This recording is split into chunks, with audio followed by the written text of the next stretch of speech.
those clutches out all the time. Are you ready to fight? No problem. Good. No now get problem. out of my...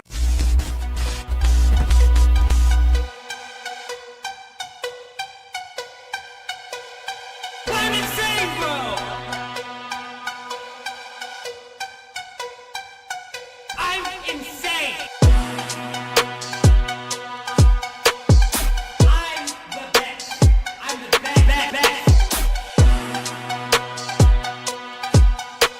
I pull those clutches out all the time. Are you ready to fight? No problem. Good. No now get out problem. of my way.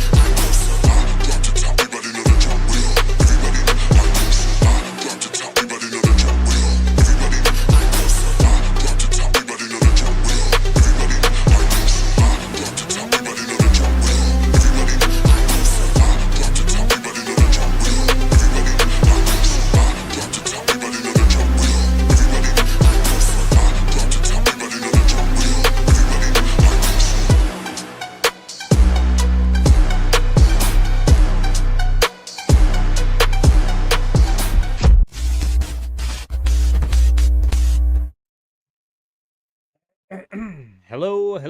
I believe we are up and running on all platforms here. Everything looks good. Jen, how you doing? Good to see you. I hope you're doing well. We are for sure running here. All right. Alrighty, hope everybody's doing good. We're going to jump into Dune Awakening. We've got a bit of some updates to catch everybody up on, but let's go ahead and dive on into it here. Let me know if the mic's got the static coming through or if the game audio is too quiet.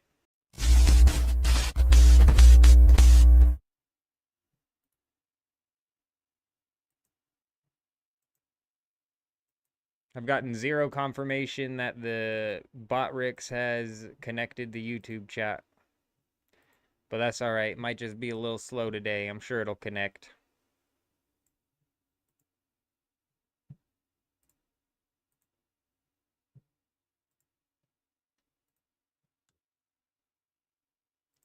Alrighty, so when we got off yesterday, I, was just chilling, doing some farming still. After I got back from helping out my father-in-law's animals, and, man, we checked X, and they apparently dropped those refunds, so we made that video, and I didn't even get on to check and see if I had actually gotten a refund, but literally I got a refund, so... Basically, what they ended up doing was just taking a snapshot of all of the sub-fiefs and then just dumping a refund on everybody, for sure, which is just wild. Hey, it's made it in. Beautiful. It's officially connected. Awesome, cool. So, yeah, I had to fly all the way back to the Haga Basin yesterday so I could pick up just like a boatload of things. It makes me wish that I had more in my base because it basically like doubled up all of the farming that I did last week. I mean, like we had like 400 plastanium inside of the return. Unfortunately, we only had like 300 melange, but even then it was a pleasant surprise. Definitely something that we didn't deserve technically, but I'm not going to complain. So check this out. I didn't need to whip that out. If we'd go in and pop this open here, you can see we are currently running an assault ornithopter with MK6 wings and the MK6 engine. On top of that, we have, in fact, somewhere in here, let me find it, the MK6 rocket launchers. So we are going to be basically dumping the scout ornithopter. We're just going to be holding a pocket rocket, essentially, that we're going to be using if somebody ends up taking us down.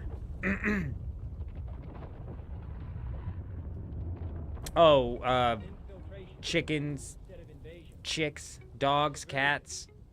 They got like a tiny little farm going on over there.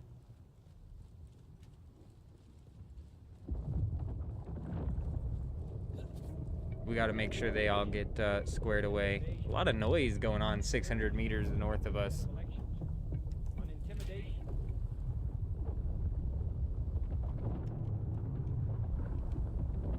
Like a lot of noise. What is happening over there? Oh yeah, see, it's nothing like big league. It's nothing like big. It's very much so like a personal farm, but yeah, it's still goats. A couple of goats. The goats are a pain in the ass, but it's no cows or anything. Chickens, goats, ducks, turkeys, vicious turkeys. Okay, so this is, oh yeah, like I'm saying, this is just gonna be our pocket rocket. This thing's gonna be sitting in our. Oh wait, I already stored our pocket rocket. This is our pocket rocket here. Say hello to the, if all else fails and somebody broke our assault ornithopter, we're gonna have to use this.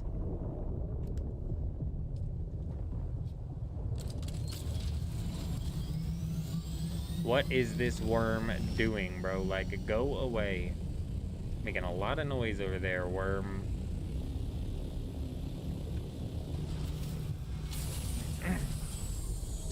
Yesterday we were getting absolutely smoked by people, and it was incredibly frustrating.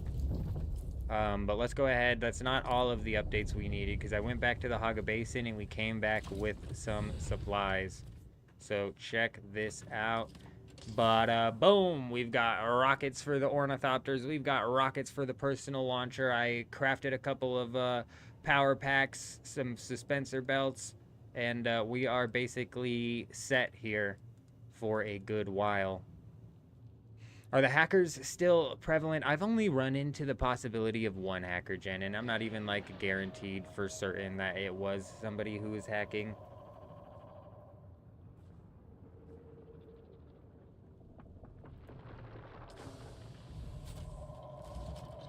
So I guess it just depends on who you ask. I'm sure they're still all over the place, but I haven't run into anything blatant. I'm trying to think what we need specifically. And we need some missiles for the ornithopter, because we're going to roll out.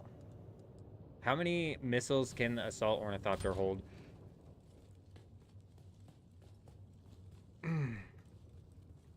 Because we are going to roll out.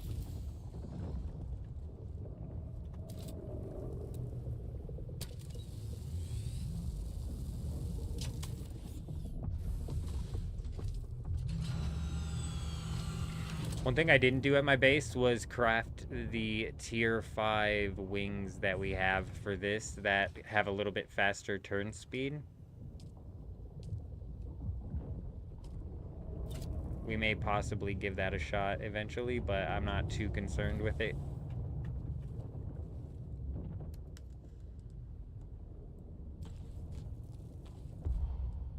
So it holds 250 as well. I'm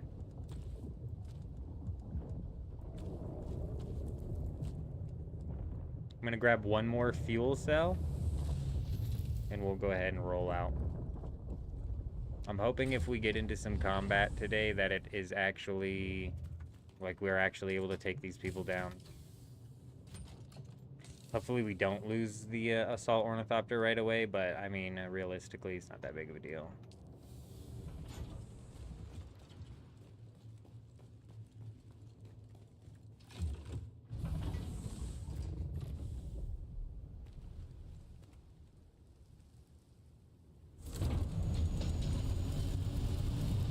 All right, let's go do some scouting. Let's go do some fighting if we manage to run into it. It's the C button to shoot the rockets on this thing now. Okay, not a problem. That's good. Nothing ruins a game quicker. Yeah, hackers, it's just an unfortunate problem in every freaking online game nowadays. And it's going to continue to be a problem until real sort of punishments are dished out to the people who are cheating. Like real life punishments.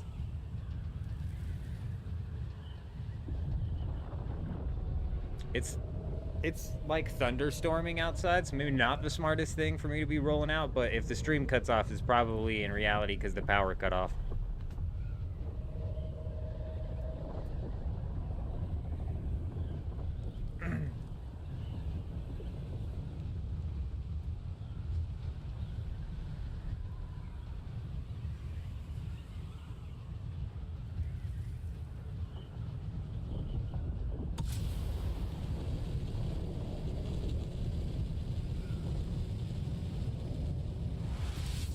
You see here, with this assault ornithopter and the boost with the rockets, I can still only go 150.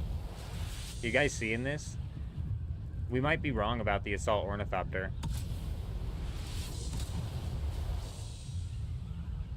Like, we're still only going 150.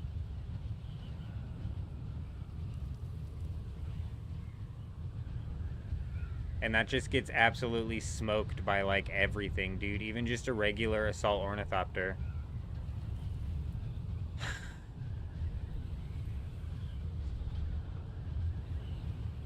What do the temperatures do? Anything or just a nice touch? What temps?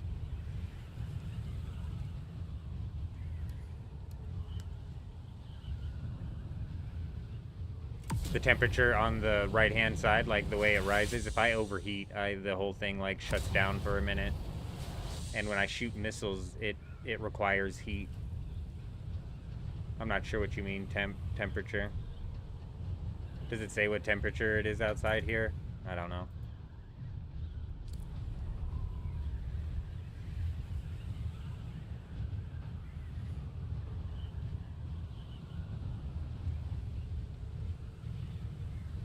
That's a smoked midfield. Oh, yeah. Oh, no, no. Yeah, no. It's the temperature of the ornithopter. I'm sure there's some sort of Dune lore thing where they would be like, Dune lore says it's this hot outside. I don't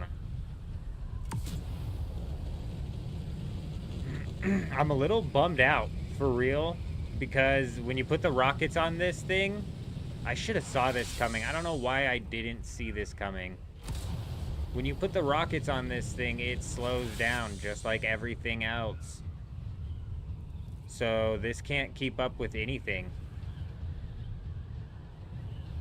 This can't keep up with anything, dude. And honestly, a tier 6 scout ornithopter keeps up with this thing, even with rockets. No, it's not good. It's not good at all. This is not good. I needed a glide speed of like 160, bro, and a boost speed of like 165 for this to be something that was viable, bro. Because currently as it sits, this thing goes just as slow, if not a little bit slower than my scout. Fuck, dude. I would almost say something they could do to balance this out a little bit. Because I was so excited yesterday jumping into this with the assault ornithopter possibly being the best. It's literally not. We're going to get this thing destroyed. We're going to end up getting this thing broken, bet.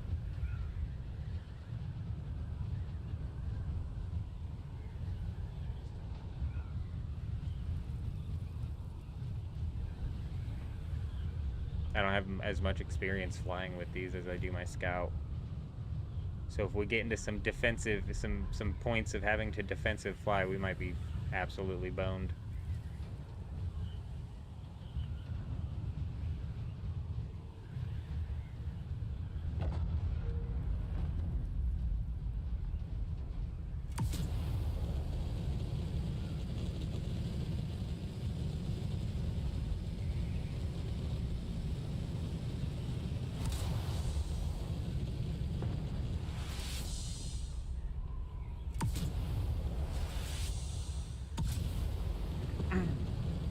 Which way is that thing going, man? Pick a direction already, bro. I swear, one of those is going to take me out one of these days. They go fairly straight down, so I think we're clear.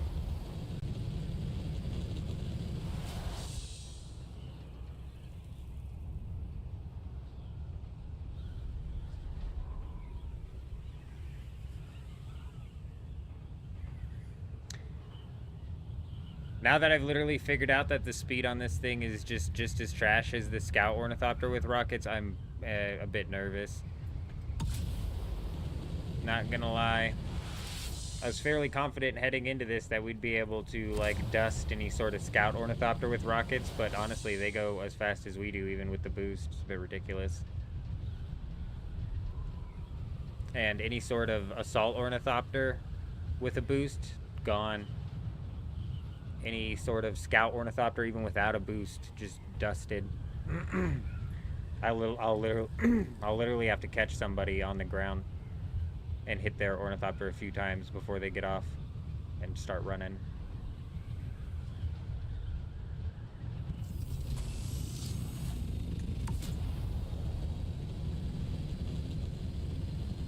It's this right here that might actually help me out. The fact that I can get up to 155. It's not very well balanced. When they did the speed reduction for the Scout Ornithopter's rocket, when the game first launched, there was no speed reduction for having rockets on your stuff. And then and then the Scout Ornithopters with the rockets were just too fast, so they were gonna drop the speed on those. And out of nowhere, they were like, "Oh yeah, and the Assault Ornithopters with rockets are gonna take a 10% hit as well." And I think if they just would have left the Assault Ornithopters at a point where they don't take a speed hit, that it actually would have balanced out the two versions of the Scout and the Assault Ornithopter, making them a little bit more set on even footing.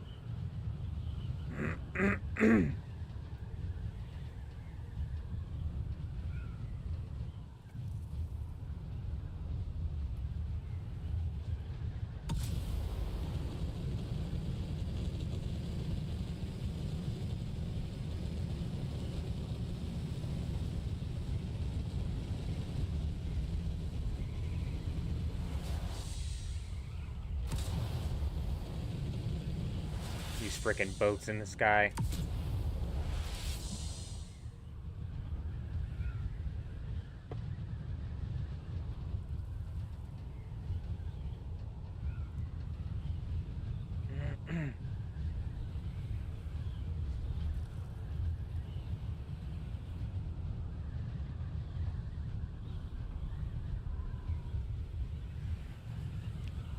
An empty field. Whole lot of nothing out there. Yeah, we might have to whip out the Scout Ornithopter with the boost. And to do a quick scouting of the deep desert. Especially because this thing's speed, like I said, it's ass, bro. This is not what I thought it was going to be. For some reason, in my head, the 10% dip that this was going to take in speed wasn't going to actually affect it. We're not going to fully give up on it yet, though, because like I said, when I'm in non-vulture mode and I'm using my boost, I can get up to like 155 in non-vulture mode, which might actually be huge.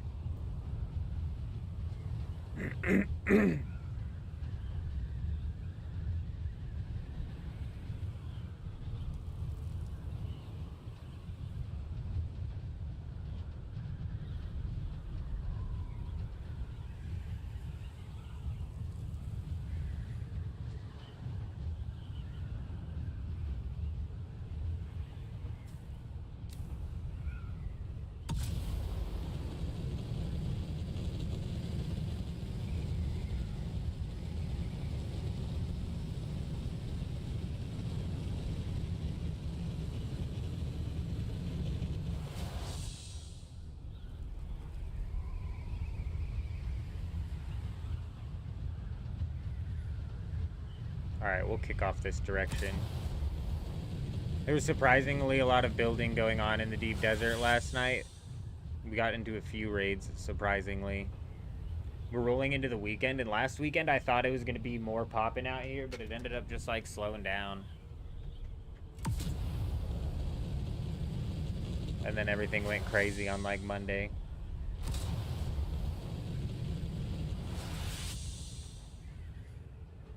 Ow.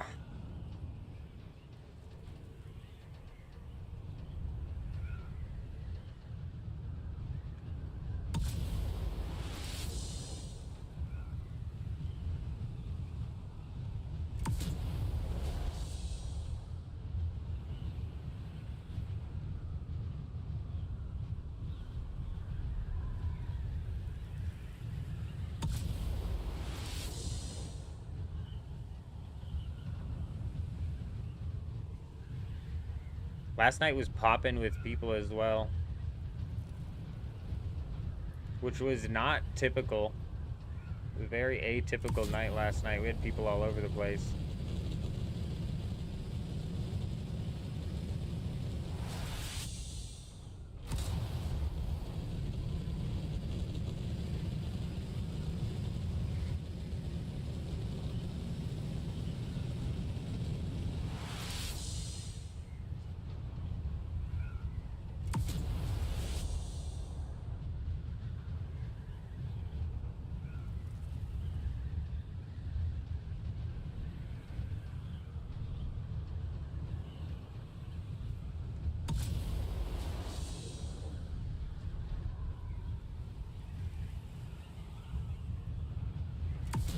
These spice fields, these large ones, I don't understand the spawn rate on them. I don't understand how or when they decide to spawn. Last night after the reset, we had one large spice field spawn. Do they spawn one at a time? Is that how it works? Like there's 4 of them active at any given time, but they only spawn once at a time. Ray, how's it going? Good to see you. Hope you're doing well.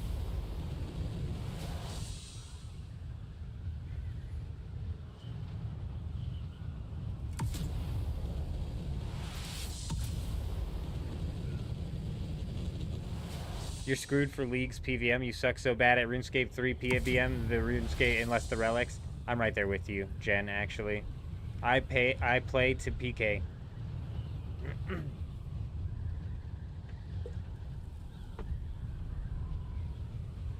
I played a PK in that game, so even when I was playing RuneScape 3 in the PvP scene was super weird, where it was like on specific legacy only PvP worlds. It was like very strange, right?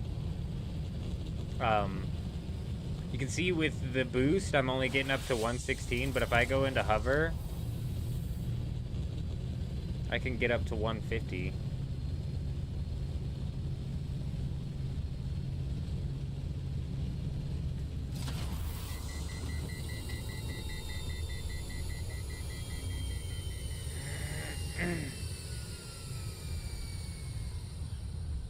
Is that why people keep yelling at me when I boost while I'm gliding? The boost while glide, when I boost and glide, it's more so to gain altitude, not to gain speed. It's more of an altitude gain. But yeah, I didn't realize that I got like 40 kilometers per hour of speed out of that. It's crazy.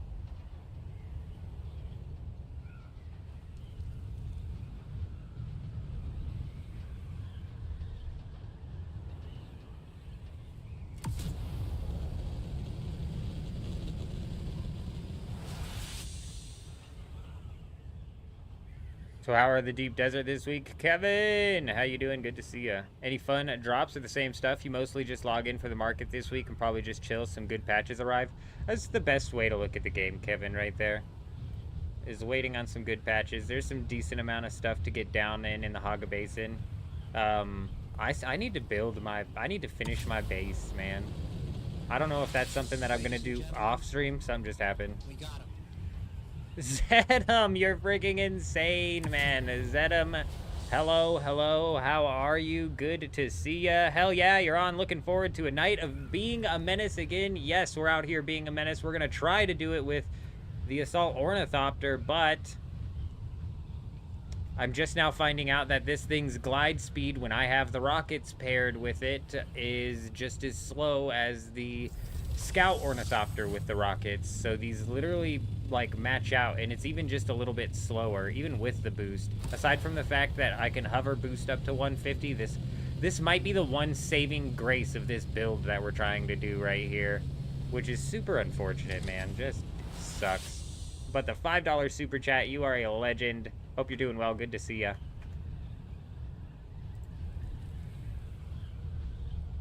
Oh yeah, like I was saying though, I need to finish my mega base inside of the Haga Basin, and I don't know if I'm gonna be doing that during a live stream or if I'm just gonna do that off stream, because when you're like putting together those mega bases, it's like boring. You know what I mean? It's like boring.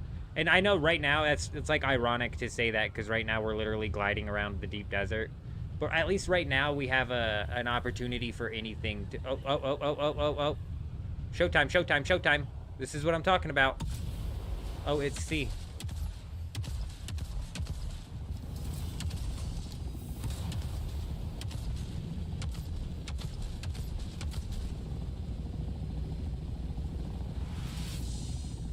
Stay above him.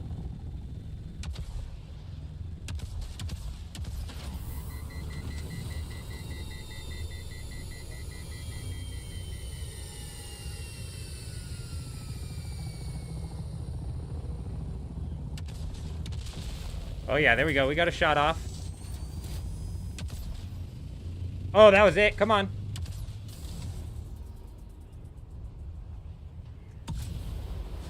We just gotta feather this throttle here.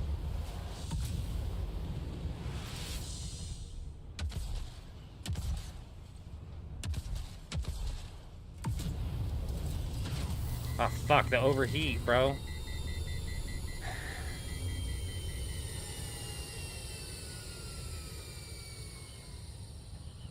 He would have gotten away anyways. Even if I was in a scout, he's just, the speed difference is just too much. You literally have to land the shots right off the rip, bro. It's got to be almost like an immediate take, because if they get up in the air and just catch that glide speed, they're going to get away. The mixture of the heat boost on this thing, killing it with the heat rockets sucks. So I need to, just because it failed doesn't mean it's all for naught, because we definitely made some mistakes there. We're going to start dissecting this like we used to with Apex Legends when we would have some stupid shit happen.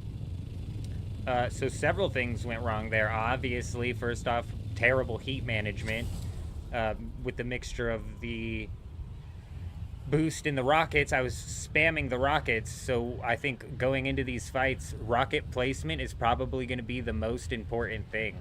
So I've really got to get a handle on like where my rockets are even going and what angle, because if I'm too close to him, my rockets aren't going to fire properly unless I'm like facing my nose at him.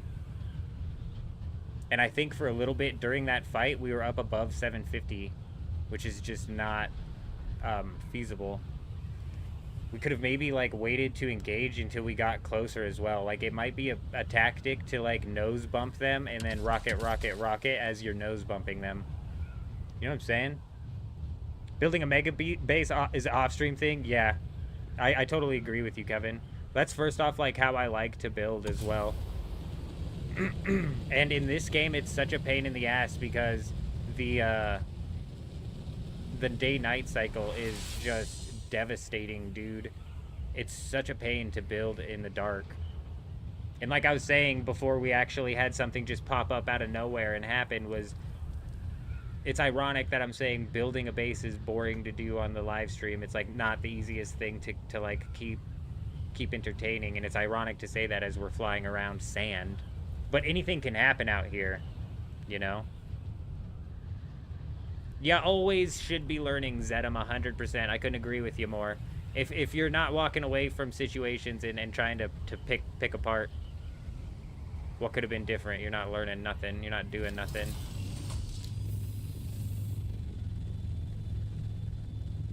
But yeah, what we learned today specifically is the fact that this thing goes just as fast as... I can turbo in non-vulture mode up to 156, and I believe yesterday... See, that's a problem. That really is a problem. That's such a big problem, you guys, because if I can only in non-vulture mode turbo up to 150, when we were in our Scout Ornithopter with rockets, we could glide at 150. And so I can get up in the air and glide at 150 on this, but it's not super sustainable. It'll eventually even out at like 120. And if I'm gliding at 120 and they're gliding at 150, they're catching me with their assault or with their scout with rockets.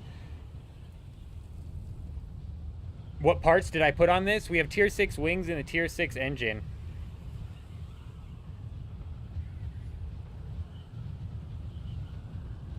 Yeah, and what the problem is, Electros, is I was heavily discounting how big of a speed hit 10% would be on the Scout Ornithopters rockets. Because previously, there was no speed hit on the Ornithopters with rockets. And then they added in a 20% speed reduction to the Scout Ornithopters with rockets. Is that a base? Oh my god, it's a base. We've got a base. What tile are we on? Let's just glide. Oh my gosh, is it 2 bases? That might be another busted base, but holy crap, holy crap. What tile are we on? Let's act like we didn't see anything. G4. Oh my days. That was the broken base we saw yesterday, so what is this guy doing here now? Also, what's the Landsrad look like? Alright, so we won unless they pull off anything crazy, so I'm not even worried about grabbing that control point. Alright, we've got a base on G4, and that one down in the crevice is broken.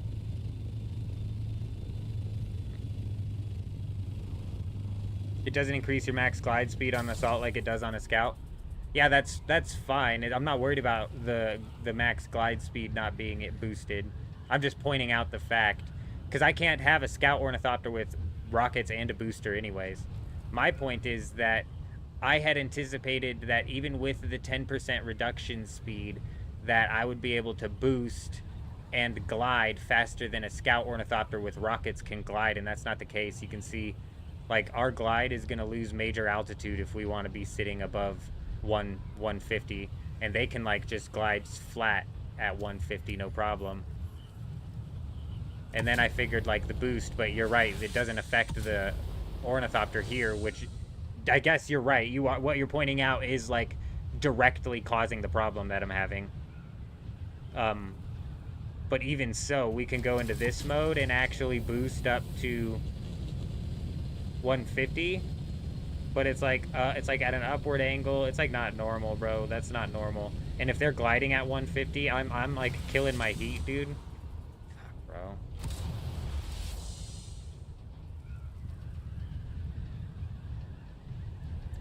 Oh, Zedum, we put the tier 6. So we got tier 6 wings, which increase the glide speed, and then we've got the tier 6 engine, which increases the speed as well.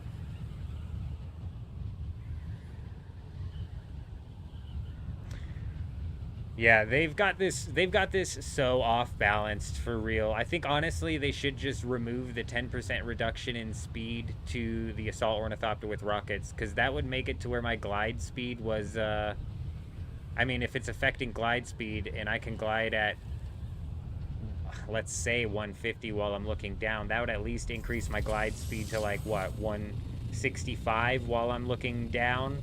You know what I mean? It would at least increase it. When that does keep it closer in line with the scout ornithopter. Whereas in right now, it's like I don't understand why the scout ornithopter needs to be the best ornithopter. I feel like if people want to be out inside of the deep desert looking to blow people up, they should be forced into using the assault if they want to do it like with the most efficiency. And man, I convinced myself last night that this was going to be more efficient, but literally just one flight in and it's so blatantly obvious that this thing would have gotten blown up by the 4v1 that we got into last night that we escaped with the scout. We wouldn't have been able to escape with this thing, guaranteed. If you use the MK6 PSU, would it help with the heat? That's an actually really good point, Zedum. That's a really good point that you make right there, actually. It would help with the heat, yes. How much, I'm not 100% certain, but heat's a big problem that we're having in mixing this thing around, so it 100% would. Excellent point.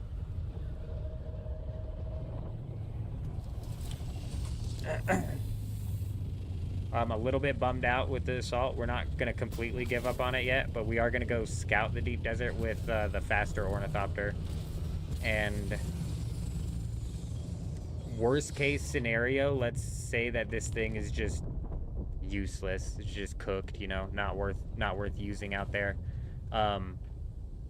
What it is worth using for, I think I've convinced myself, is the storage.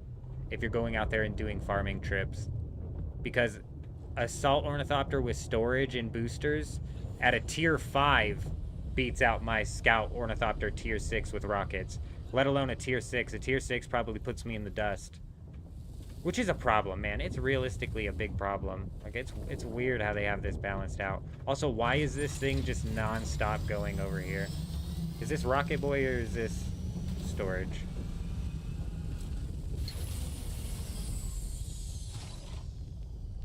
Yeah, this is storage because we were farming last night. We were doing lots and lots of farming last night. And I suppose by last night I mean after I got back from the animals, so this morning. Post to dropping that video as well.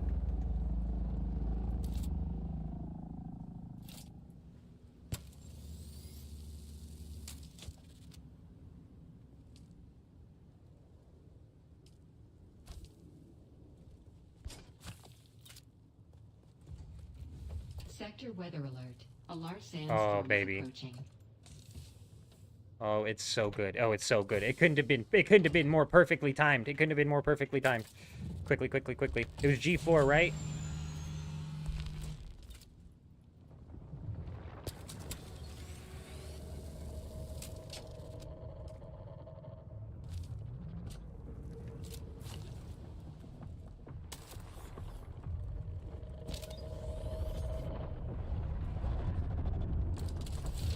Alright, we're gonna leave Rocket Boy here.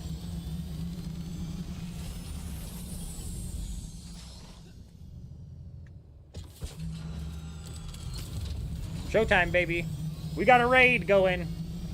If you used MK... Oh, yeah, I already read that. Yeah, it would help with the heat. That's definitely something that's going to be worth trying out. For... G4. 7,000 meters. Where's the storm coming from? Weather alert. A large sandstorm is approaching. Okay, it says 4 minutes, but I don't even see it, which is concerning, because you would typically be able to see it. Also... Seriously, will this worm F off over here, bro? Like, for real. Ever since we've logged on, it is just going, like, up and down and up and down and up and down right there. Oh my gosh, it's doing it again. Look, it's in a loop. It's actually in a loop.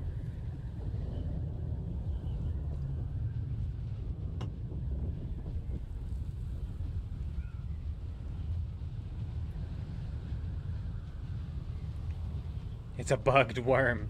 It's a wormy bug.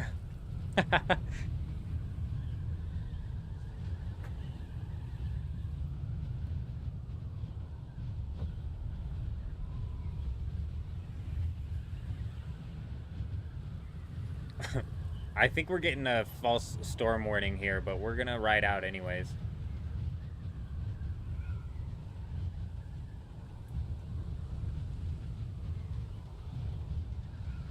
You see this? Gliding at 182? Practically impossible. It's practically impossible that a assault or a scout ornithopter with rockets keeps up with this. Let alone the assault ornithopter that's gliding at 120. It's just not going to happen. When I was in my scout ornithopter with my booster, and I was jumping out of it to try and shoot the guy with the handheld rocket that I have, I couldn't even keep up with him then. Hardly.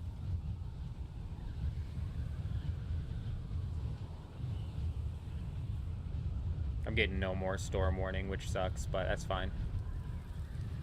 I mean, worst case scenario, we do have the storage on this bad boy.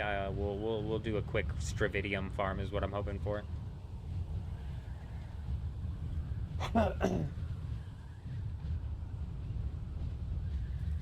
Yeah, the assault doesn't glide well. The carrier is even worse. You got to aim way down to keep the speed.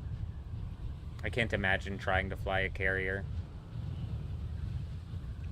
The only time I'll build a carrier in the game is if I'm trying to... looks like titanium.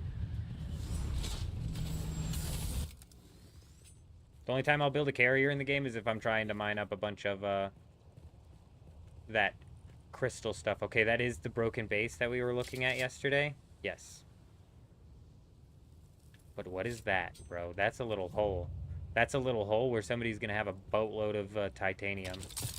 If they're dumb and they don't put their stuff away. You gotta put your stuff away.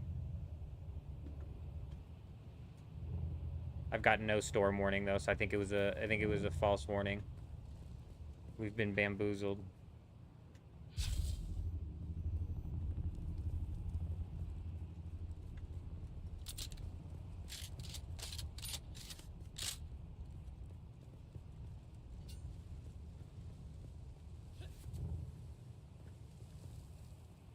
Holy shit, what the hell is that? You guys see that? What are the chances?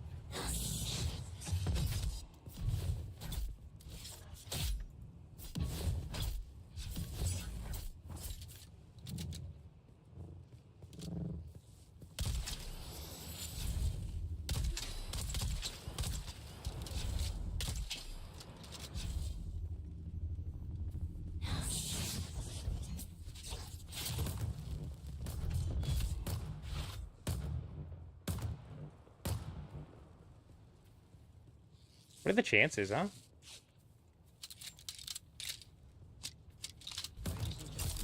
We got him! Something happened.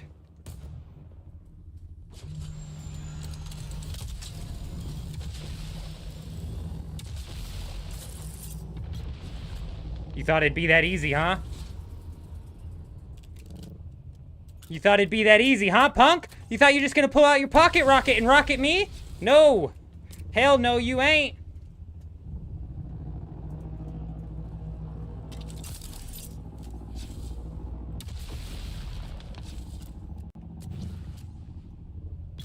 There was a bigger base down there. Did you guys see that hidden base? He just led us to his hidden base. How do you survive? God, he must have some crazy blade mitigation. Gamer49 coming in with the member. Man, you're crazy, man. You are crazy. We appreciate you joining. You got access to some emotes, and I believe YouTube lets you put out a free super chat, they call it, once per month, but we appreciate you joining. You're a absolute legend. What are the odds that we jump out of our ship, though, and this guy's just freaking him-hawing around? And also, I hard stabbed him 4 times with no shield? Excuse me. Hello? Hello? In what world is your ass not grass? How well did the Ancient Wave missile track? Man, he was like... Hold on here. He was like hard swooping on that hill right over here. Let me point it out. This hill right over here. He was like hard swooping that hill. And that missile was like right behind him. And I think it hit. I'm not 100% positive. There's a lot going on, but I think it hit. Okay, he might be the one setting that up. But I swear we saw a hidden base here. Zem coming in with the membership as well.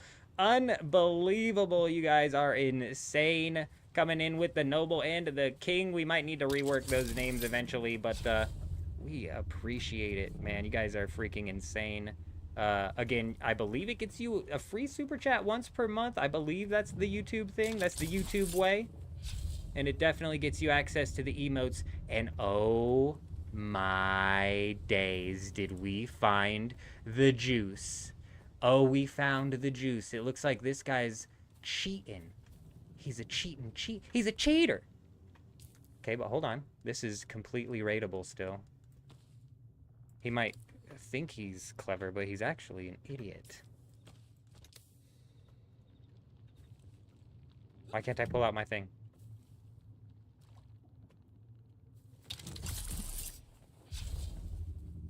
It won't let me pull out my construction tool.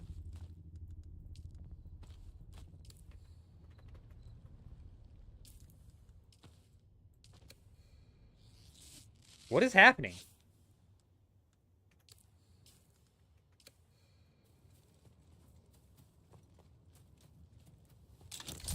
My game might have bugged out here. Hold up. Give me a second here.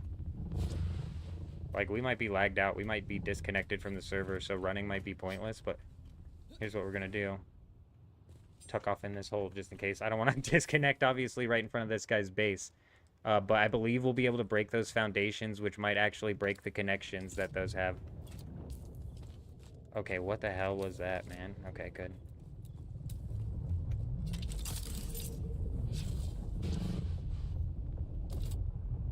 Bro, what did we stumble upon here? How long has it been here, bro? That base looks amazing, Zed. You're so right. You're so right. We've stumbled upon something insane. And, the problem is, he's using the pentashield bug. I can't bust this, but he's fucking stupid. I might be able to bust this and then bust that. So I think that's rateable, bro. But the problem is, we have to defend it. I can't let him, like, really realistically get in here and add any more pentashields. Because if he puts another layer of pentashield up, I won't be able to break that floor. Because you get what I'm saying here? This pentashield is unbreakable because I can't hit it. I have to be able to hit the corners, but he has the corners literally sunk into the wall on all sides. All sides. Look, I have to hit that. I can't hit that. I might get lucky and be able to splash that, but it's going to have, like, a lot of health. So here's the shtick here. Does the buggy always have 4 wheels like that? Is it always, like, a 4-wheel thing? Here's the shtick here. I have to break this, boom, and then I'll be able to break this foundation right here. Does that make sense? Somebody might have just entered that thing. Did you hear that? Nice, you just made it and you haven't had the chance to try it out yet. You just made it where? You just made it into the deep desert? Did you not? How you doing? Good to see ya. Oh, how well the ancient... Oh, you just made the ancient way. Sorry. I'm on the YouTube dashboard now, and I've, like, lost track. It's harder to see the chat over there. Yeah, the ancient way's huge, bro. Absolute game changer. You saw that guy thought he was going to be all cheeky with his ornithopter with rockets, bro, but in reality, his ass was grass, dude. You can't keep up. You can't keep up, for real. Good luck hitting me flying through the air with your rockets on your ornithopter. You just won't be able to do it. That's a situation you got to insta back out of. They might be able to time it proper and catch you when you land on the ground. If you're good at juggling yourself in the air, though, you're going to be fine. That's why you got to have multiple suspensor belts. So if you're going to roll out here and, like, try using that against, like, multiple people, definitely rock multiple suspensor belts and, like, worst case scenario, an extra power pack. Hey, Fringe, where do you get the ancient way? I think it comes out on a weekly rotation. It just depends on what they add into the deep desert. But me specifically, I was able to purchase it from the Landsrad weapon vendor because that's what, like, they chose for the Landsrad this week. Speaking of which, we may need to go back. Can you purchase more than one, or is it one schematic per person? Or is it one schematic per day? One per person? So many questions, you know?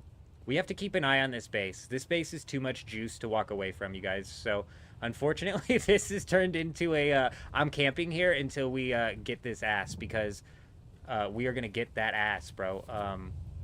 Zedam's right. We're a menace, dude. We're going to menace the shit out of this base right now, and it's mainly going to rely on us making sure he does not get more pentashields down. He gets more pentashields down, it's game over, because we won't be able to raid the damn thing unless we get lucky and splash damage penetrates the wall. So I think maybe we actually come and get up on this guy's base, like, because we gotta hard lock this shit. So is there a little, like, little cranny that I can hide in over here?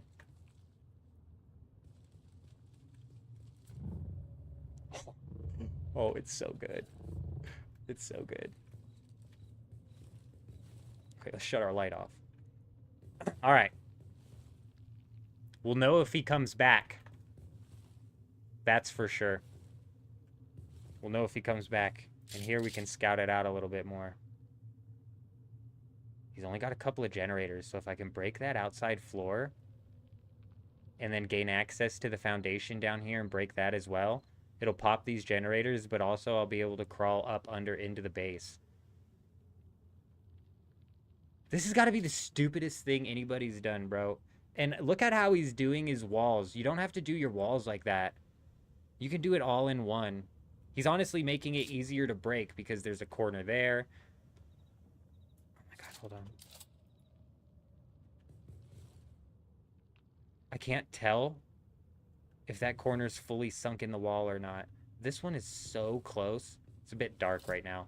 This one is so close, splash damage might hit it. Put a beacon and monitor the storm. What? You can buy multiple of the Regis weapons, but only one copy of the blueprints on offer. Right. Ah, that sucks. Is that all week? So it's one copy all week. It's not something that resets every day. I was hoping it was a daily reset. All right, give me a minute.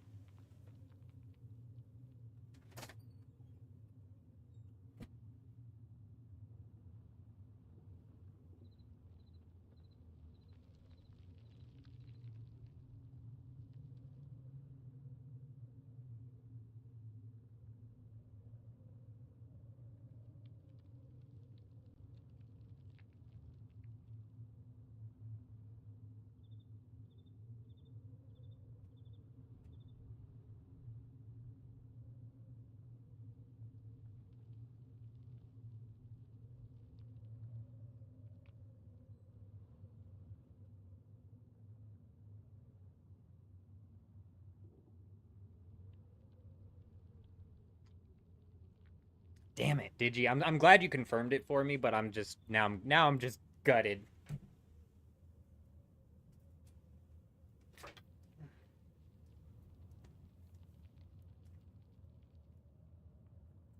Oh, that's a really good thought.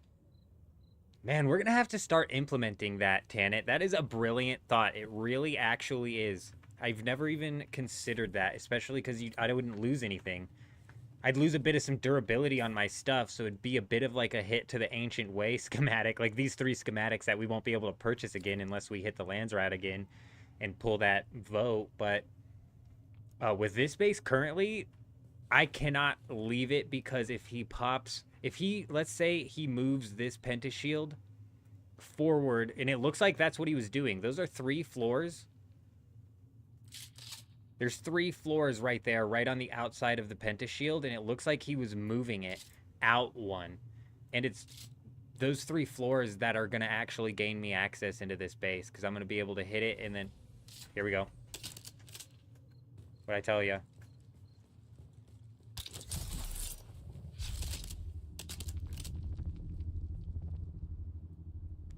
We can't let this guy come back and fix his base.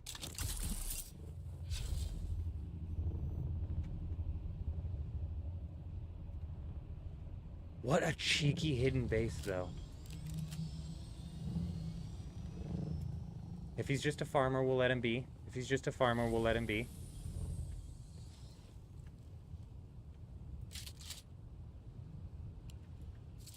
Yeah, 160. I can't even snipe him if I wanted to. Nope, multiples, multiples. Ooh, what's that guy doing? So many questions. So many questions. Oh, that's a rocket. Here we go.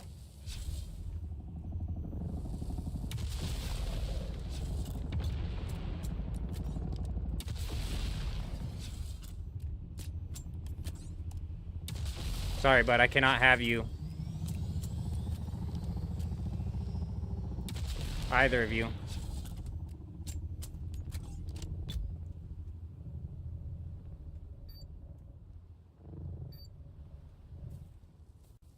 Uh-huh. You better leave. I'm more so curious if I could even get that high.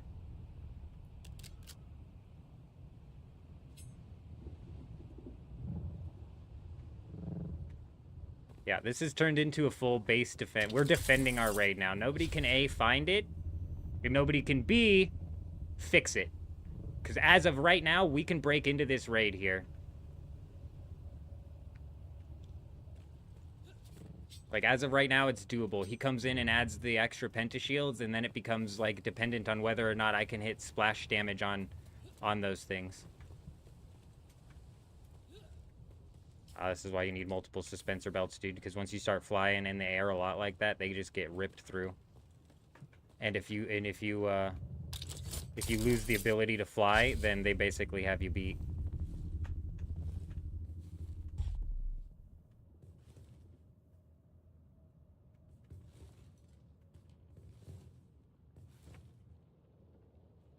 Beautiful. Full access here. He wants to come back. He's gonna have to hide in his base, bro. He better fix that. He better be able to fix that base while I'm firing at him. For real. For real. Being a menace, that's right, Zed. I didn't think we were gonna end up being much of a menace tonight, but we turned full Dennis tonight. You gotta be old enough to understand that, because I guess I haven't even seen Dennis the Menace, huh?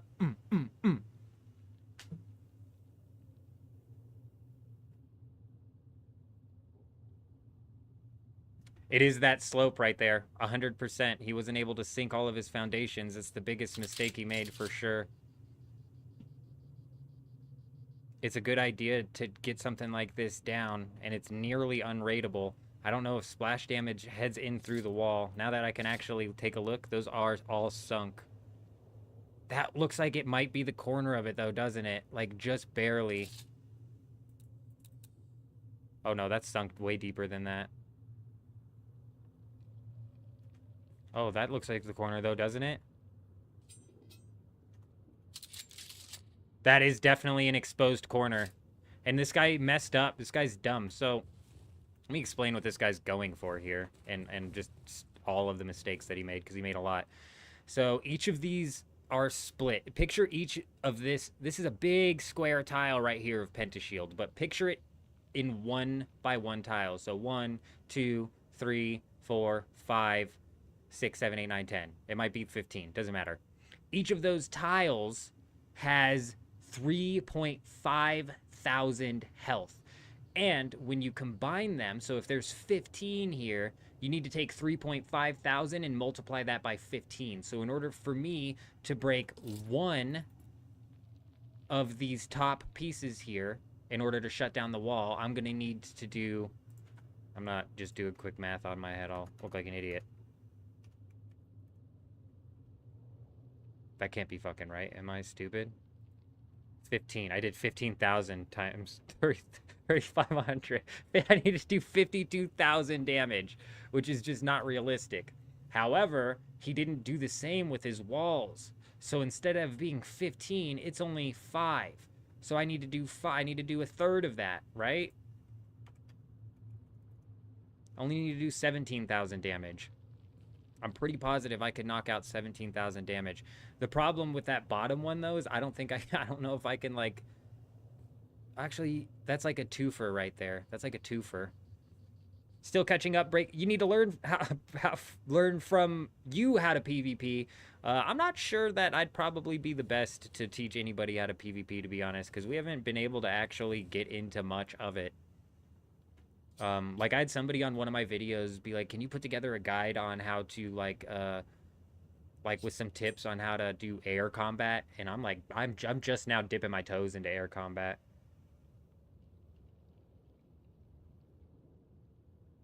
Breaking the foundations, holding up the generators should destroy them on the Pentashield's base. Correct.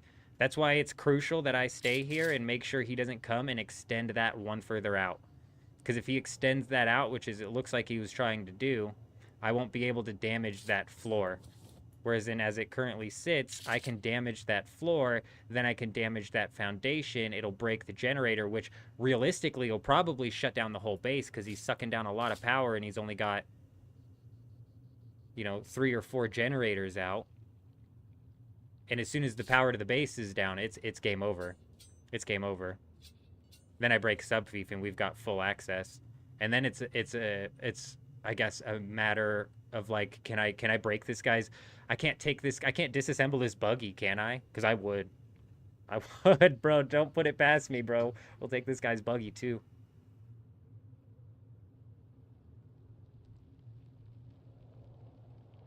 But yeah, Tanit, that's such a good idea with the beacon. We're gonna have to start doing that. I'm gonna have to start carrying beacons around. Can you lay down multiple beacons, or is it only one?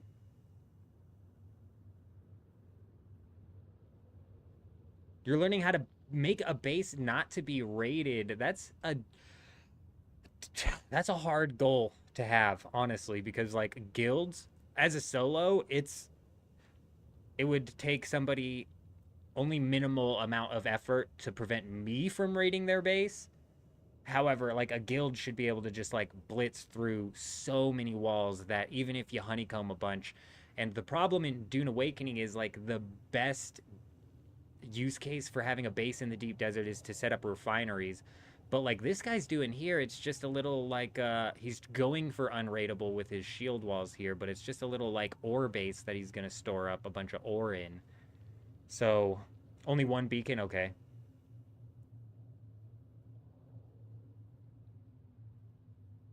Right, so this side right here, you're right, Tana, it goes under the foundation, or it goes under the ground, so the foundation is under the ground.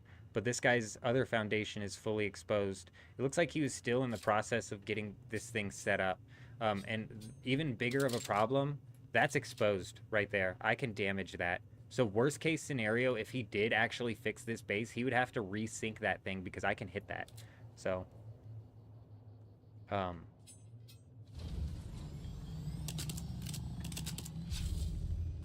showtime. It sounded like it was just a flyer, but we can't even risk it.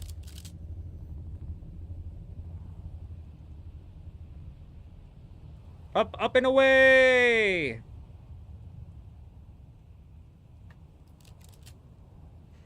We scared him.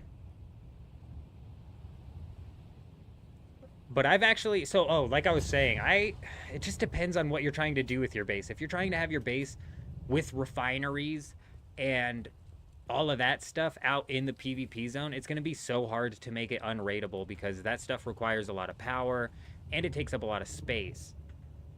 So it's going to be hard to make that base unraidable. But I actually put together a bit of like a honeycomb design for a base that worked as a really hard to raid drop spot where you had way more generators than you need to actually power the base, and it was essentially just a base with a bunch of chests in it and hidden generators and hidden chests. So if somebody did raid it, they were realistically only going to be able to hit, I think the way we had it laid out, they had to break like 7 walls in the perfect order in order to find the sub fief, and in order to break all of the generators, they would have had to like break a ridiculous amount of walls. A whole guild could have broken it down though. Is still what I'm getting at. Oh, this guy's definitely trying to set up his base to where it would basically be the unraidable base. This is the first full Pentashield base attempt that I've actually seen on this server. But last week, we were talking about this a lot on the live stream. There was a lot of people saying that there's a lot of these quote-unquote unraidable bases on their server.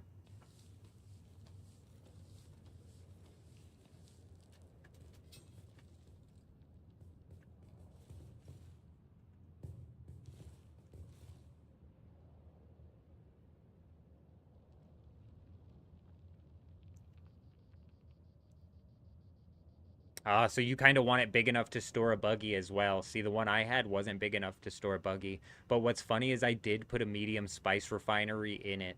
However, I wasn't accounting for I'd have to, like, fly water out to it. But I did have a medium spice refinery in it. So I'm sitting here saying, like, getting one out with a refinery is a bitch, even with its honeycomb. Or even when you honeycomb it. But I did manage to squeeze a medium in there.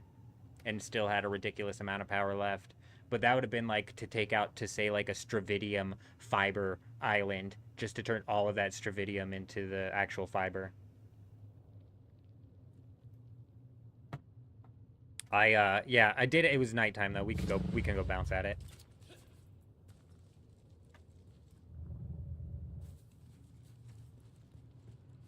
I could realistically probably pop this foundation here. I could probably raid this with 1 break. Because I should be able to damage that foundation right there. Foundations have more health than others. I can't tell if that's a foundation. It probably is. But if I broke that, I think it would break the generator as well. So maybe even we pull out the sniper and hit it with the pop, rather than hoping. But realistically, I think going from here and shooting, boom, boom, boom, boom, boom, boom, and then that'll open up a gap here so we can boom, boom, boom, boom, boom, boom, pop that generator. What the hell is up with these wheels, bro? Have these ATVs always just had 4 wheels? What the hell? I thought it was more like a sand bike tread and not like a circular wheel. I'm very confused. This is such a cheeky spot, though, and what's crazy is I would have never found this spot if I didn't run into this guy just meandering around and basically have him lead me to this base.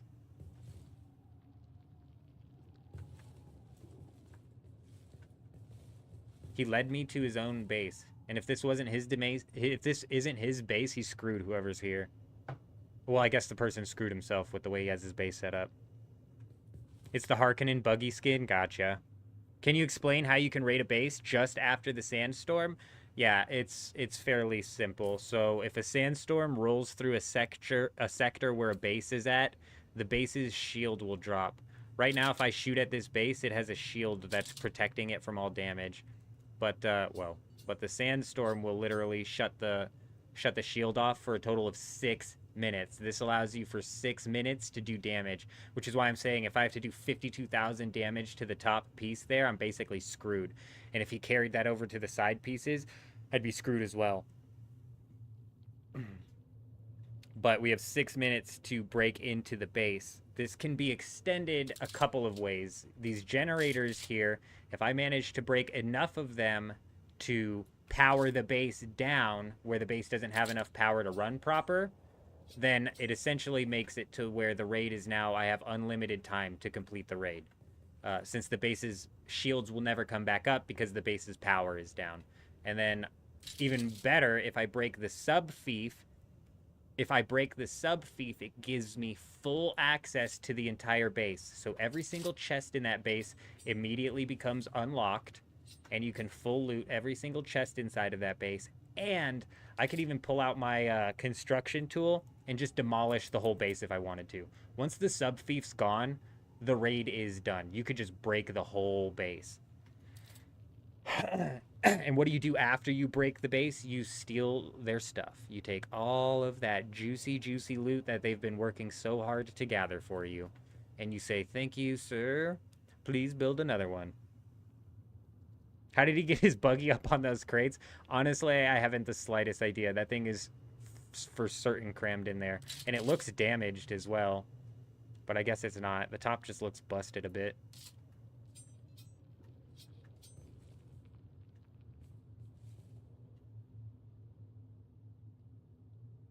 Where are we going to target? We're breaking right here. This is the whole reason that we're staying at the base, because if he extends out one more, it does make this base raid a whole lot more complicated for no reason. So if he comes out and extends that pentashield and closes off that extra little area right there, then I'll be forced to break this, which is like 15,000 health. So I believe, let's look it up real quick.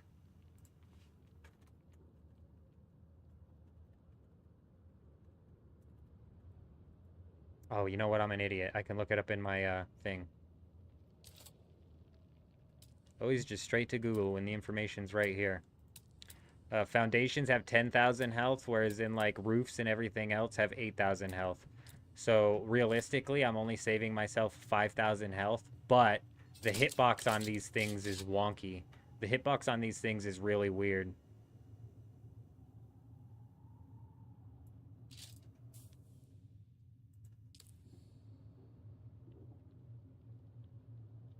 Handheld rocket launcher tier 6 craftable is 827 damage per shot. Scout tier 6 per rocket is 259 and assault is 391.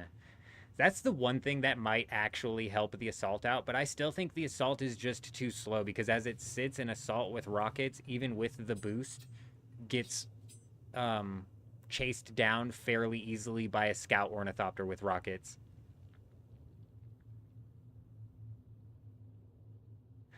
That's a good question, Tanit, the point that you're bringing up. He's saying more than 6 minutes because you start when the storm hits because I'm protected. So if you manage to be at a base where you can be sheltered while you're first damaging the base, then I don't know if the timer starts right when the base's shields drop, but essentially if a storm was coming from this direction, as soon as it got to like right here in the sector, this base's shields would drop. So the storm didn't even technically hit the base yet and the shields dropped. And I don't know if the timer starts then or if the timer starts after the storm leaves the thing. I've never sat at a base that I could raid for long enough to find out.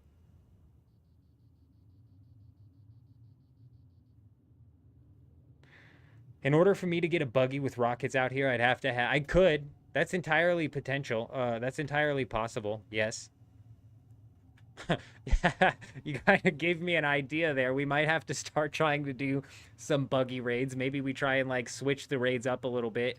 We started pulling out the rocket for some boom boom so we can add some actual explosion to the raids rather than just shooting at it with the gun.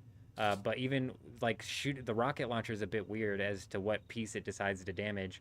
So coming out with a buggy and rocket launcher and setting it up right before the raid starts would be wild. The problem with that is I'd have to be in a spot where the buggy's not getting hit by the storm. Otherwise, it would just get ripped to shreds. You managed to break into a pentashield base last week with rockets and a sniper. Your target was on the corner. Yeah, check it out. Look, this guy made a mistake too. So even technically, if he did build that out, it wouldn't be the end of the world. We would just have to do 15,000 damage to this top piece right here, which I could potentially do with this sniper and or like just catch the splash damage on this rocket launcher. So it's not impossible. And also, if we point out here, his things are not super sunk into the walls, and I'm not sure if you have a rocket launcher, if some of the splash damage can make it through the wall. I'm not sure.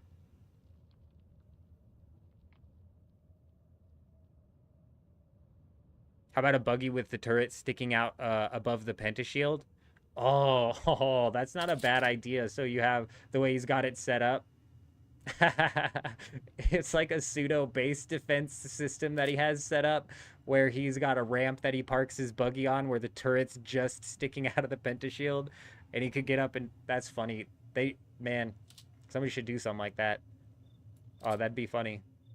While they're exposed, they would be dangerous, or while they're out above the pentashield, they would be exposed and therefore like in trouble of getting hit, But yeah, we're gonna target right here on that floor piece and then break in through that foundation, knocking out the generator and hopefully knocking out the raid. But worst case scenario, we should be able to crawl under and pop that sub fief after that, and then it's game over. Just make a base next to his and you get out and destroy him afterwards. I could do that. The same thing with the respawn beacon. That's sunlight or is that like a headlight? Same thing with the respawn beacon, which we're going to start doing, honestly. That is such a good idea. I'm so glad you came up with that. Just start carrying a respawn beacon around so that way if the storm is like, or if the base that I want to raid is all the way over here, but I'm like scouting over here, I don't have to miss it. I don't have to miss the raid. We can just respawn. So smart. But with this one specifically, I can't let this guy repair this base. And now I'm confused. Now I'm not 100. I figured the guy would be back already. I'm not 100% certain if the original guy we ran into is the guy that owns this base. You know? How the respawn beacon working. So essentially, if I had a respawn beacon, I could just like slap a respawn beacon down like right here, let's say. I don't know if I could stick it right here, but just for the example, let's say I slap it right here. And then I could go about doing what I'm doing. And then if a storm is coming through and I get the warning, instead of flying all the way back to the sector, I could just go in and hit respawn and then choose to respawn at this beacon. I'll lose a little bit of durability on my stuff, I believe. And I think I'll drop like fuel cells or whatever. But if I'm like at my base when I hit respawn or like realistically just... Hold on, what was that?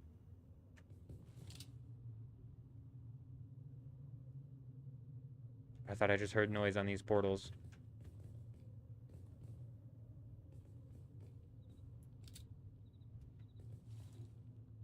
That way I'd be able to make it back to the raid before the storm got there. Because there's been a couple times where we've missed it if we go exploring off too far. This one here, though, is getting blocked. I'm a little bit irritated because we had a storm warning. It's so crazy, man, the chances. We were coming over to raid a base that's up on top of this hill because we got a storm warning. And then the storm warning disappeared because it was, like, bugged. And so we're chilling up on the top of this hill. And then, doo-doo-doo, this guy comes walking around and then exposes his frickin' base down here. Or if it wasn't his base, exposed somebody's base.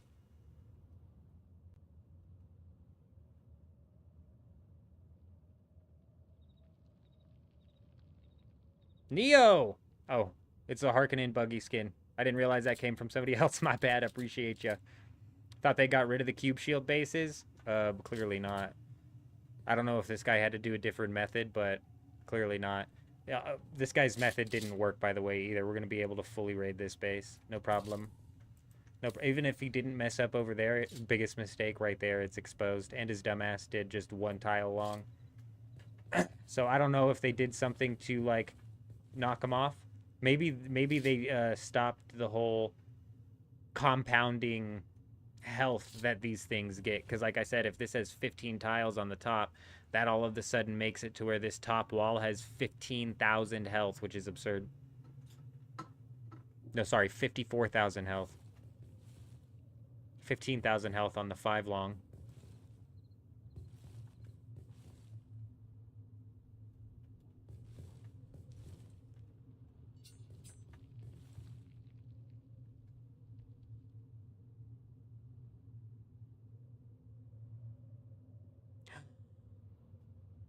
Do bullets pass through the pentashield?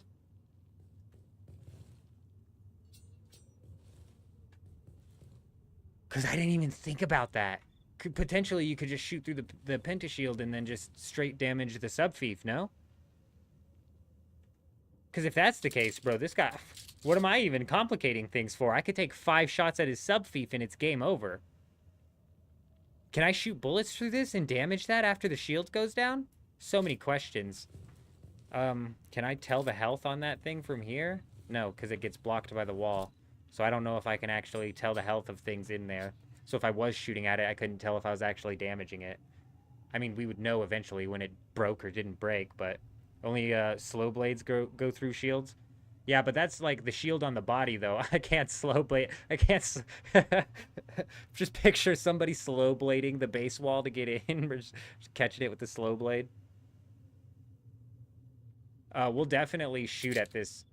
We'll definitely, when the shield goes down, we'll shoot at that a couple of times. Because if that's the case, it's instant. But right now, watch, you'll see.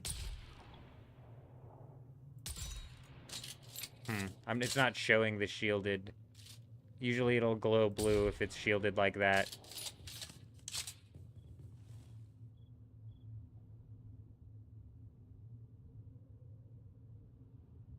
Oh, and they stopped that? Damn. That's fine. I don't need the rockets to splash to break this space right here because we have those floor pieces right there. We might shoot rockets down at like this bottom corner to see if we could manage to catch some splash damage on that thing, but it's not that big of a deal. The bullet doesn't look like it's going through.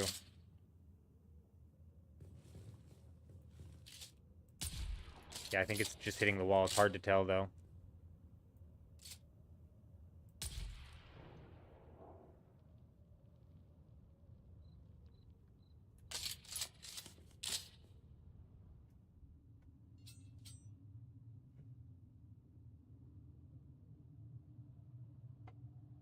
Shoot the floor next and see a dent. I didn't see one.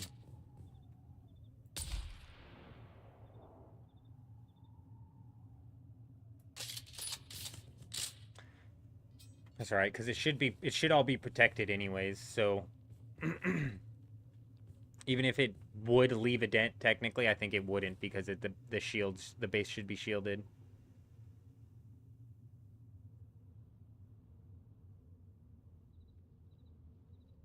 They might not have gotten rid of the cube bases, Chris, but we're definitely getting rid of one tonight. I'm going to make sure of it. He's not allowed to come back and fix it. Not until we break it. Break it all down.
What was that assault ornithopter doing with that scout ornithopter?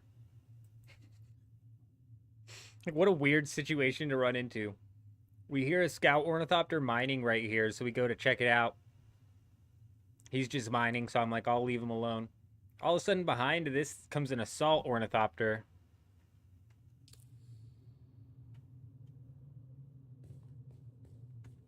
And let the confusion ensue. You guys hear that? I heard storm clouds. I heard like a thunder crack.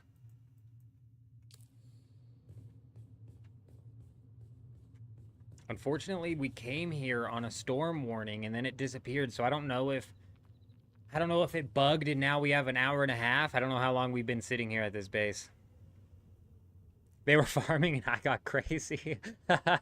They're just chilling. They're both farming together, and then all of a sudden, here comes Rocket Man out of nowhere. They're like, what is this guy doing on this island? What is he doing here? What is he just hanging on this island waiting for us to come? I've never run into a situation where all of a sudden I have a Rocket Man flying at me while I'm farming, right? But I've put people in that situation probably like a dozen times.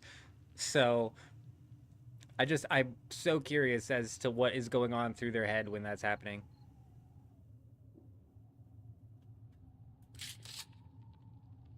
Is that a wall piece right there?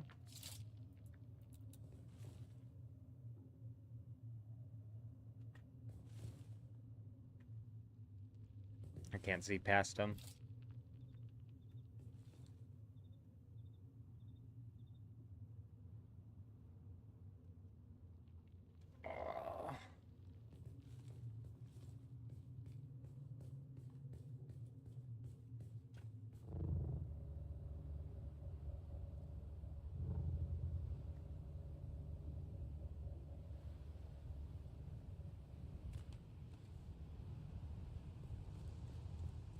This is the second base we're gonna raid. Less important, like... Oh, you guys hear that?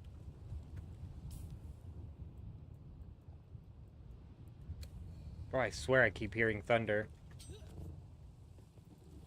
This base is less important, but also still gonna come down. Like, almost tempted to just pop this sub-fief. Like, when the storm comes, we might pop that sub-fief first and then quickly make our way back down to this base.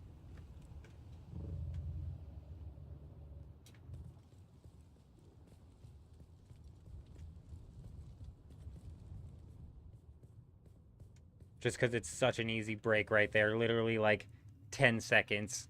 So we, like, fly up, we pop that sub-fief, we fly down, we pop that floor, and head in. Bada boom, bada bing. We loot this base up, we drop off, we come, we loot this base up again, probably. I'd assume this guy, like, I wouldn't be surprised if we get in this base and these chests are empty. Like, honestly. If this guy's smart enough to attempt to put up a, nah, we're in PvP. If this guy's smart enough to attempt to put up a Pentashield cube base, then he's probably smart enough to take the majority of his resources out. But that's not the point. He's got a buggy in there. He thought he built an unraidable base, and we're going to prove him wrong. Make sure he can't come back to fix it. Is this sub-thief? Honestly, Zed, I have no idea what that guy's doing over there. This is the strangest base I've ever run into. Sub-thief straight outside. Almost seems like a distraction. Or, like, maybe he set that up as, like, a raid base. So when the storms come in, he's going to spawn there and then come try and take this thing down. Does he have chests? This guy? Yeah, this guy in the Pentashield base does. I don't know if the other guy does. The other guy's fully walled off. But there's a chest right there.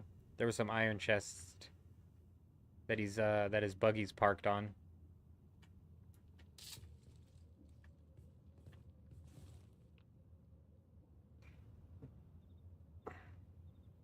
What am I gonna do in his base? Is that what you're asking? We're gonna take all of his stuff. I'm gonna make it my stuff. I'm gonna help him get it out of the deep desert. He was saying he was having a hard time transporting his stuff out of the deep desert, and I said, I got you, bro. Don't you even worry about it. I got you. I'll get it for you. Don't even worry about it, dude. Then he said, but my Pentashield wall is a little bit messed up. I'm going to try and fix it. And I said, no, you ain't. I'm going to sit here, and I'm going to make sure you don't come back and try and fix it. Because if you do, I'm going to hit you with the whoop wop. You know what I'm saying? Hit him with the slip slap. Although this guy survived. The first guy we jumped on, like, 20 minutes ago, he survived, like, 4 hard stabs with no shield. None. So I don't understand that. Does he have chests? Titanium is heavy? Yeah, check it out. I'll show you the other chest. It's not just that little tiny chest right there. He's got a few of these aluminum chests right here. Boom, boom, boom. They can't hold like a ridiculous amount, but he's also got that buggy right there. Ooh, we're gonna tap that buggy. Ooh, yeah. He thought it was unraidable. I'm gonna show him. I'm gonna show him ain't no base unraidable on my server, pal. If you put it out in the deep desert, I am gonna find it, and I'm gonna get it. We got lucky to find this one, actually. Do I prefer triple finger or Thufir's best? For raiding, I wish I had my triple finger. We pulled out Dune Watcher, and this thing is dumb. It's dumb, man. I miss my triple shot. Bang, bang, bang, bang, bang, bang. That thing rips through walls. Don't get me wrong, the rocket launcher does good as well. But the rocket launcher is weird. Like sometimes it's not doing damage to a wall. It typically is like with the floor pieces. The floor pieces, the rocket launcher like acts strange too. How to protect your stuff? You don't build out in the PvP zone. That's the only way to protect your stuff. Other than that, it's going to get raided. I would assume that most of the ores are sitting inside of his buggy, which is why I'm also saying that I would assume if he's smart enough to put, or at least attempt to put an unraidable base down, except for that mistake right there and that mistake right there, then he's probably smart enough to take it in and out each time. Yeah, no, that's fine, Whispering. There's really no reason people should be building in the PvP zone, if I'm entirely honest. You might build a base like what this guy's got going on above us. There's a base above us that's just a box. And that's essentially, yeah, you live in your base and you protect it 24/7, and if you're getting offline, you take all of your stuff out. You take all of your stuff out. That's the only way to ensure that you don't lose your stuff. Yeah, if you're in a PvE zone... If you're in a PvE zone, that'll work. You'll be completely safe. You actually don't even need to change it if you're in a PvE zone. But when you step into a PvP zone, it doesn't matter if he puts all this stuff as owner, because if I break that sub-fief, I essentially gain access to the entire base, and I can go in and I can just demolish everything if I wanted. Right now it says I don't have the required permissions, but if I broke that sub-fief, there would be no permissions. So boom, boom, boom. I would just be able to delete everything. Not only that, as soon as I break the sub-fief, it opens up all of the chests. Where can you build? In the safe zone, the PvE zone. So the safe zone of the deep desert basically spans all the way out to the halfway through E. So you'll see here, we are based up, where are we at? Here we are. We're based up right here at E6. And this PvP zone starts like right here. So anything past this is entirely raidable. Even if you're in a PvE zone, the devs could make it to where it's a PvP zone tomorrow. You're so right. We can only hope. We can only hope. Man, was that a crazy day.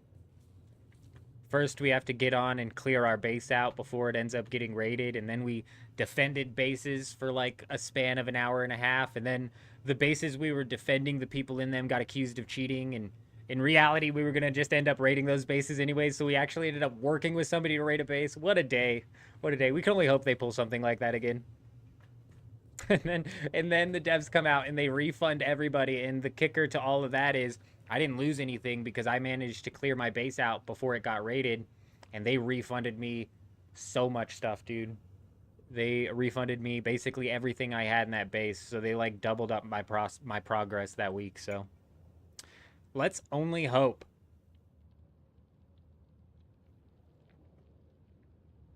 You're all safe out there. You're 100% safe inside of the Haga Basin. There's no raiding inside of the Haga Basin.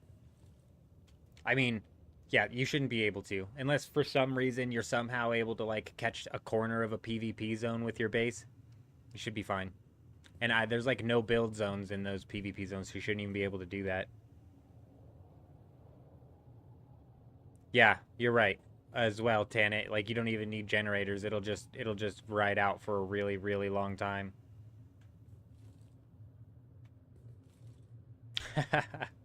Definitely, it was definitely a good move on their part to issue refunds. And what's funny, in the video I posted talking about them issuing the refunds, I was like, I didn't even check to see if I got a refund because there was no reimbursement that I needed to get. So in the video, I was like, I wish I could show you guys, but I can't. And if I'd have just logged on and checked, I sure shit would have been able to show you because they reimbursed me as well, which I thought was hilarious. I heard somebody in the comments say that they got refunded like a ridiculous amount of stuff, but it seemed more so just like a guesstimate of a number. But it was like a lot, like 7,000 plastanium or something like that, or maybe like 7,000 cobalt paste. I forget what it was exactly, the numbers, but it kind of seemed like the devs, it was like a big ass base and they just like max refunded whatever they were willing to max refund. Crazy.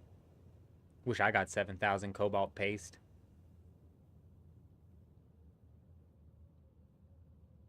Anyone know how to get rid of the sandbikes? When you start the game, you claim 2 sandbikes and they are not on the map. Oh, and they are not on the map anymore, but show 7 of 10 vehicles when I have just 5. Honestly, I haven't the slightest clue.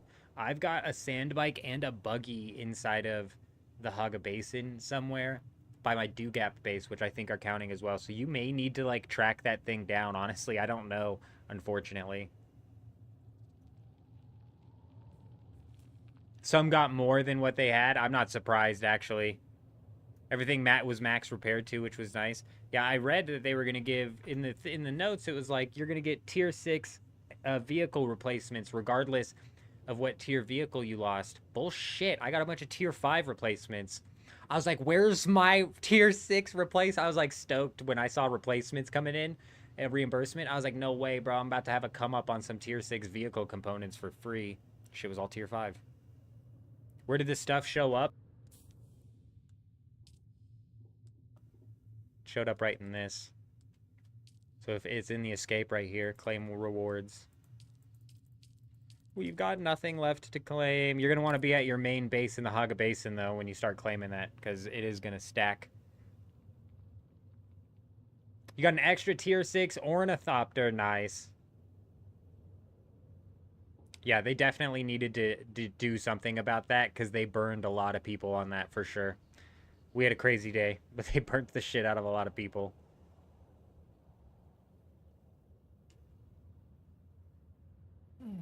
We had somebody in the chat crying for the next 2 days, like, and they were even saying stuff like, you as a streamer should hold the devs accountable. Like, it's my job to go and wrangle these devs up and tell them to do something about it. I thought we put him on a 24-hour timeout and he would come back after they issued a refund and say something, but he hasn't showed up yet.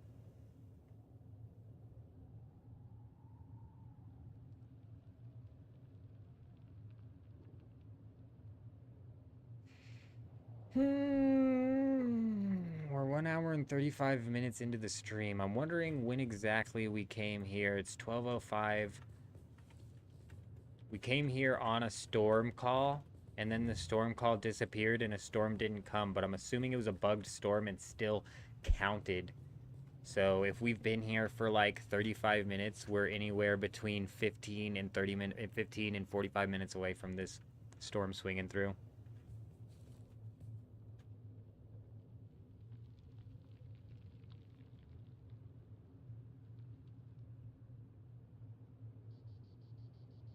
I wouldn't build in the PvP zone unless I was building a box and just dumping a bunch of the titanium that I farm in there, and it would be very temporary, and then I would delete the subfief after I was done farming.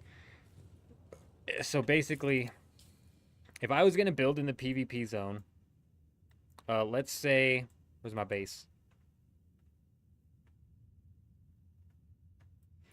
So right here is a big titanium island. So I would come out here and I would put a little box down. Bop, just a little box with one generator and 2 aluminum chests, and then I would mine all of the stravidium on this island, put it in that chest, and when I was done mining all of the stravidium on the island, I would move all of the stuff in however many trips it took back to my safe base here, and then I would go back and demolish this base and delete it, and then move it up here, which that was the stravidium island. I think this is titanium, and then we would mine, and we would just recycle, just rinse and repeat the same cycle over and over again. I would never leave stuff in a base at all, like for real. I wouldn't even give people the thrill of breaking into a base and seeing if there was gonna... Oh. What are the chances, dude?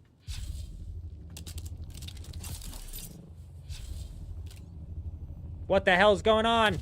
What's going on here?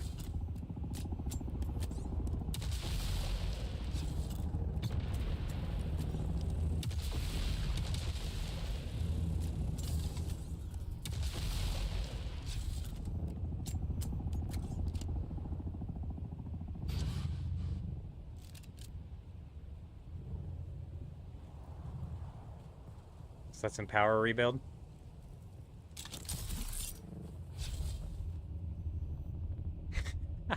What are the odds? I can't tell if that guy's chasing. Watch that be that one guy we were raiding with, bro. He's always out here in the deep desert.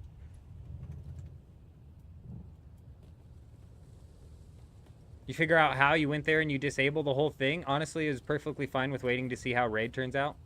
Oh, Zed, we're not leaving this raid. 100%. I could drop down to 0 viewers. I'm not leaving this raid, bro. We're not going nowhere, dude. I'm not breaking the chance, or I'm not giving this guy a chance to sneak back into his base and fix the mistakes that he made. We're raiding this thing. This guy's losing his buggy today. We're actually raiding both of these bases in one. It's going to be a twofer. We're going to pop that sub-fief, which will gain us full access to the base, and then before we even raid it, we'll go and bust into this base.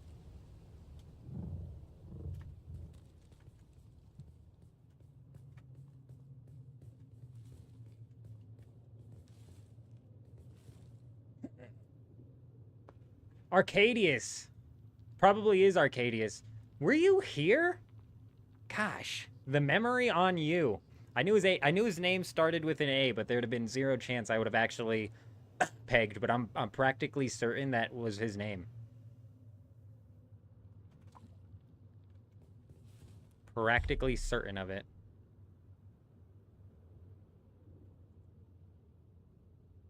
Anyone know? Oh, so you had to actually go and find the sand bike and disable it, huh? That's crazy. That's good to know though, so I'll have to delete those. Yeah, our base was camped by him and the Deep Desert Police Department. Damn, I didn't realize we were on the same server. I might have raided your base with him. Did you watch that stream? Was that your base that we raided? That's crazy. Oh, showtime, baby, showtime. Showtime. Woo!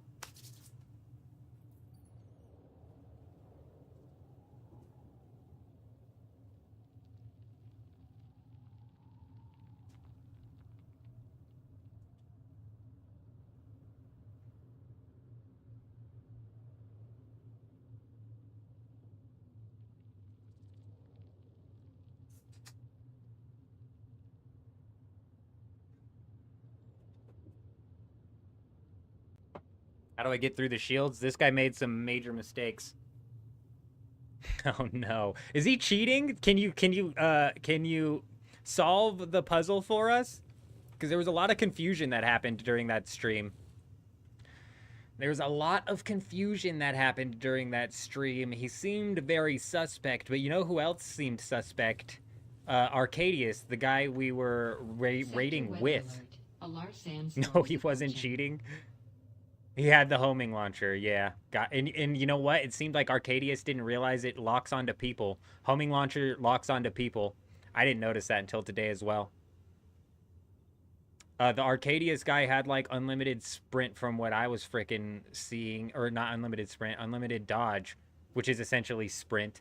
But then we kind of like even debunked that as well, because if you're managing your sprint properly, you can have unlimited dodges essentially. That was a crazy day, bro. We defended your base for a little while, but in reality your base was always on my target list. So as much as we defended your base, at the end of the day it was like I was gonna try and hit it anyways. Your boy didn't get out like I thought he did. I thought we got your boy out when he flew off with that first assault ornithopter load. I don't know what he got out of there. Sector weather alert. A large sandstorm is approaching. But he didn't get the big... I thought he got the big refinery out, but when I was watching the footage back, I was like, oh shit, he didn't take the big refinery the first time. He got only 700 melange out. Damn, bro. Oh, what a day, dude. What a day. What a day.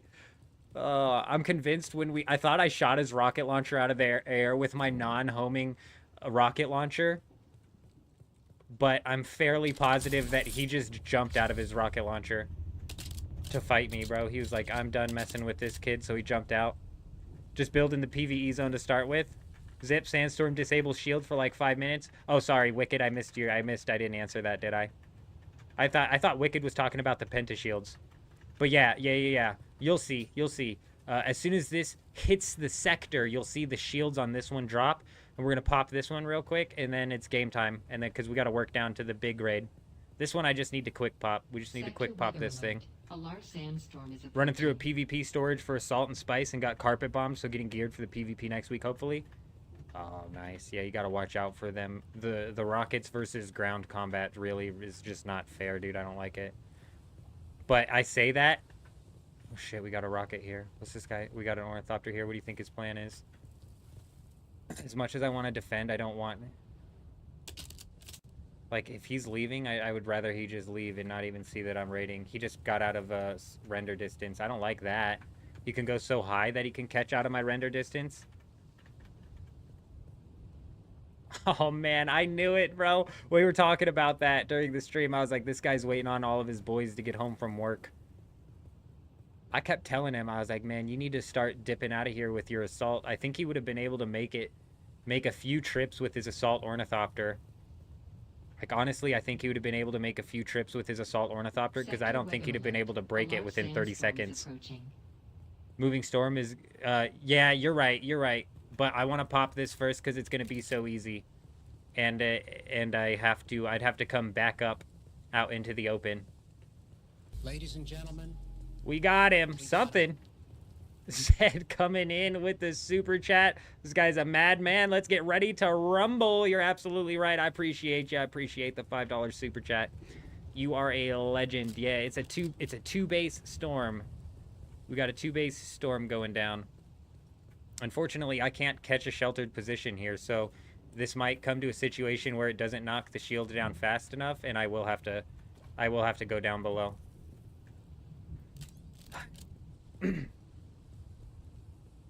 It does look like that one guy left, which is really good.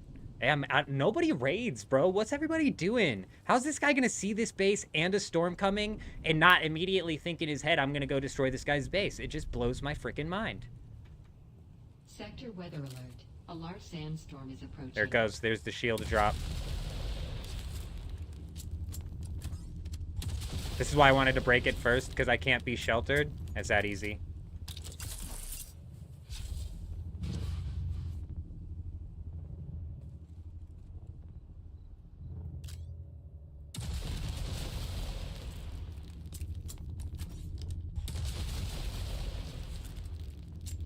Man, it looks like it's doing splash damage.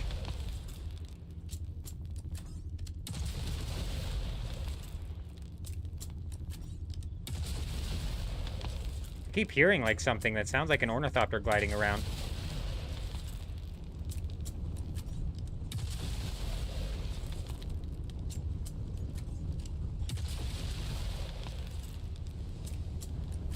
Let's make sure that it's...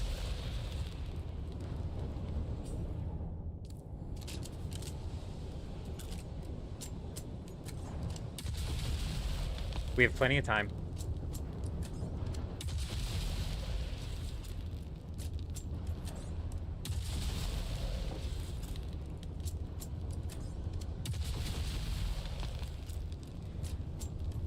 It would have popped that generator by now if it was doing splash damage.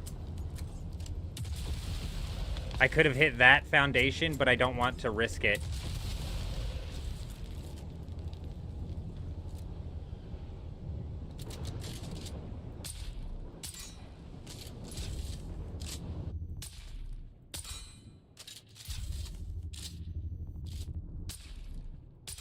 Okay, hopefully that is damaging the foundation. We're gonna take 2 more shots off and check. It is.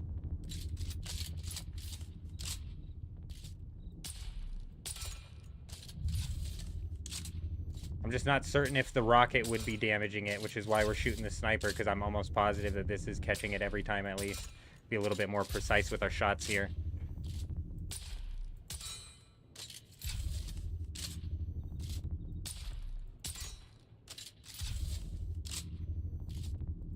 This isn't as much of a go down as I thought it was, so we really have to hope that this generator knocks down the shields, knocks down the penta, knocks down the power.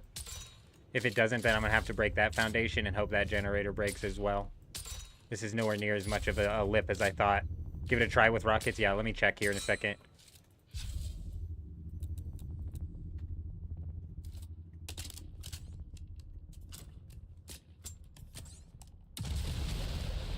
I mean, like, surely that's hitting it, right? We'll shoot like 5 at it and check.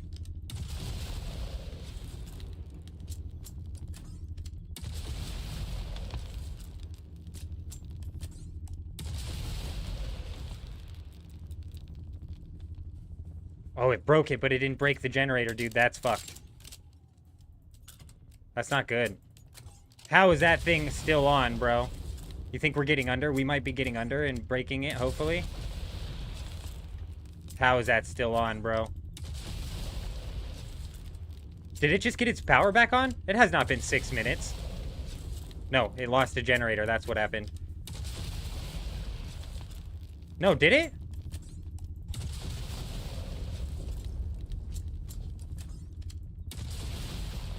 We're in. Where's the sub-thief? Where's the sub-thief? Did we pop sub-thief? We must have. We popped sub-thief. That's a full loot. Yep, like I had anticipated. Oh, we got some here. Nothing crazy.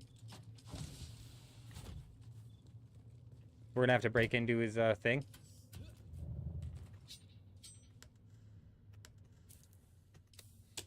Yeah, this asshole's getting a full wipe. I told you guys since he's smart enough to at least attempt to do a what am I trying to think of? A unraidable base. He's probably smart enough. Looks like he got a shield back up though, but it can't be. Why is that all popping shield?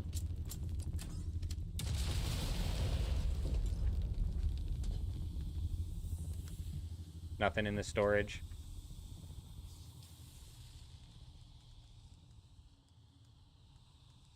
Where's my welding tool? I don't have my welding tool? What, I put it away? I was gonna try and steal his thing. We was gonna try and steal it.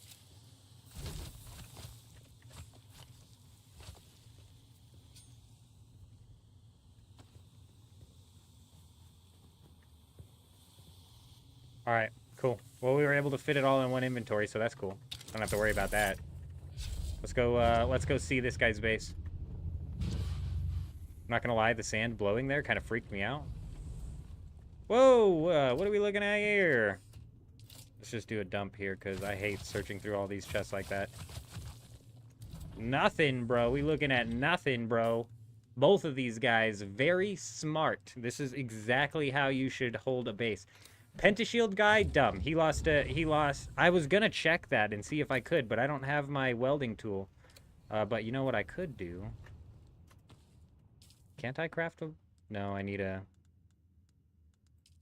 Yeah, shit. I don't have my welding tool. Like, what the hell, man? How did I walk out with my welding tool? That's insane.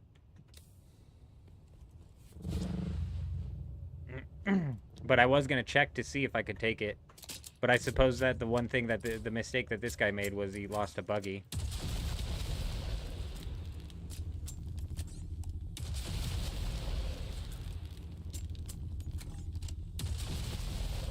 Well, 2 raids down and no loot gained, unfortunately. I mean... Shouldn't there have been some, like, aluminum over here from them chests?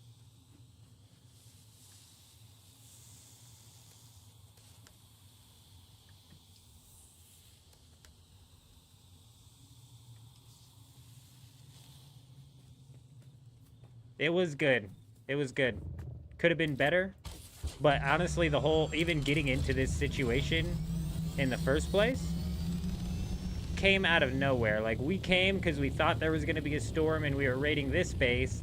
And then we have this guy just tweedling along, which led us to that base. So, we walked out of there with nothing but an experience. But you know what? We raided our first Pentashield base, our unraidable base. He didn't do a very good job at making it unraidable. But yeah, that's essentially how it works, is you get 6 minutes. If you break the generators, the base's shields will never come back up, and so therefore you have all day to raid the base. If you break the sub-thief, you gain full access to the base. Bada boom, bada bing. We got lucky there too that the rocket was able to shoot under the pentashield. Otherwise we would have been a bit screwed there because nothing was breaking. Like, that generator stood on that one foundation. I was just dumbfounded. I couldn't believe it. Sooner, good evening. Good to see you. I hope you're doing well. We need to go grab our, I put the weld tool, drops and darts in a chest you never hit quick deposit on. Oh, you know, I was thinking that when I was out at the base, but I didn't hit quick deposit on any chests, I don't think. So honestly, I don't even know how it's not in my inventory right now. So strange.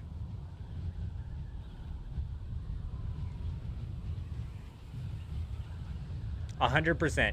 If you cannot find the sub-fief, break as many generators as you possibly can, and the highest tier generators as well. If you can find the sub-fief, immediately break that, because as soon as you break that, raid's over. You win. Game over.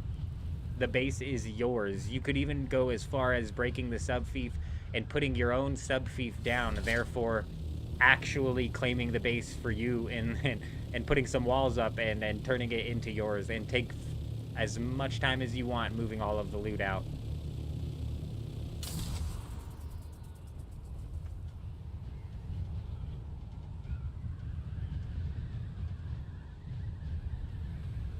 Give it a try with rockets? Oh, you know, I did shoot it with rockets. I was thinking Ornithopter rockets for some reason. I didn't have my Ornithopter with rockets on me. But I'm wondering if that's a good way to raid a base, or if that even does damages to the base. Because you can fire those out so fast. It might only do 169 damage, but you're just firing them out so fast. This thing is still going off over here. We got a buggy worm.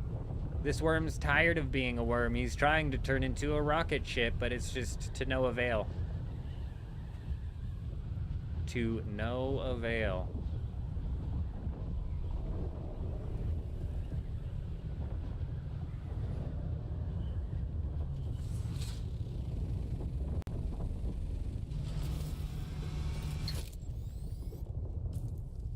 Why does it look like the Coriolis winds are happening? Like, this game, the game's bugging right now. My server be tripping right now. I don't know what's going on. What's the new Thopter meta? Oh, man, I gotta change the title, because it's actually not. I was so convinced after all of the theory crafting we did talking about this stupid-ass Ornithopter last night that this was gonna be it, but I was massively undercounting how much of a problem the 10% speed decrease was going to be, and now this thing is slower than even the Scout Ornithopter with rockets, which is just absurd. Fucked up, dude. Yeah, I had to change the title. Glad you brought that up.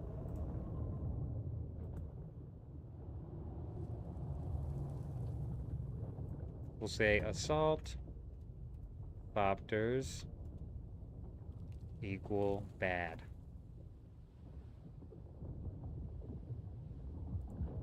Because that's what they equal. They equal bad. Yes, they gave the assault the decrease too. Otherwise, it would have... it's so dumb. I'm not fully giving up on it because... And the assault Ornithopter, I don't even get a boost with the... This doesn't boost my speed. This doesn't boost my max speed when I'm gliding and I have the turbo. But I can be non-vulture mode and turbo up to 150. So this is the one thing where it's like, okay, you might actually be able to, like, better maneuver people because you can get up higher if you're in non-vulture mode. It's like, we got to do some more testing. We might as well take this bad boy back out. I'm convinced it's just going to get dicked on again because it can only glide at 120, like you'll see. We'll fucking chase this guy. Hey, asshole! Wait up for me. I'm slow. It climbs fast, at least. You're right. It is a good hauler. You're correct. And if you have a storage and you have a boost on this thing, you're going to outrun any Scout Ornithopter with rockets with ease. The problem is I thought that we were going to be able to at least keep up with other Assault Ornithopters with storages with the Assault Ornithopter with rockets because of the boost, but that's not it. That's not it.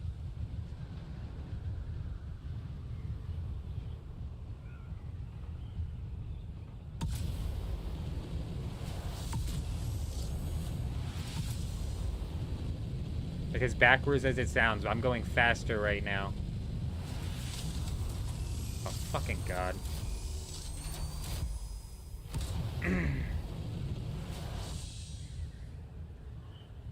Jake M.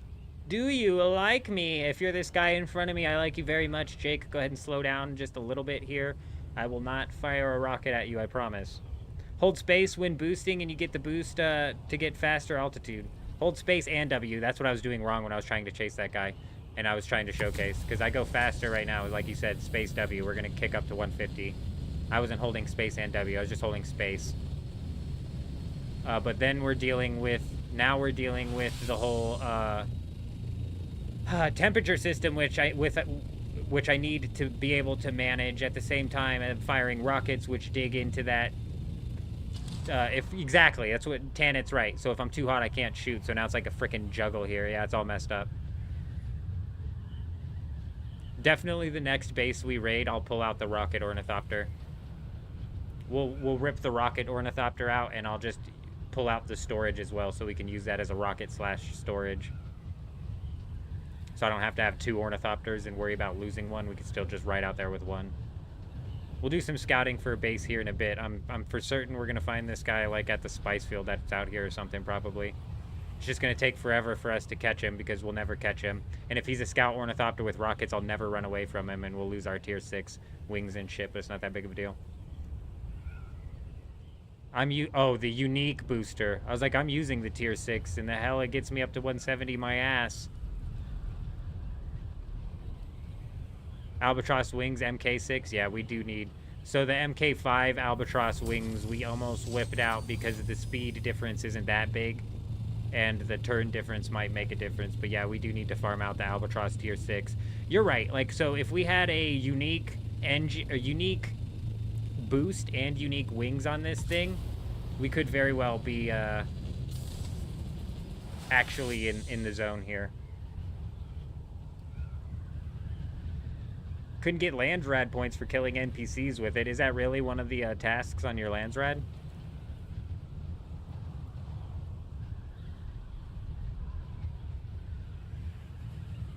Thought there was a spice field out here.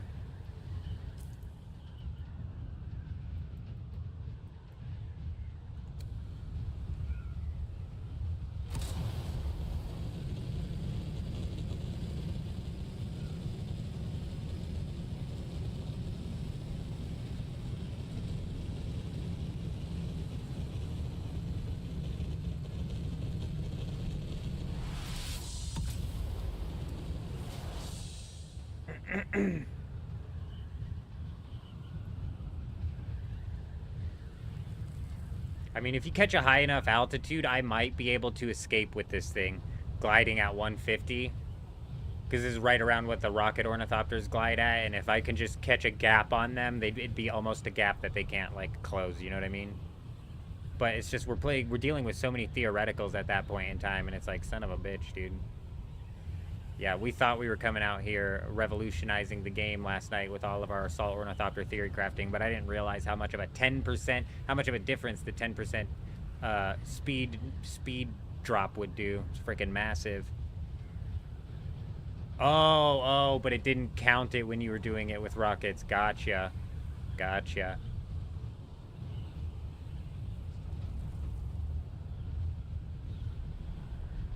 Well, I don't know if I just blitzed past whatever spice field was supposed to be out here, but we're in the I section. I suppose I wasn't looking at the land too much to see if he had landed. I figured there was going to be a spice field off to my left right here. This is where it was last night, I think. In non-vulture mode, so I should be able to... No, if I hold down S, I go straight forward. If I hold down space, I go straight up. Holding down space... Oh, shit. Check that out. We just actually kicked up to 168 by just holding space. I was just holding space there. Yeah, did you see that? That was a bit of a boost right there.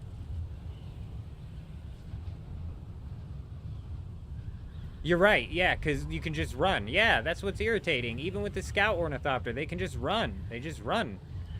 Or you're right, I have to actually gank them, and I have to find them while they're farming and get some shots off on them And dude, I swear my aim is so shit. I cannot get these rockets to go where I want when I'm like skydiving down on somebody. They don't land.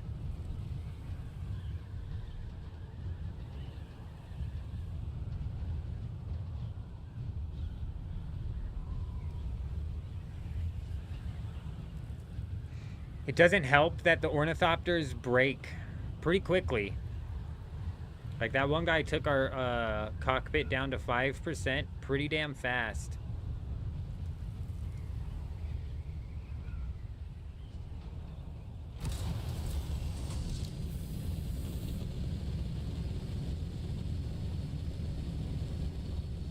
I mean, holding space in boost is getting me up to like 160 until we hit the height.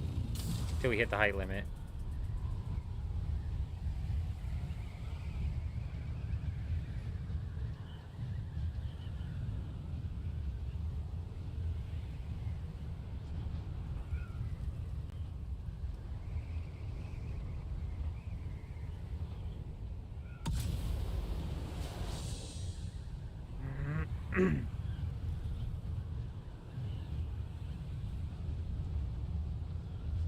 Take the buggy next time when you raid a base. Let's see how fast it's going to go down. I don't actually have a buggy that's set up with rockets. We'd have to do a bunch of crafting to get that to work. But we're going to pull out the rocket ornithopter and see what that does. How much damage per rocket does the buggy do? And I guess it all just depends on if it translates over to the base in a 1-to-1 format. Because if it does, buggy rating and ornithopter rocket rating probably be meta. Especially if you can shoot the buggy's rockets as fast as you can shoot the ornithopter's rockets, you can friggin' just lay these things down. You know, lay down some fire.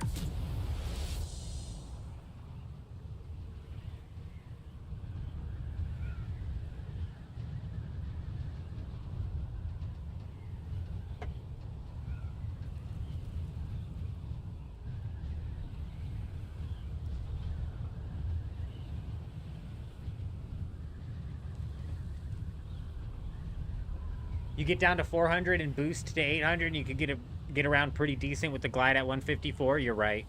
You're not wrong. It's the second we get into any sort of fight and they catch a gap on us, I can't close gap on this thing at all. That's essentially what it comes to. I can't allow a gap to happen. Because the second a gap happens, it's only going to widen. And honestly, like, I can't allow a dogfight to extend out even that long. Because if they get up altitude and they try gliding away, they're gonna catch a gap on me pretty easily. And I had thought that the boost with the assault ornithopter would help with that, and it might with the fact that, you know, we can W and spacebar boost and actually get a decent amount of speed. But do they see who raids the base? Honestly, I have no idea. Oh, here we go.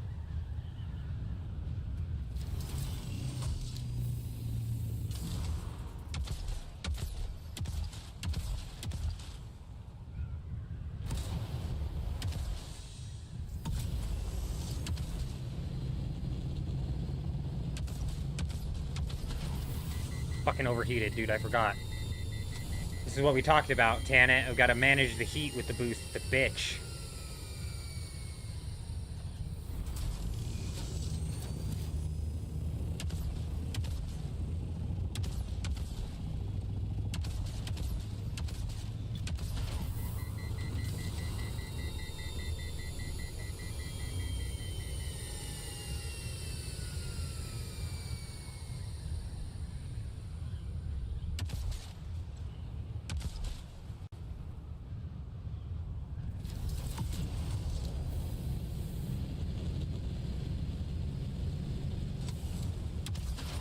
Fuck!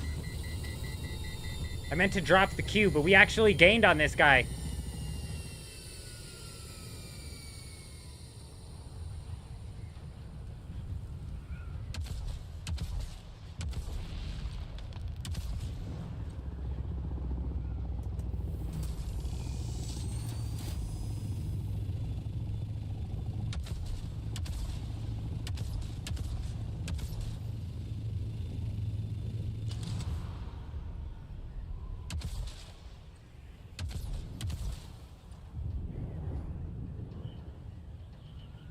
Let's let the heat cool down. Sector G. I've still got some time here. Let's let the heat cool down.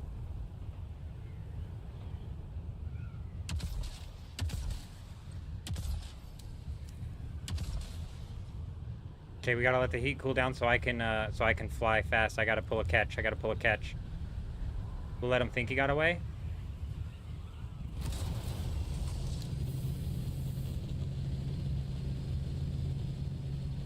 Okay, kill it. Drop it.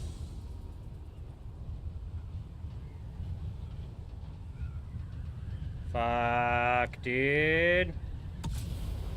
He caught gap, is what I said, bro.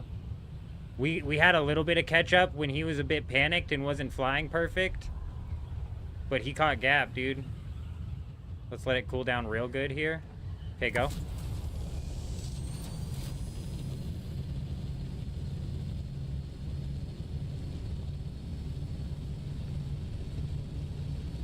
Kill it. Drop it. There he is. Did we catch him again? Holy shit, we might have caught him again. Alright, we might be actually reworking this thing here. Do I need to change the title again? He still has gap, damn it. I don't think these things are, like, infinitely going. They blow up in the air. Like, I don't think I can hit him from this distance, can I? Okay, one more. Up, go. Okay, now just space.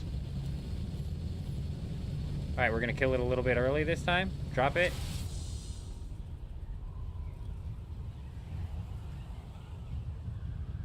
Where the hell did this guy go? There he is, there he is, there he is.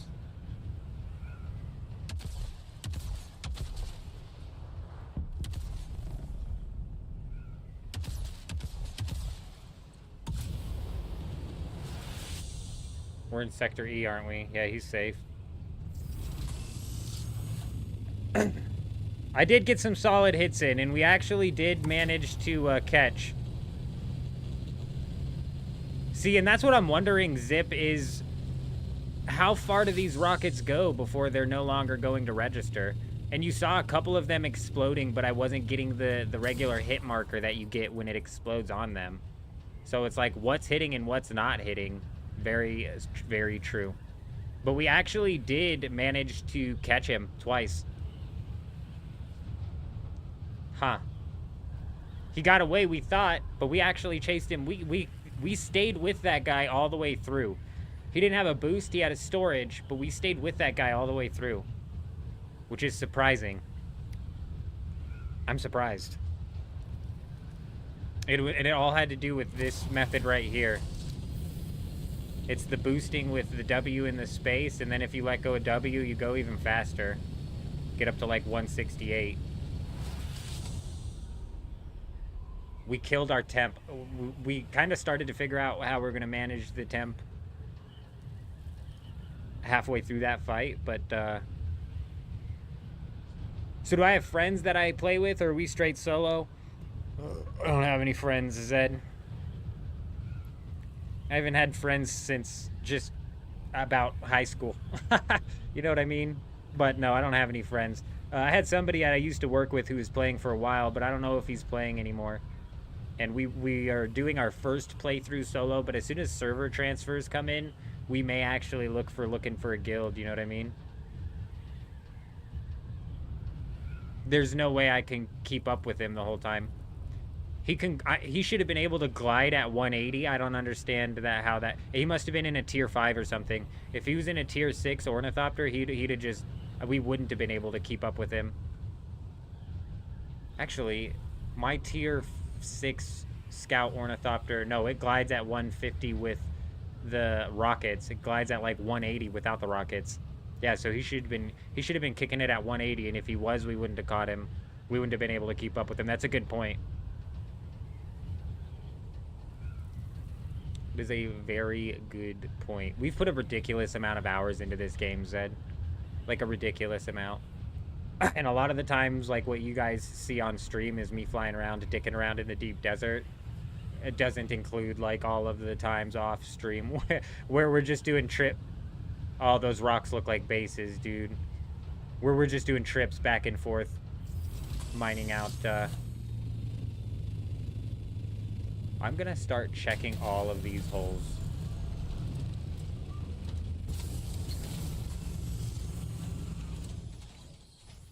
I don't typically like to leave this thing on the ground, but this cave seems like a bitch to fly through. Yeah, we're gonna start checking all of these holes. Because that guy's base that we raided earlier was hidden. Hidden, dude. If I didn't stumble into him, I would have never found that base. I'm not even sure if that was that guy's base either. He just happened to be in the area.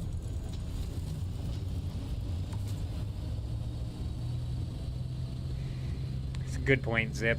Very good point.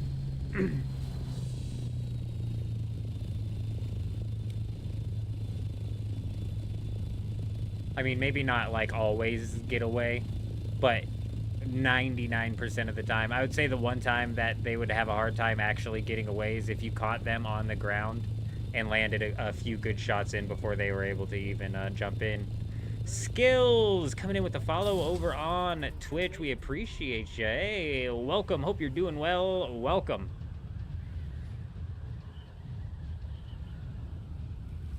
While gliding, boost, hold down S to go straight up. Boost, you go 120 straight up. Yeah, you're right, but it's not that fast.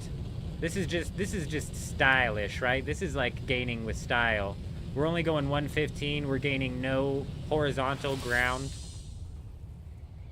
You know, that's just like, that's a way to gain altitude with style. You came up with the whole method of going out of vulture and holding W space and while the thing's going, and then we just take off space. Now we're gaining horizontal ground, and we're going 160, and we're going vertical. That like slams the temperature. It does slam the temperature, making that something you got to keep track of, but it's not bad. Been watching for a week. You made it to win raid bases. Now wait. You made it. Me want to raid bases. Now I find myself sitting on the side of a base. I wall crawled and waiting for a storm. Hey, there ain't nothing wrong with that. If they're dumb enough to build in the PvP zone, then they gonna get raided. We've done our fair share of waiting for bases. We even did that today.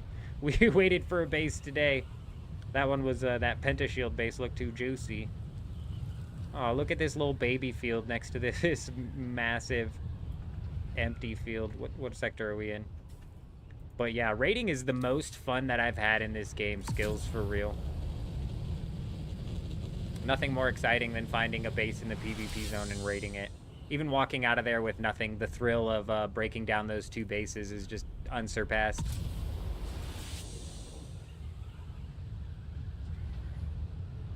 Oh, that is cheeky. And then once you're in there, if they didn't hide their sub-fief, and even if they did hide their sub-fief, it's game over. That is cheeky.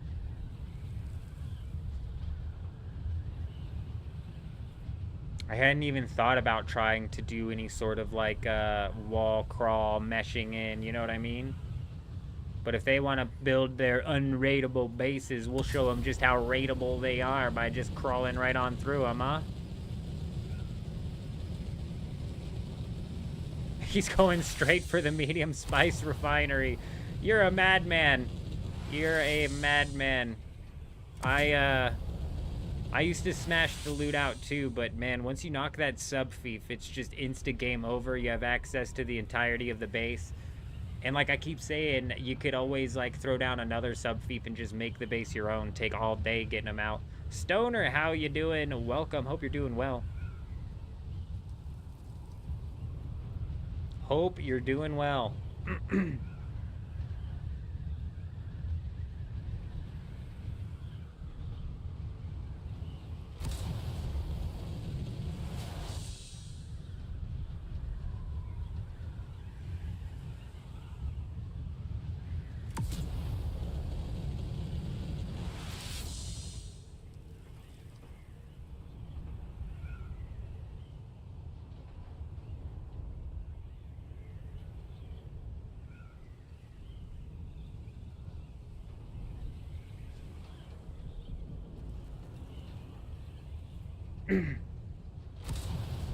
This looks like it's a actually active field.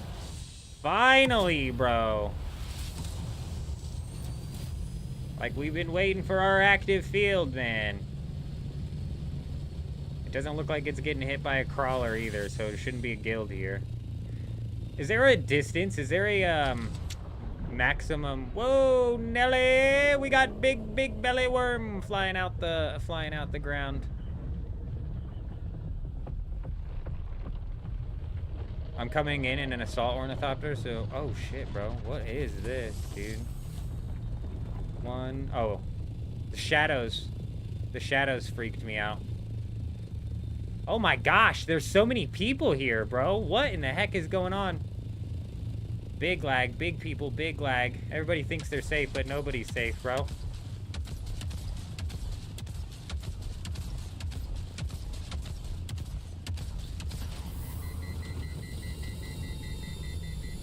Nobody is safe! You all better run! We're ganking today! Oh god, oh god, oh god! No time to gank, it's time to run! Fly, fly, fly, fly, fly! He broke one of my modules! We've got a flappy wing!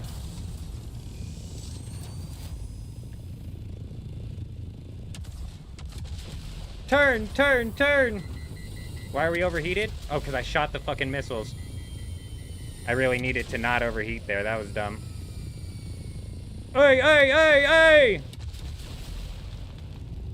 It's alright, you ready? Woo! Now we fly! You think he chases? Oh, he chases. Of course he chases. He doesn't know our secret strategy, though. Oh, shit! That guy looks like danger. That guy looks like danger. It's alright, we're gonna ride low here. We're on full... Oh, shit. No time to ride low. Now we go up.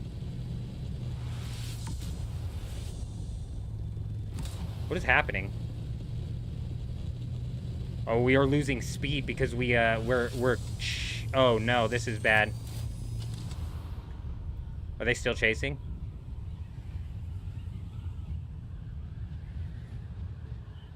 God, this thing sucks, dude. I was curious. I was wondering why we were losing so much speed on the boost. Is that the guild again, bro? Man, that guild's crazy. They were out last night. They be doing weird shit, bro. They fly out in numbers and, like, genuinely... Is it just me, or is it weird that they actually roll out with rocket ornithopters to defend? I guess it makes sense because they gotta defend against assholes like me. Right? But it's like, dude, can't I just pick on some noobs for a little bit? That guild's always got people stacked, bro.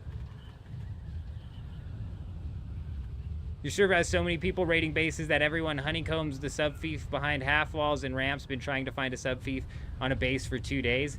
Man. And those are like the bases, if they're honeycombing, do they even have refineries and stuff in them? Might be a bit risky to do this up in the air. Oh my god, I never grabbed my, Oh my days. Alright, well, looks like we're flying all the way back to the base with a broken-ass wing.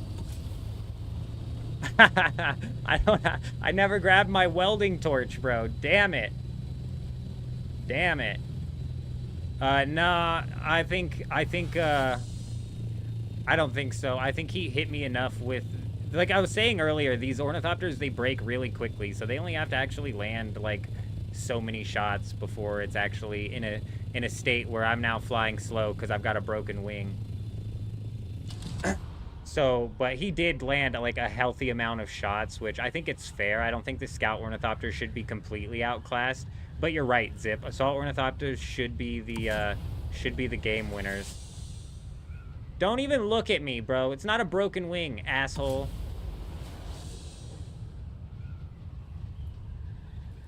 Guy wanted to talk shit. 1,000-meter render distance for 2,000-meter ships and spice is what I heard. Regardless of what you have set for render distance to keep PvP. I'm not worried about render distance. I was asking how far do the missiles shoot? Like, what's the distance that the missiles can shoot?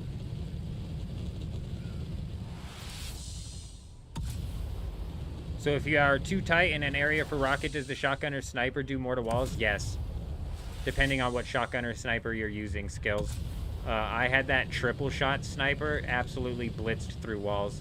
I would say that the triple shot sniper even keeps up with my ancient way rocket launcher in damaging the walls. It's really, really good. The Dune Watcher is a bit slow, but the Dune Watcher works. It is a bit slow though, because it's only a 2-shot. And the Regis shotgun, is that this one? No, I don't know what the Regis shotgun shoots, but for some reason the drill shot seems to like not do that much damage to the wall. I might be like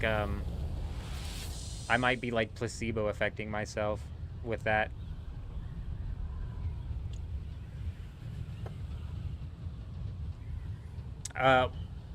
So what can we learn from the situation we just got ourselves into?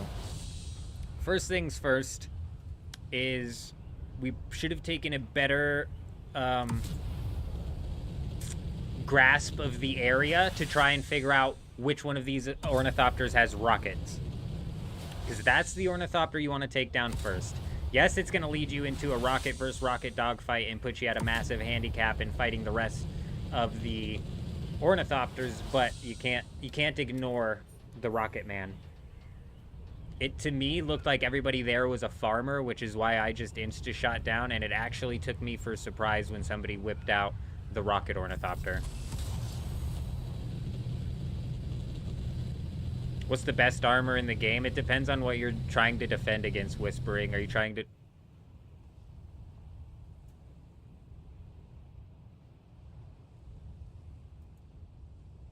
Hello? What the fuck just happened? Is the stream still up? We might have just lost our shit. Stream looks like it's still up.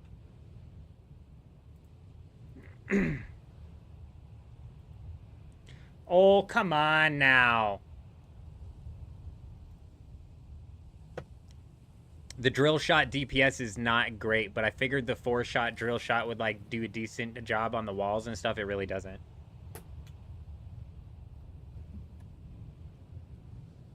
Yes, stream's working. Okay, it's good. Well, we know that, at least.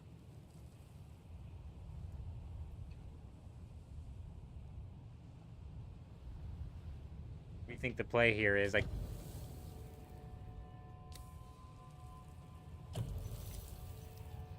Select respawn location. Have we fucking lost our minds?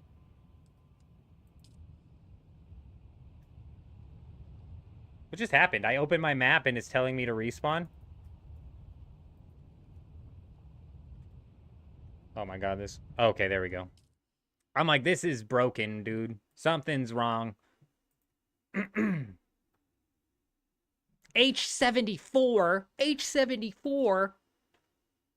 I hope everybody else got booted from that server, and all those people who were bullying me at the spice field, I hope they lose their ornithopters, because I think I just lost mine. And we might be in a situation here in the middle of the desert where we're going to have to figure shit out. So everybody calm down. Take a deep breath. We do have soft step boots, and I do have Bindu Sprint at level 3. Not on the skill bar, but I have it. Yep, fuck. Where's my nearest piece of land? Probably here. You would think, right? Okay, here we go. Quickly, skills. This has got to replace that. And then we'll go here. Kick in the knee charge. Okay. Let's just take the assessment real quick. 1704, 1511. Kill yourself with fall damage and do a vehicle respawn. I could just hit respawn.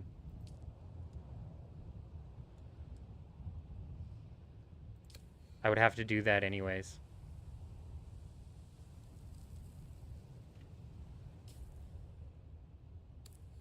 Did I just reset the respawn? Shit. Okay, let's hit that. I'm not moving.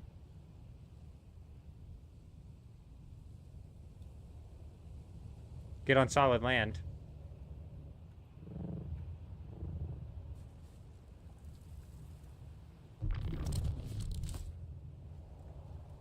Why am I getting no worm warnings here?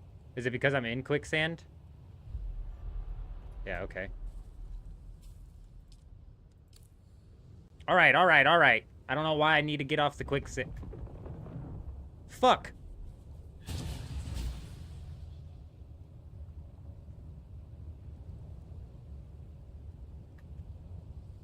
We're gonna have to do this old-fashioned way. Yep. I got you. Let's just go all the way up, you know? Let's just go all the way up.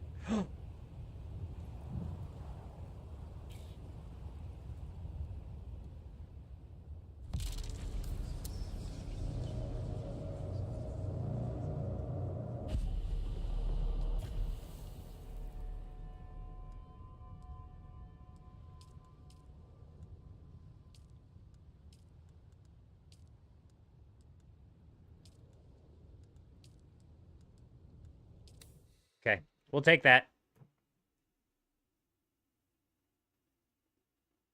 No, I saw the G7, but it spawned where my vehicle was, which was on the quicksand. So, we're gonna do something real quick, and then we'll find it. This happened last time when the server cut out, and I was able to find land. I think eventually this ship will pop up. I think, but we could also check right here. Watch. Oh, Assault Ornithopter is at risk. So we actually didn't lose the Assault Ornithopter yet. We haven't lost the Assault Ornithopter yet, but I don't want to continue to lose durability on my shit. So what we're going to do...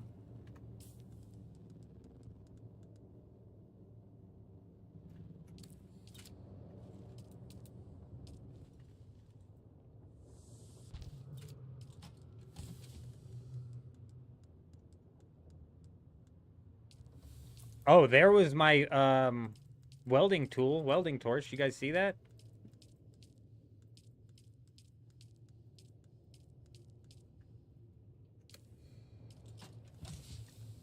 Just in case we run into like a worst case scenario type situation. And I end up having to die to the worm trying to spawn on this and spawning in the middle of the desert.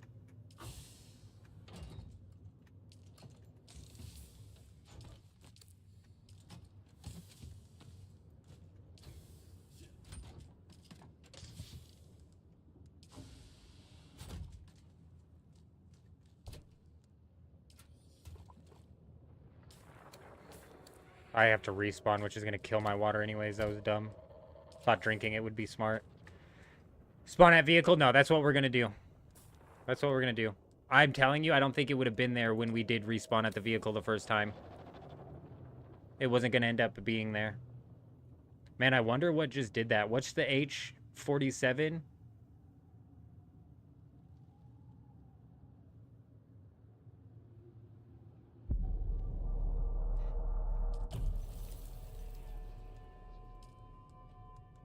I don't think it's going to be here. I think it's going to spawn us on quicksand again. I think we'll have to spawn in a couple of times for it to actually show up. At least this is what happened last time. Oh, there it is. I stand corrected. I wonder if this was over here in the first place, because if it was, I wouldn't have even had to kill myself.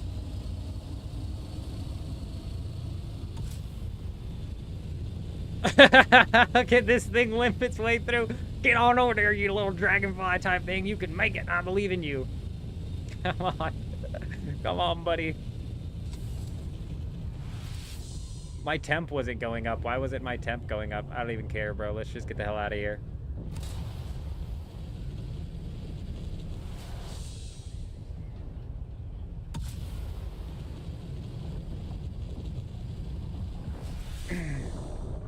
Yeah, well, we did manage to make it back to the safe zone, but realistically, the only reason we made it back to this safe zone was because they decided to leave us alone.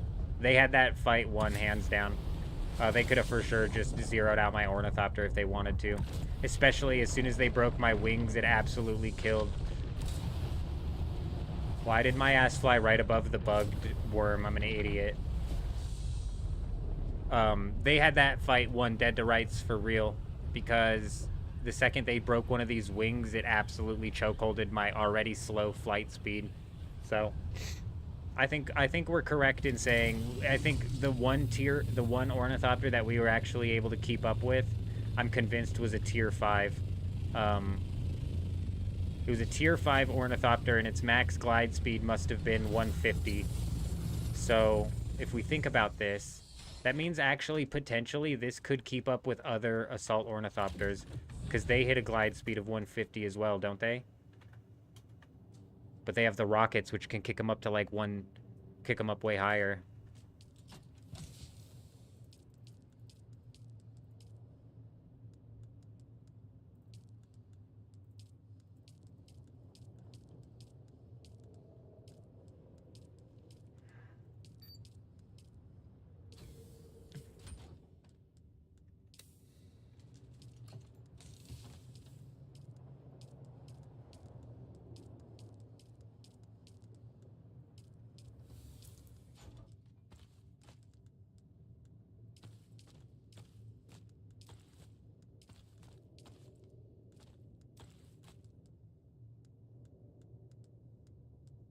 What the hell have I been putting in the 7 slot?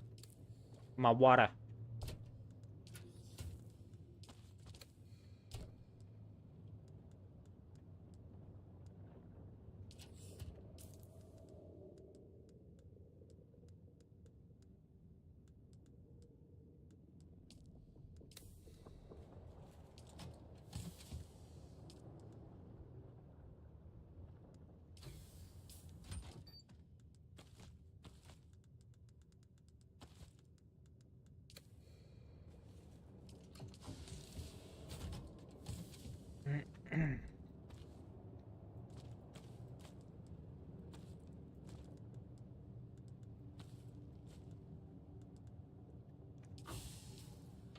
Okay, 3 suspensor belts. We've got rockets, the assault ornithopter storage. Let's repair our assault ornithopter. That seems like a proper thing to do. All I dropped in the desert was fuel cells. I don't need it. I'll just craft some more.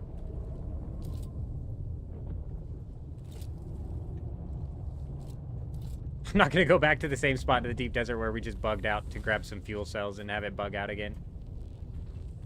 I am curious as to whether or not the assault ornithopter was in that spot the whole time. Because if it was, I could have just found it, but I didn't see it on my map. But to be fair, I didn't look for it.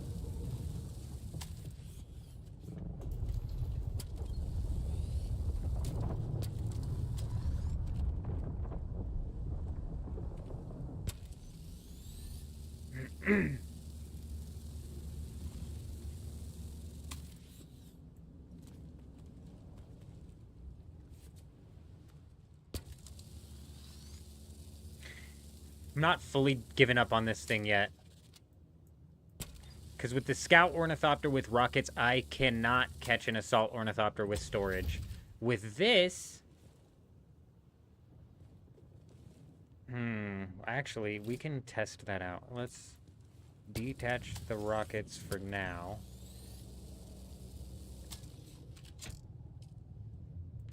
And throw the storage on there. Okay, it just deleted the rockets, but whatever, that's fine.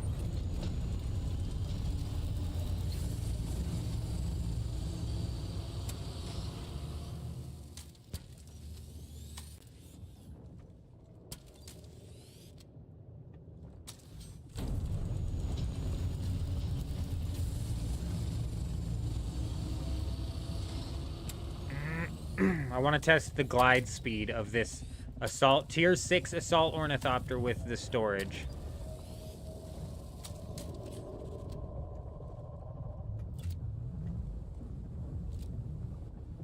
This will tell me if I'll be able to keep up with it or not, or possibly catch it.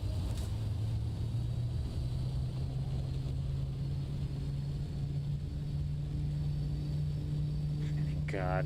With the boost, they can kick up to 185, which is going to give them an easy gap and height, but that's fine. I'm not testing that.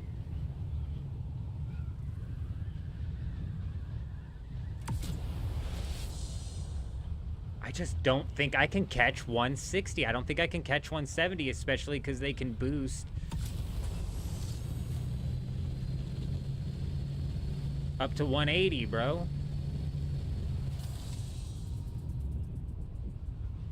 I just don't think you can realistically catch them.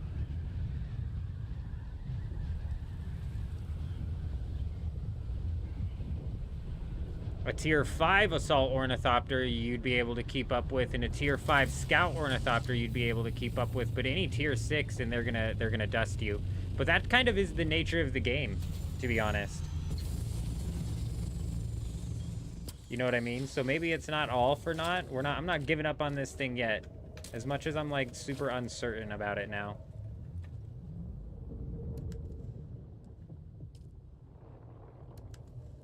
Yeah, it like literally just deletes the rockets if you don't take them out. That's crazy.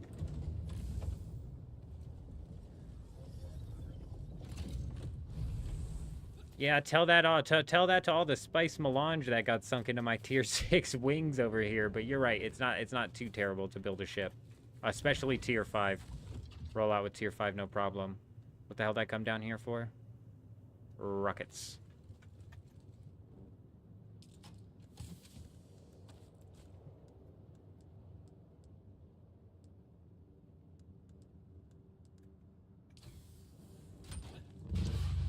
Big. Huge, some would say.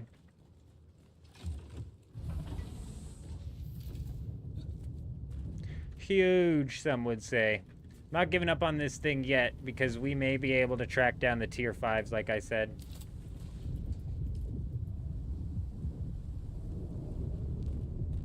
Why does this thing just look beat up, doesn't it? All grimy.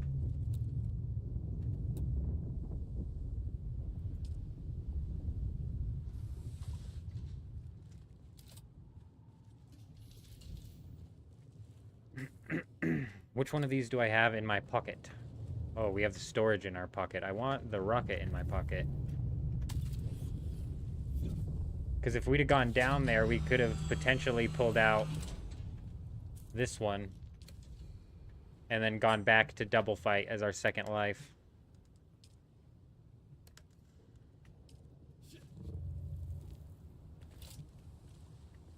Nope, nope, nope. I want this one in my pocket. Right. But I want this one's storage. Excuse me, thank you. I want this one's storage off so I could swap the rockets with storage should I need to. So we'll put the boost module back on that. Okay.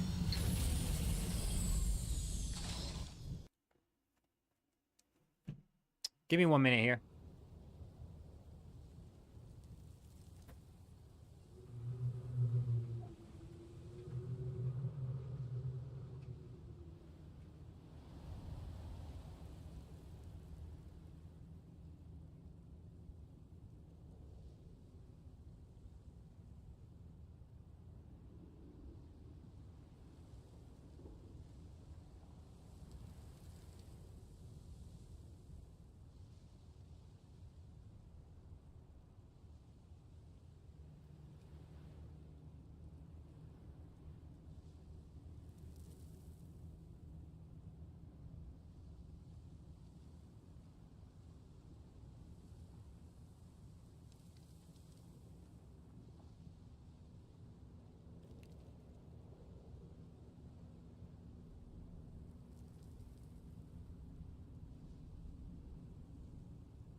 Zed! Nope. Oh! Do we have a base scouted? Look, we just missed a storm. We didn't have a base scouted, did we? This is Booster Boy, isn't it? Let's take Booster out. Let's see if we can catch that thing.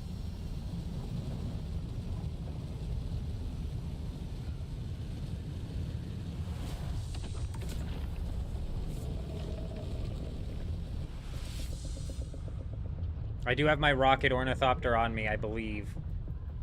So let's try and catch the backside of this storm and see if there's any bases here. Zed, I'm glad you said something, because I wouldn't have even noticed. I would have just completely spaced it. I was just getting ready to go out and do some scouting as well. So that's good to know that we're kind of like another hour or hour and a half away from the next storm now at this point in time.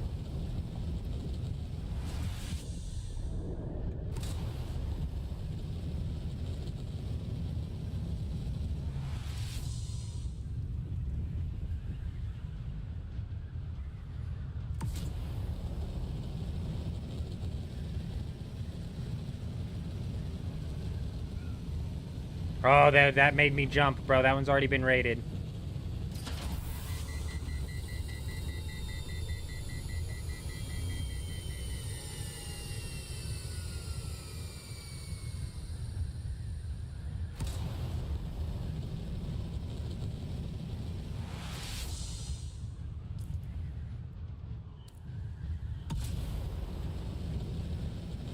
What is this?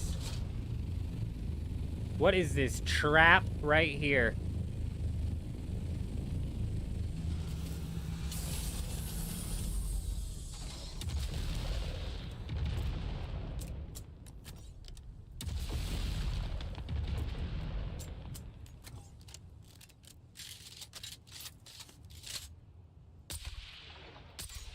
How many meters? 71? Okay. It's right in my effective range still.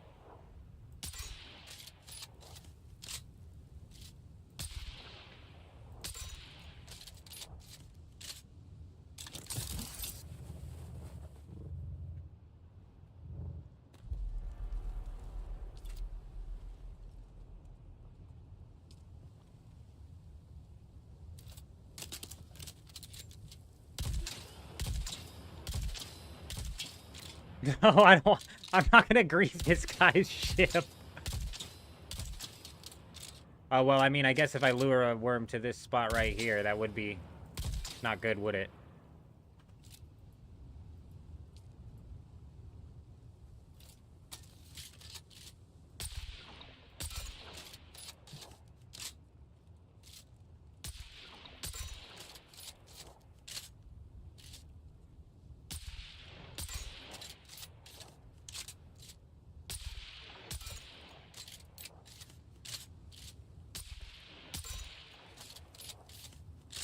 This guy must have, like, bugged out, too. Hopefully he bugged out with a big fat load of spice for us.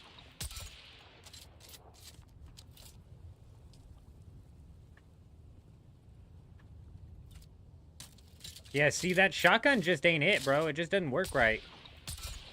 Whereas in this is actually damaging it. So the shotgun is kind of like the disruptor, where it's like it has to be on shielded stuff.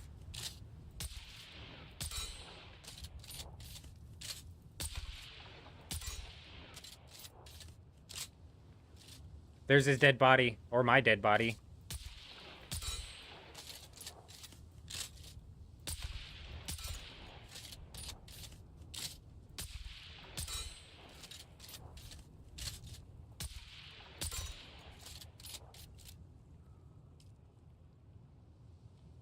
Okay, here we go.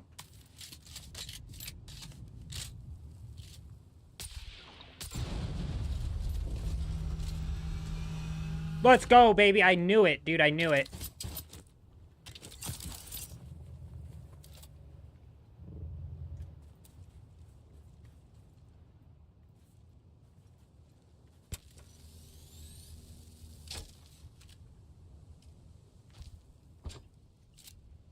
You think I can land on him?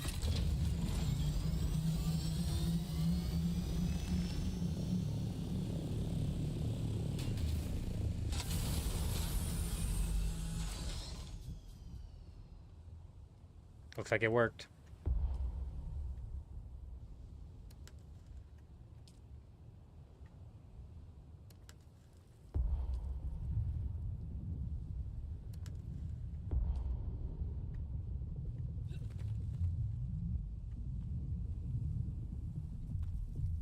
That's not for me, is it?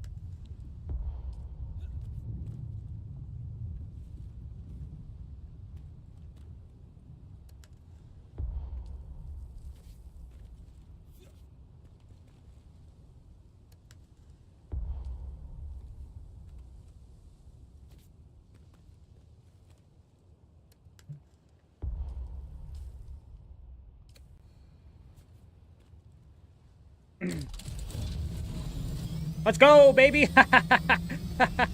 Let's go! Hey, easy spice, bro. Easy. Free spice. Free come up. You landed on your assault when you found it the other night? Yeah, that seemed to work just fine. Try the cope. I wish I had my cope on me, Electros. I freaking parked my cope and my other sniper. Those would be way better. The quicksand is bugged. If you touch it, you get sent to space, huh? Well, thankfully we didn't touch it, huh? Well, that went from chasing the storm to breaking in for some free spice, but you know what? We'll take it. I'm not going to complain about thousands of spice, and we're going to go back to clear the rest of that ship, that's for sure. There was a dead body over there as well I'm, like, interested in checking out. I don't know if it was mine or not. I have got to stop flying over this thing. We bug out while we fly over this thing, it's over. It's over.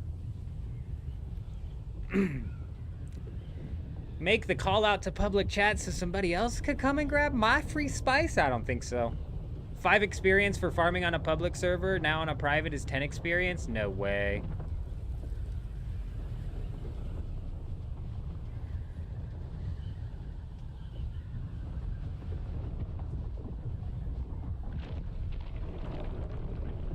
That thing's been at it all night long.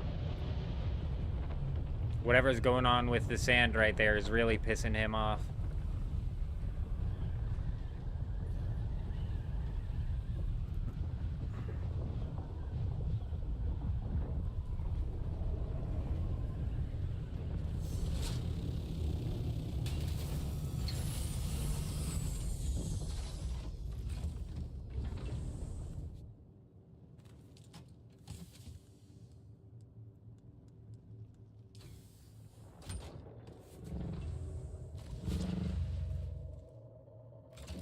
After it's empty? Oh, gotcha.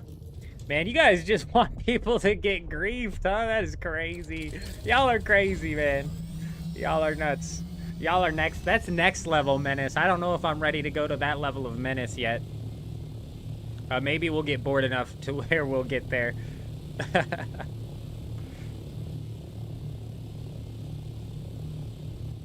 Oh, I got you, I got you. As in the sense it might actually help the owner find its ornithopter. Yeah. I mean, that's possible, but they should realistically be able to do the respawn on vehicle thing. It looks like what happened there is exactly what happened to me, where you just got booted on that. And what's funny is it might have happened to him the same time it happened to me. Because he was running, remember? He was running. Oh, no, that guy stayed. That other guy stayed. Never mind.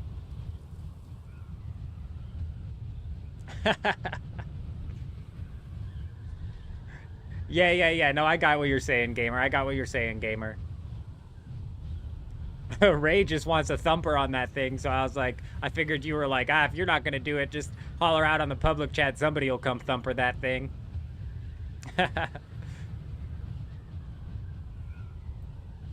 That foundation from the base we raided left over had me a bit, like, on edge.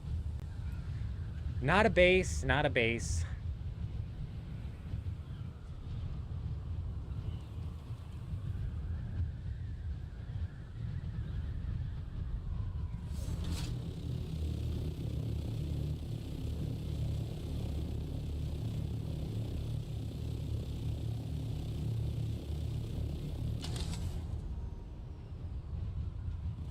Dude, I almost missed it. Did you see how hidden that thing was?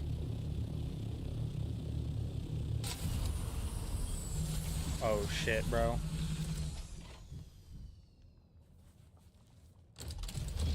Reset. Holy crap.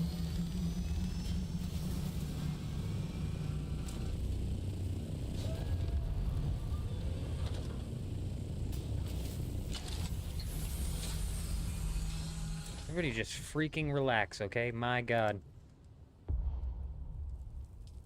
I don't know why it's not sucking my ornithopter down. The quicksand used to, like, just devour your stuff. I don't know what's going on.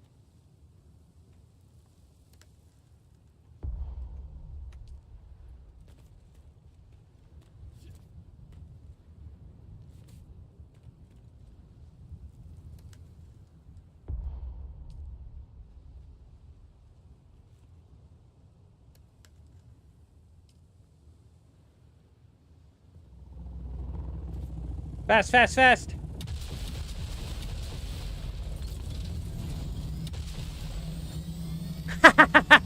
Thanks for the shit, dickhead! Thanks for the stuff, asshole! Oh, bro, you need to work on your aim, my friend. Watch this. You ready? I'm about to break your ankles. Ka-chow!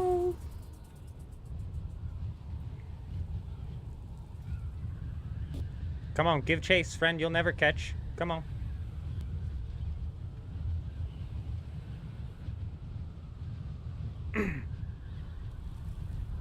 Whew, we got lucky there.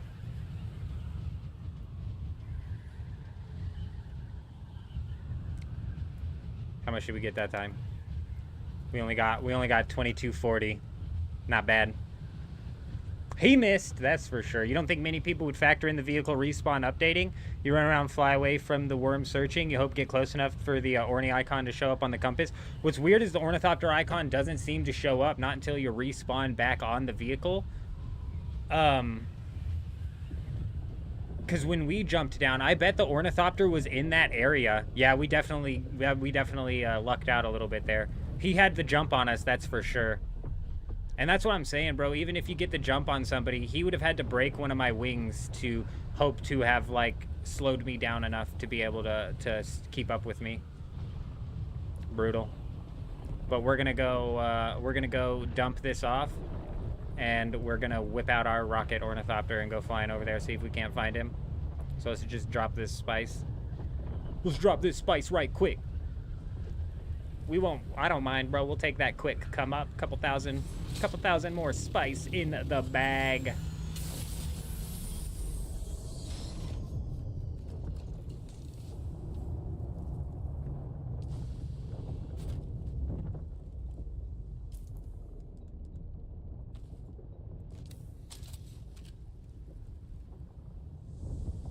What's the ship? Is it just random?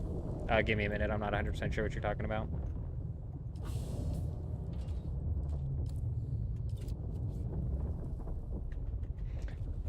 Was that his ship or just a random? Oh, that's a great question. Honestly, I don't even know if I'd be able to figure that information out.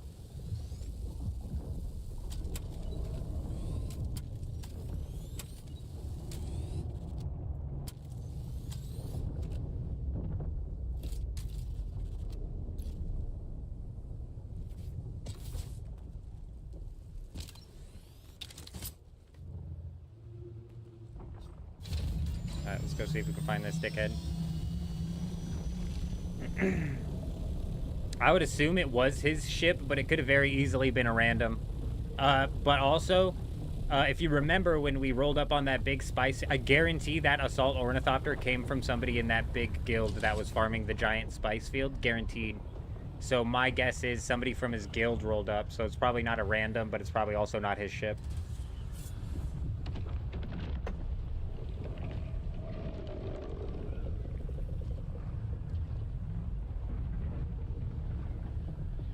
Without shields, he can kill you before you get in. Oh, yeah, you're right. Honestly, a couple of those rockets landed. I'm surprised we didn't end up just getting blown up. Do the rockets attract worms quickly if they hit the sand? I thought so, but I'm not entirely positive of that. When we were shooting at that guy running through the sand yesterday, there was a point in time where the worm was coming for him, and I didn't want him to get eaten by the worm, so I stopped firing him and let him get on the land, because I didn't want his ass to get eaten by the worm. I'm not here to have somebody lose their whole set, you know? Just wanted to blow him up real quick. I just wanted to blow him up right quick. Alright, let's catch some air just in case he is over here.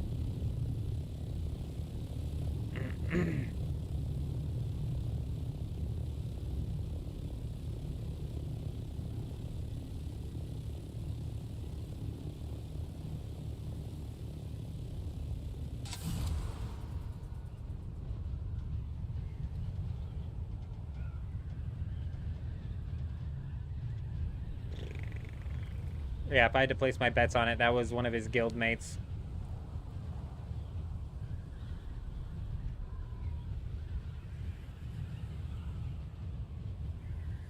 Beth, how you doing? My goodness gracious, what are you doing, Beth? It's 1:30 in the morning. Oh, I suppose it's the weekend, though, isn't it? You should be asleep. Good to see you, though. Hope you're doing well.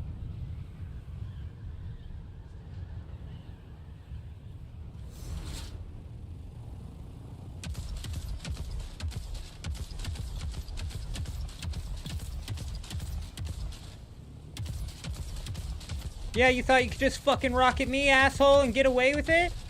Huh? You thought that's how this worked? Huh? Tell me. Tell me again quickly, is that how this works?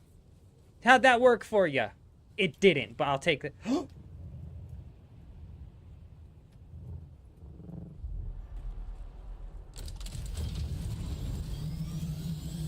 I'm blowing your whole ship up.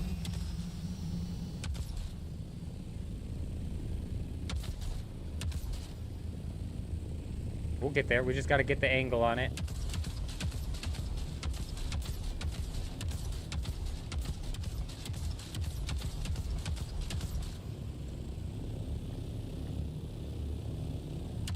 Told you, you're so right, Zip. We went flying.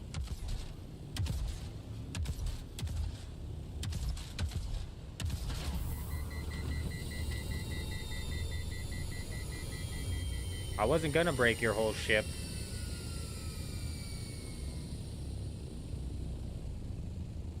Land on top of it again? Anything left? That's a good point.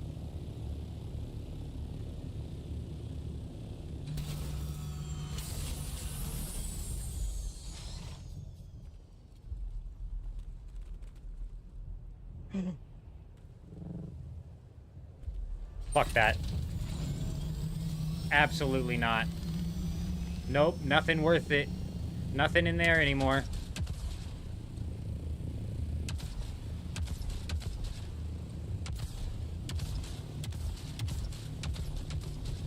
Oh, you see, if we're pulling back, they arc. If we're aiming forward, they go more straight.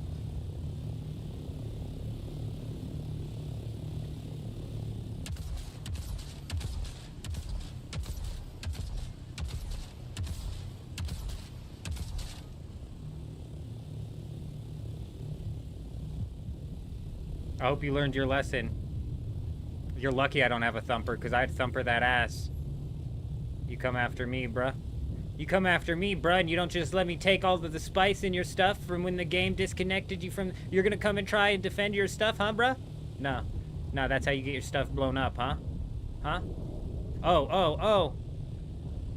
Here we go, here we go, here we go.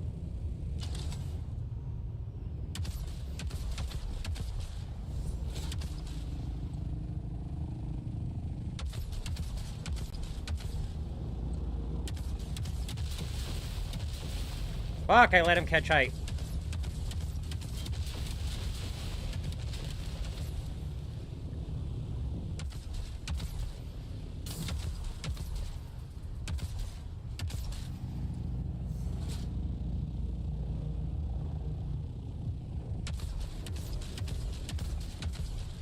Shooting too far.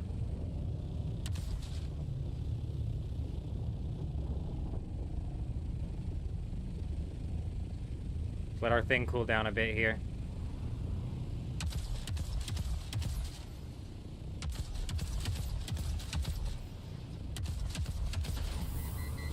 Oh, we blitzed him there. We blitzed him there. He hit the panic button.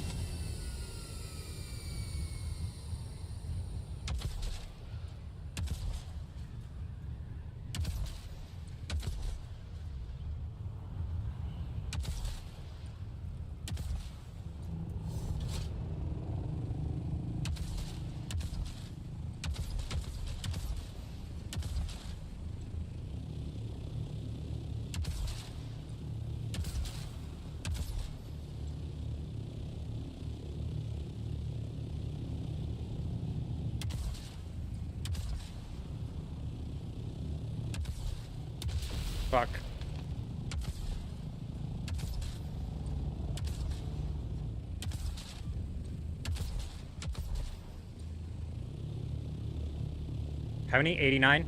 Do I have any in my inventory?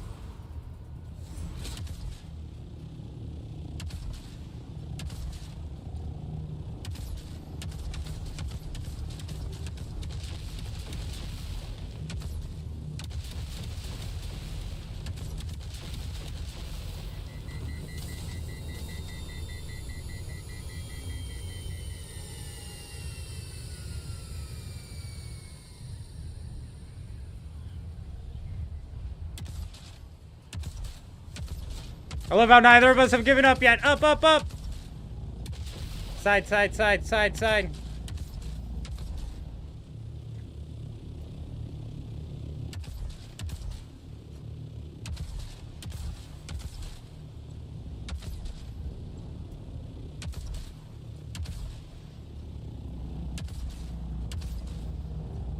All right, up, up, up.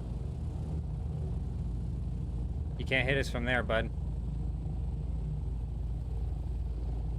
I just need my temp to cool. I'm getting a hang of like where I need to be tipping my nose to get these rockets to shoot not as in much of an arc.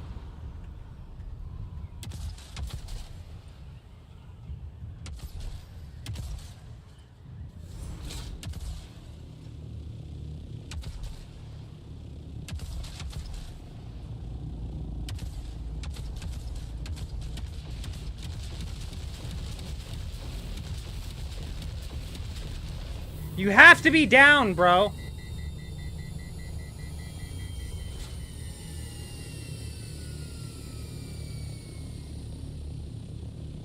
Are we fucking down? No, we're gaining altitude.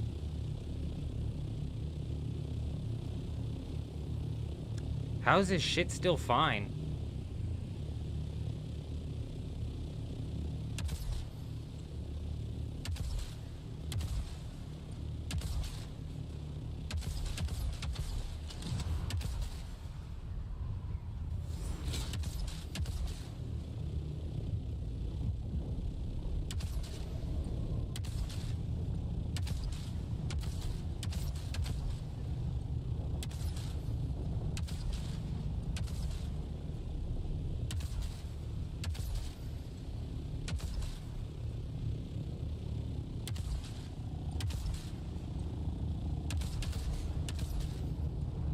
We've hit him so many times.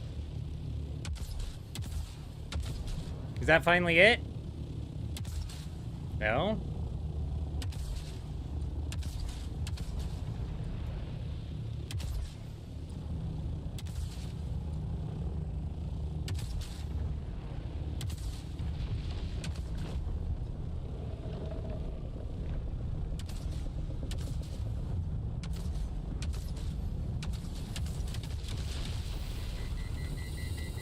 You got so lucky we overheated right then, pal.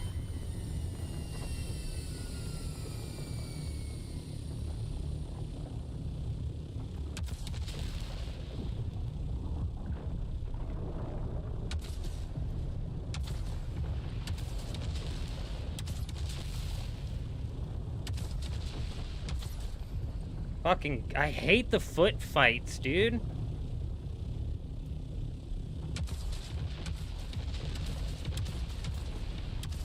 Like, I don't even know what shots are hitting him, what shots aren't hitting him.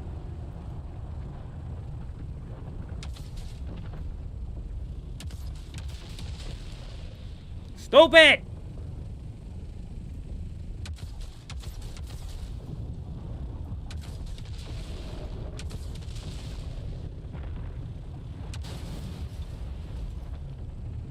Bro, this is dumb.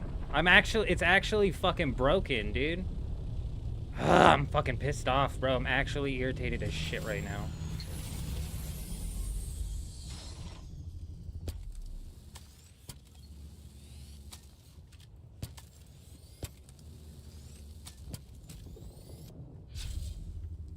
Would you just fucking shoot the thing?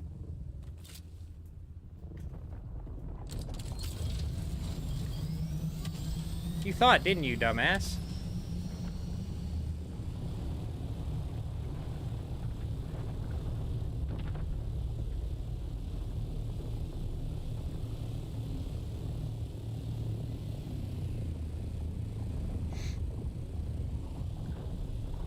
This is the second time somebody on their feet. I just can't fucking hit them, bro. And it's like, I'm hitting him, it looks like. No?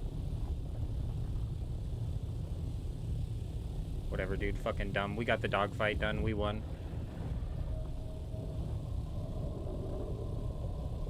Are we in a PvE zone?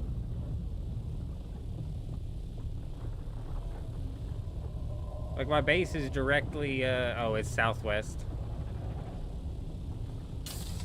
Whatever. We got the dogfight in, bro. It was a good one, too, huh? That was a good one. Man, it took so many shots to break it out of the sky, though. And what I don't get, my Ornithopter cockpit's at 19. At least 50 rockets on target, still able to land and store it. Yeah, it is a joke. You're right. You're right. When it's full broken like that, you shouldn't be able to store it. Honestly, what am I going to get from it? Some rockets, you know? If I fight him on foot and he beats me, I lose my Ornithopter for no reason. So risking your Ornithopter like that for no reason is dumb. If I could have pocketed my Ornithopter, I would have. But I had no pocket. Oh, let me take a look at this thing real quick, though, because take a look at this. My Ornithopter cockpit's at 19%, and if I'm not mistaken, if he pops the cockpit, I can't gain altitude anymore. And just, in my opinion, he should have been way lower than 19. Like, we should have had that. Is my rocket pod MK6? I needed to check that for real. Such a good point. Are we out here with an MK5 rocket pod just absolutely blasting the shit out of these people? Doing piss poor damage? You know what I mean?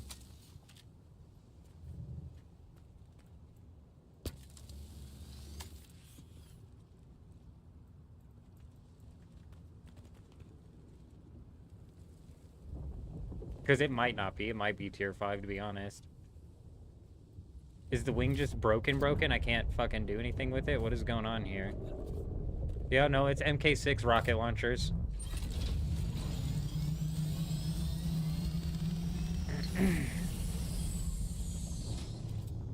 I just feel like people are putting out more damage than me, and I'm landing more shots, so I don't fucking understand. What is going on with that wing, dude?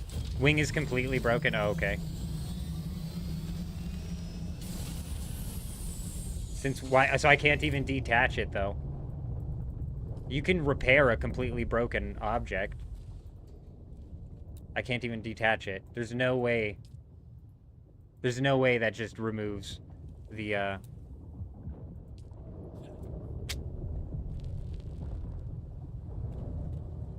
can't even toggle it. I can't even target it to do anything. Let's do this.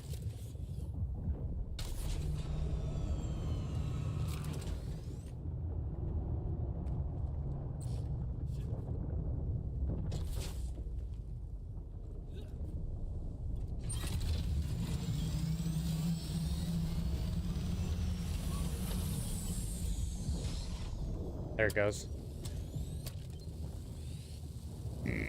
It just needed a bit of some refinagling. That was irritating though, because it wouldn't even let me repair it on the island. So that's a bit of a bug that needs addressed for real.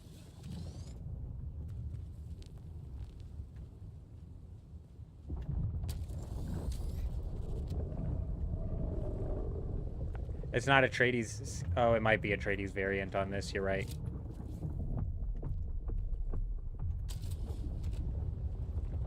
But it was bugged out because I couldn't even target it. I couldn't even target it to change the thing. All right, we need some rockets.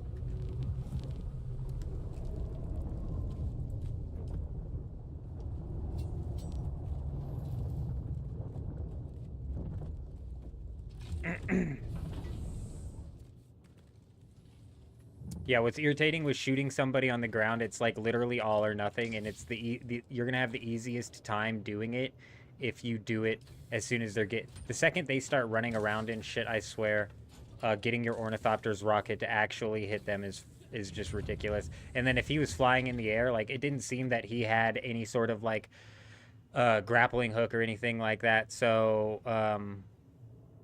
he couldn't fly through the air. But if he could fly through the air and he whipped out, if he had an ancient one on him like I do, I'd have been in big trouble.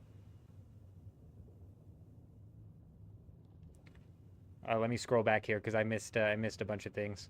Land on top of it again. Oh, anything left? They curve with your cursor. Shoot initially where the ship is pointed. You're right, gamer. I am starting to get the hang of like it's actually so it's not just shooting where the cursor is. It shoots initially where the ship is pointed, like you're saying. So if I'm pointed up and I'm shooting down, it's gonna go up and then it's gonna go way past where I'm aiming. But if I just tilt my head just a little bit down, it'll actually start to fire more straight. You're right. There's a bit of a thing.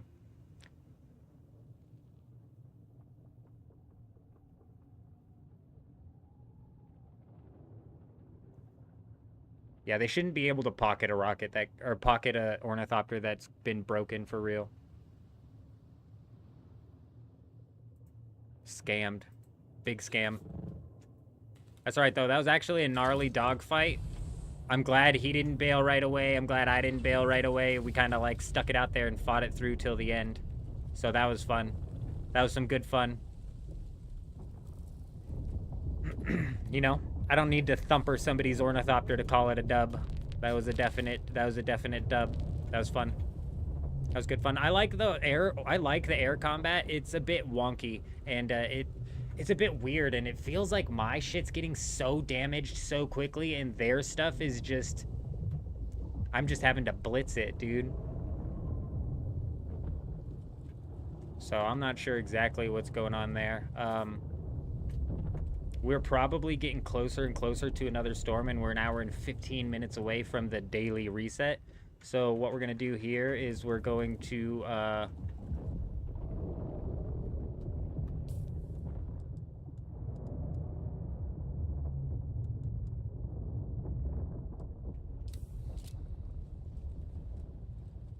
we're going to rip the boost module off of this thing. Because if I could have gotten into some ground combat with that guy, I would have loved to do so.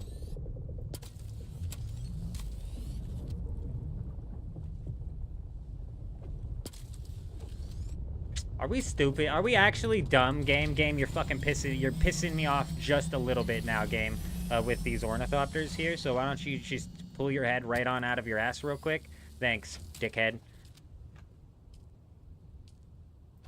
Stupid idiot. Okay, and we're gonna fly around with this, but we're also gonna be able. We're gonna leave our pocket open, essentially, so that way we can pocket it should we need to and get into some ground combat. This will give us like a get out of dodge card. So if we end up losing our ship, we can always pocket it like that guy. And if we're fast enough to get it in our pocket, we at least won't like full lose a ship, and then we could potentially like pull some ancient way combat or get into some ground combat. So I'm gonna give me a minute. I'm gonna go check on my kid. It's the weekend for the kid, and he's just like his dad, bro. I don't think it's insomniac for that kid as much as it's just like he wants to put in that grind on his games. And he's playing the hell out of Halo Infinite right now. So give me a minute.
Yes, gamer, I could not pocket my ship last time.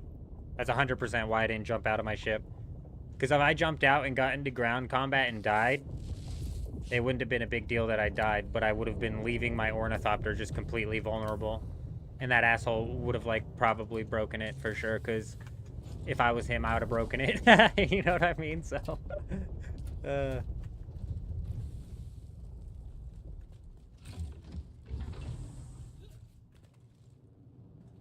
So yeah, if I could have pocketed my thing, we for sure would have taken off. What did I come down here to grab? I came down here to grab something.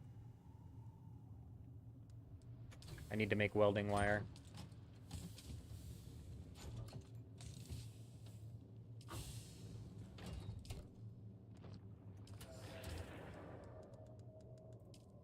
You think the reset's gonna fix the bug? This stupid worm over here who just will not give it a rest.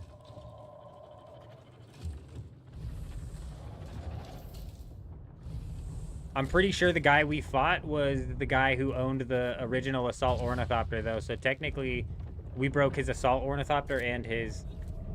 So, ba-boom. Get wrecked, bruh.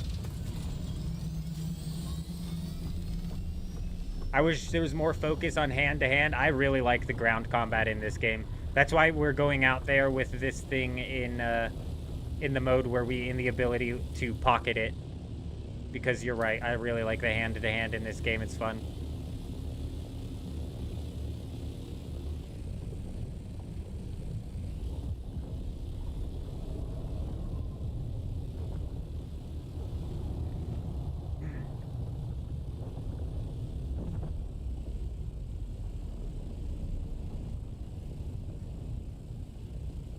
I think we're all learning together here at this point, gamer, because I just now figured out that if I'm pulling back and I fire a rocket, it shoots it at an angle, but if I'm holding forward and fire a rocket, it shoots it straight. This will be an easier way to target. That's just something you definitely got to keep in mind when you're trying to target people anyways. We need a more condensed PvP zone with less Ornithopters. I think if they just had more land out here in the deep desert, that it would facilitate more ground combat. Because right now, there's just not enough land out here to facilitate it.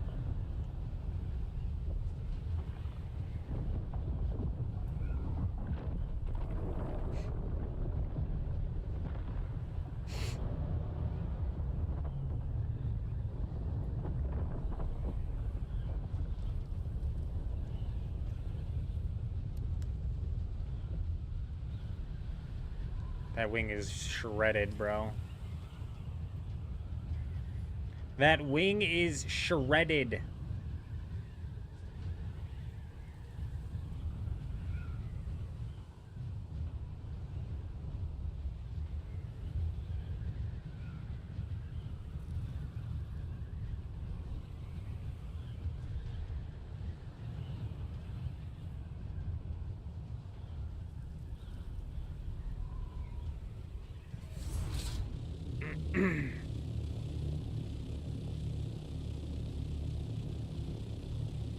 Okay, what we're doing now is we're scouting for bases. That's what we're doing.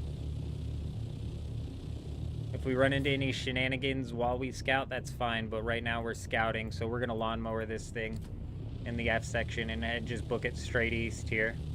I always think it's dumb to scan the F section, but then some stupid idiot on my server builds in the F section, so... Like these guys. There was 3 bases on this island yesterday. What the hell? Literally like 1,000 meters from the safe zone. I don't understand why. You gotta be some level of crazy to come out here and do that, but that's fine. We're gonna check the F zone. And then kind of swoop up and keep checking these zones here. If we run into any of these big circular hills, we're gonna really get out of our Ornithopter and kind of like walk the hill. Because there are some really, really hidden holes on the, specifically on the islands that like have that big sinkhole in the middle of them.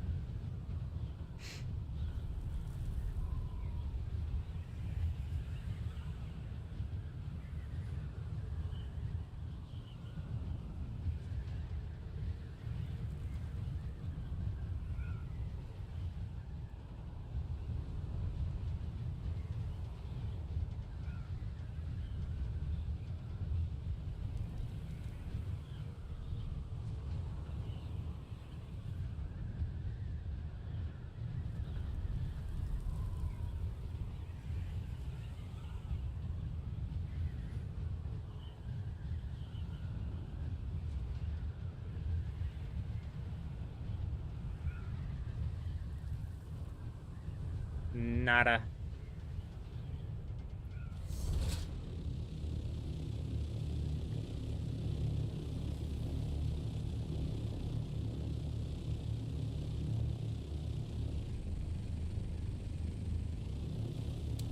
Oh, that also goes for, like, shooting up as well, the angle that you're firing at.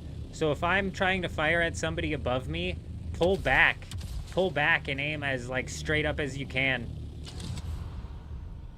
That way your rockets aren't firing down and then up. It's more of, like, just a straight up formation. Yeah, because firing at people from above is a pain in the ass, so that helps it a bit.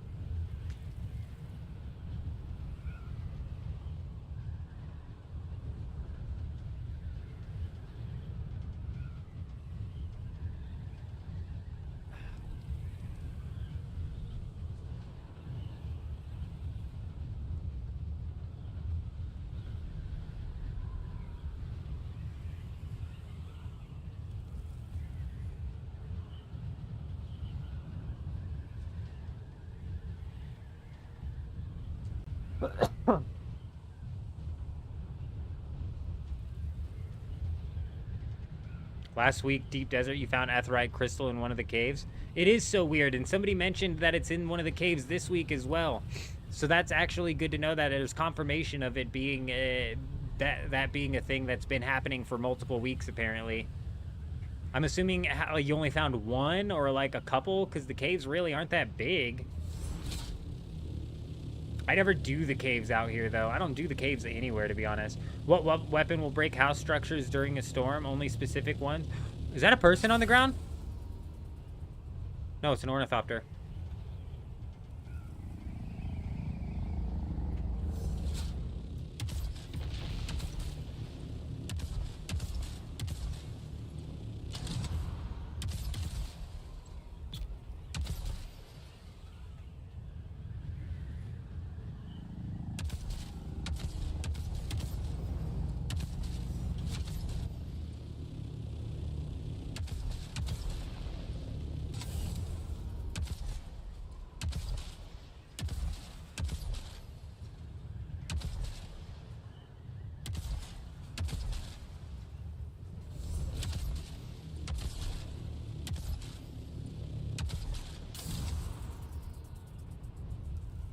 Two. This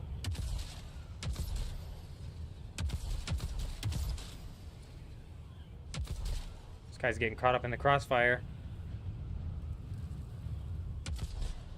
We're so close to the safe zone, this shouldn't be a problem at all for him.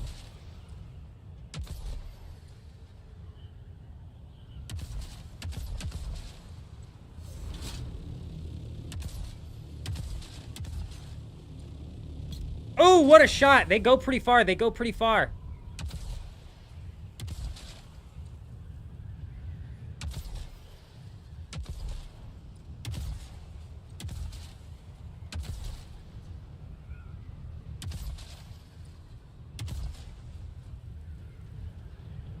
Where's this guy going?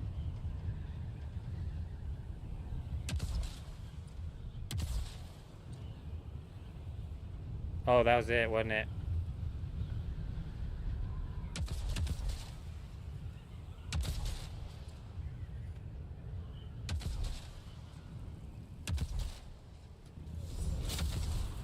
This guy seems fucking confused, bro. We're missing a lot of shots here. Ones that we should be hitting because he's so close at this point.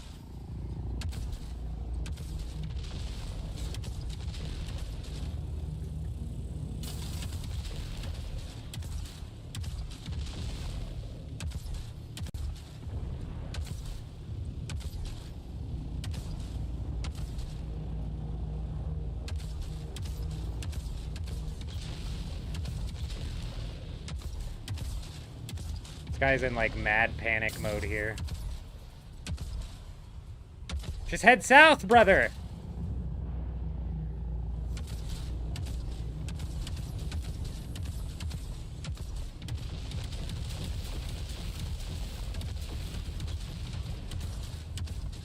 What's this guy doing?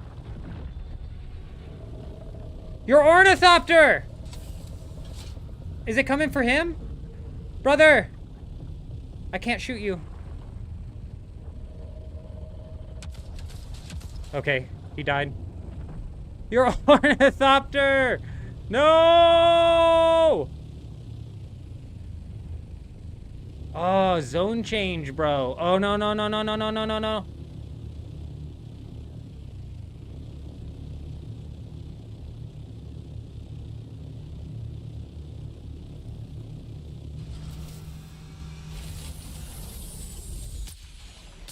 Bro, the level of panic this guy had is concerning. Like, he might have some juice on him. Uh-oh.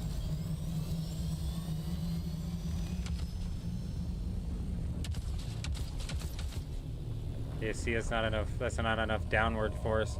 Uh-oh, we might have just sucked this thing, brought this thing to him. Come to me over here, bud. Over here. I want what's ever on that ornithopter, bro. Don't you take that thing. Yeah, come to me. Good worm. Man, he was so close to the safe zone, dude. That sucks. I'll make sure that thing goes away. It's not turning around, is it? No, I think we're good.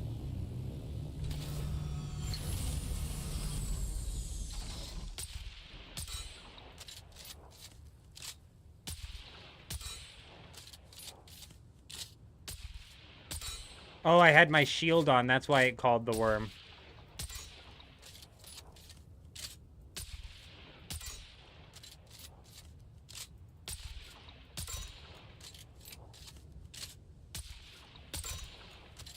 Yeah, you're right. Good call, Wicked. Yeah. I caught it. I was wondering. I was like, how's it... Just break already, please.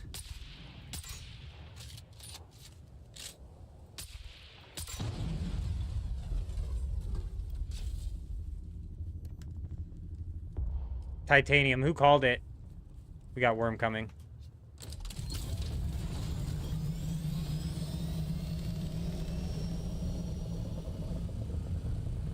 Come on, let me draw the worm off. I'm not trying to have your ornithopter eaten, bud. This way. Oh, look at him. Look, I'm not. Okay, you guys? That's not what's happening. Oh! Okay, worm's gone. What's this guy doing?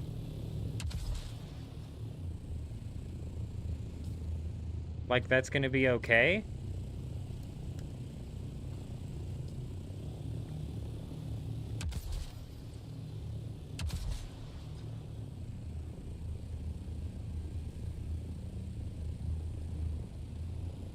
Okay, it's okay now. You guys can have it. They can have it now. Alright. I was wondering why, too, Wicked. That popped off red real quick. There the second time.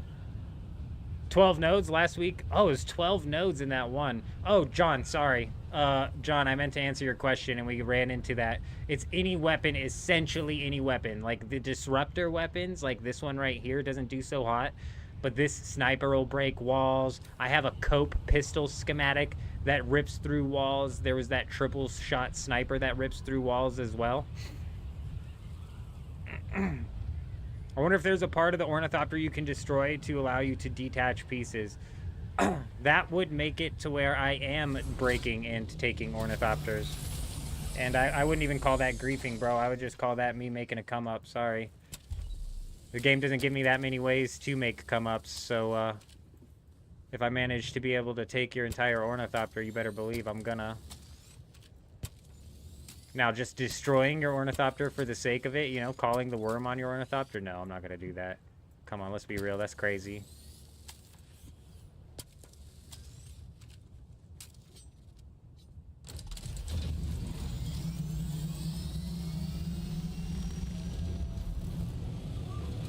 That guy mad panicked, though, and then he flew into the wall.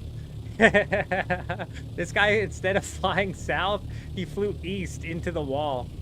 And then literally was just so close, yet so far away.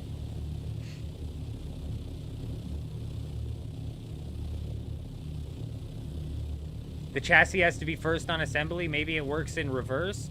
That's a good point, but you'd have to you have to break the whole thing in order to end up breaking the chassis, don't you? I thought the chassis kind of works the same way the Sub Thief does. I've never tried to shoot at the legs, so I don't know.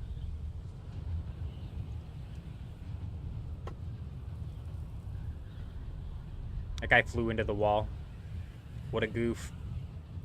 What a goofball. What were we doing out here anyways? We came out to F9 to scout for bases.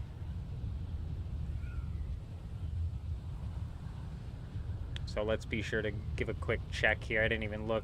That looks like a little cave somebody could slap a base down in.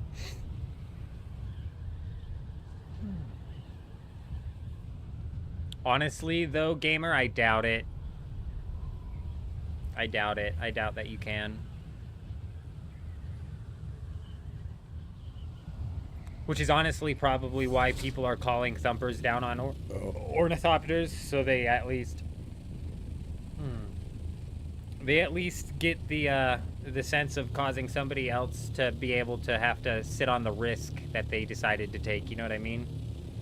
They get no reward out of it, but they force somebody else to say, damn, I lost my entire Ornithopter because I took that risk. Make them think twice next time, or at least be like a bit more on edge, I don't know.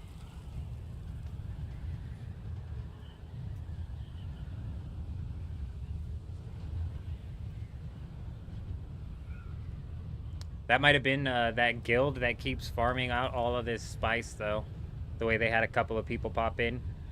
Al Blushi, how you doing? Oh, that is an L. That's not an I. God, I read that wrong last night. How you doing? Good to see you. I hope you're doing well. Good morning. Good morning. We're doing all right. We've been getting into it out here inside of the deep desert. We unfortunately found out that the Assault Ornithopter is ass, even with the booster and the rockets. It doesn't pair together at all. Doesn't keep up with even the slowest of Scout Ornithopters. The whole Ornithopters crushing the carrier was not cool. Yeah. You're talking about that clip the other day? I saw that. I think the carrier got away. But you're right, dude. Yeah, that's brutal. It's not cool. That type of griefing's not cool, man. But in that same breath, if I could, like, destroy somebody's Ornithopter to a point where I could detach it and take those broken pieces back to my base, I would. So I could see myself even going down to breaking somebody's Ornithopter all the way. But that's only if I have, like, a good reason to do so, in the sense of, like, I get something from it.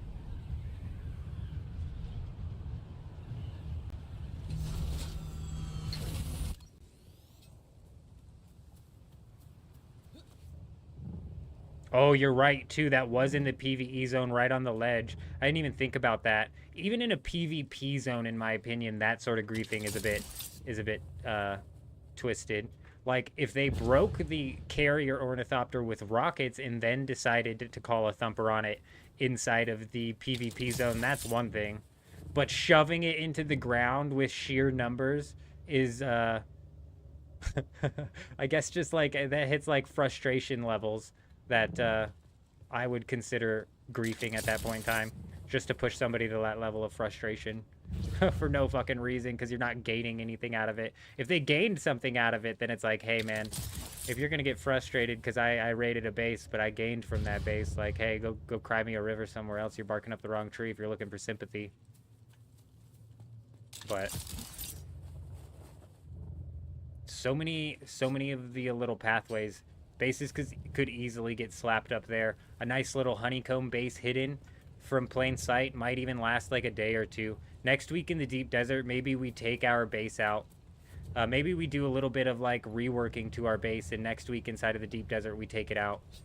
I'd have to build it in Atreides form, because the one that I built up is in just regular granite form, chome, because I figured, you know, it's going to get raided anyways. Why even bother? But it's honestly not that hard to get Plastone out here, so maybe next week. I got to piss real bad. I'll be right back. I feel all fair and love and war when it comes to the PvP zone, but like you said, the PvE is a bit different. Yeah. Even in the PvP zone, it's like, I guess in a PvP zone, it would be easier for you to rocket blow up the carrier ornithopter than it would to actually control your forces enough to shove it into the ground. So maybe that's even a better thing there. Base rating seems to be the cool part of the game. You're happy you came across your channel. John, base rating is the most fun that I've had in this game. It genuinely is. It's genuinely the most fun to be had in this game. If somebody's dumb enough to build in the PvP zone, you go ahead and take all of those items they decided to leave out here, and you help them out, and you'll escort them out of the deep desert for them. You know, we're doing people favors out here. Breaking chassis will just break every single attachment on the ornithopter. Really? Huh. So that actually, like, if you've got enough of a team to shoot rockets from your ornithopter down to other ones, that might be a bit of the way to go to pop into the storage containers, I suppose. I'll be right back.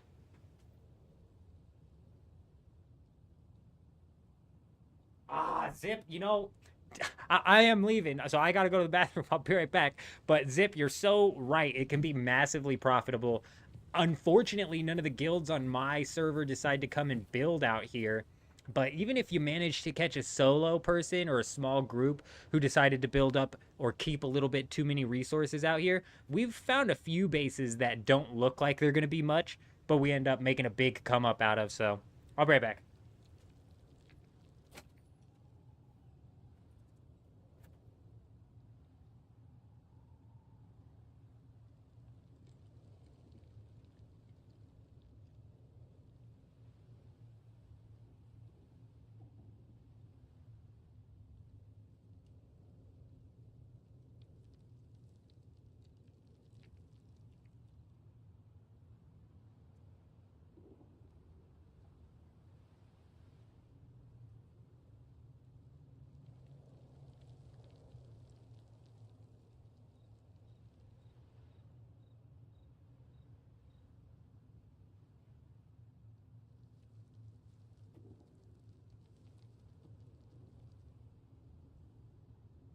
Yeah, rating's too good, and I'm telling you guys, as soon as they allow server transfers and I can take my character progress over to another server, I don't even care about material progress, but character progress.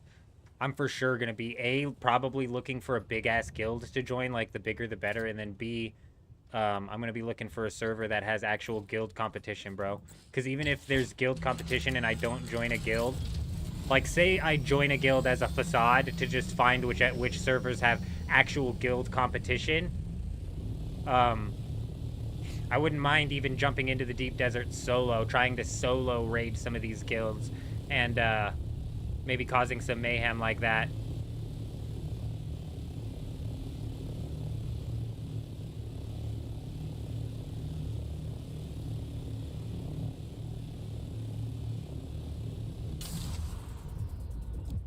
Okay, he just went after a crashed ship. That might mean somebody's around here somewhere.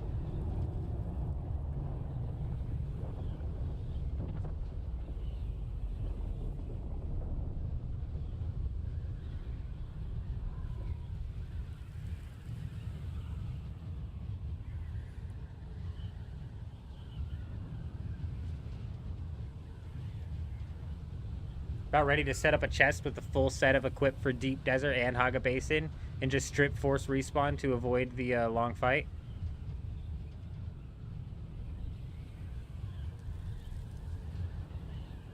Strip. Oh, what happened? Oh, just to avoid the long flight. Oh, I got you. I got you. Yeah, and you could... Okay, hold up.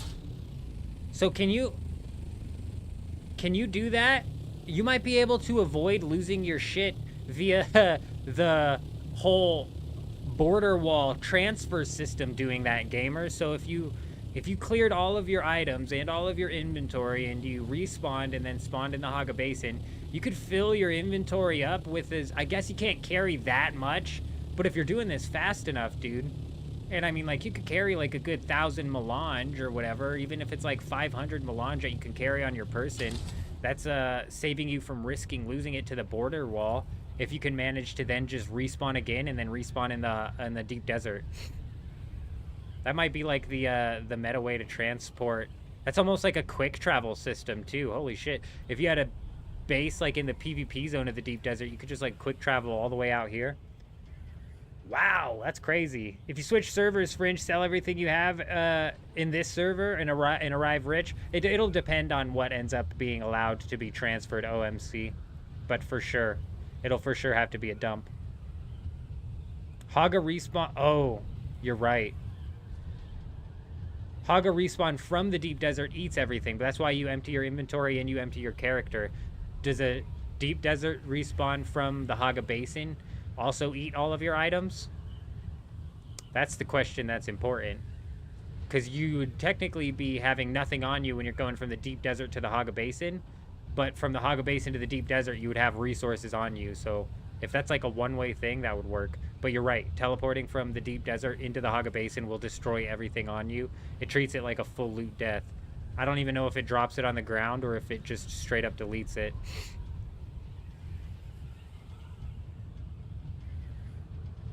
Let me know if you can manage. I wouldn't. So the first time you try it, I wouldn't have like, you know, 500 spice melange on you, but maybe like something small, a couple scrap metal.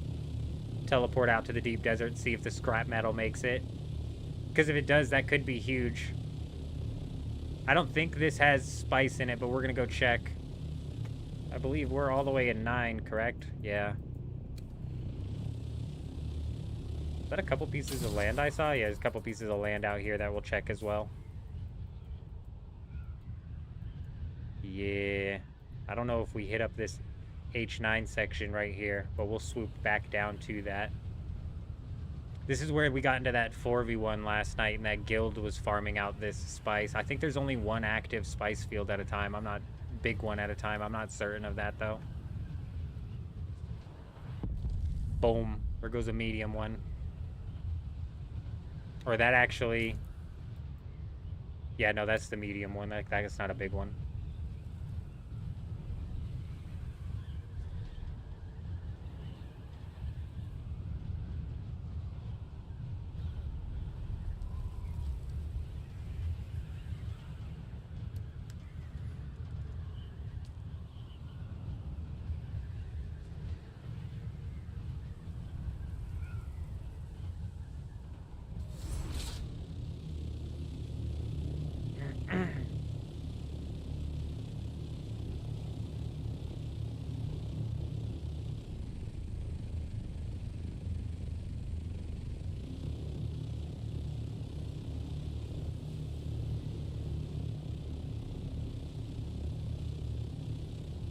That's a storm.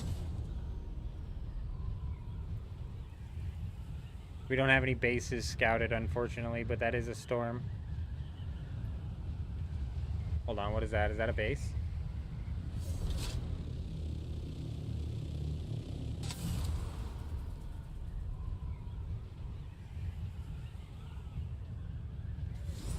Nope, it was just a freaking rock. It was just a shiny rock.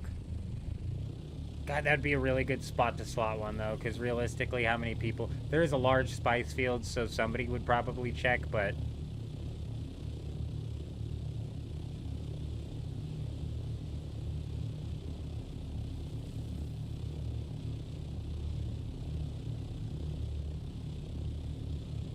That thing's coming in hot. Let's see if we can't do a quick swoop through these couple of lands here. I got no warning for the storm on this set, though. That's weird. It could just be because... Oh, I mean, we're kind of like on the edge right here. Maybe we'll miss it. It looks like it's curving.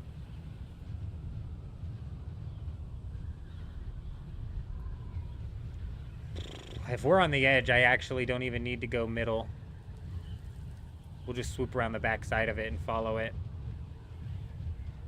I'm fairly certain that was the big hole I checked anyways.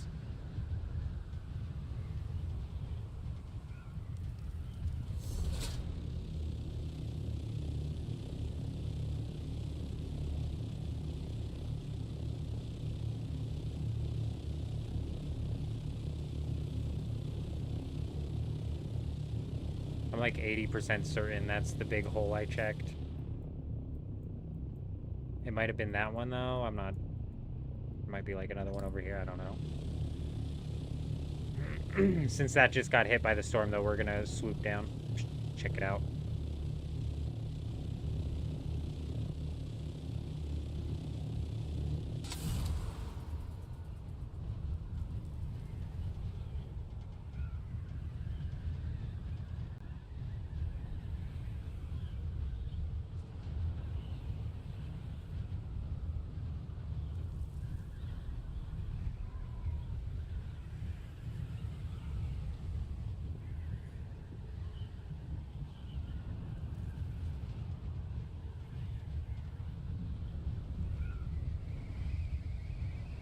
I'm fairly certain that's the one we checked. We haven't gone to the left side of the deep desert at all tonight. Got a couple hours until the reset, an hour and a half. We might get one more storm before the reset, so we will swoop those islands. Yeah, let's stay up in the G section, because we hit the F section on our way out here and checked all those islands, and I'm pretty certain there's not a base over there. So let's go back up to the G section and search for bases down there, and we're going to go all the way to the 1.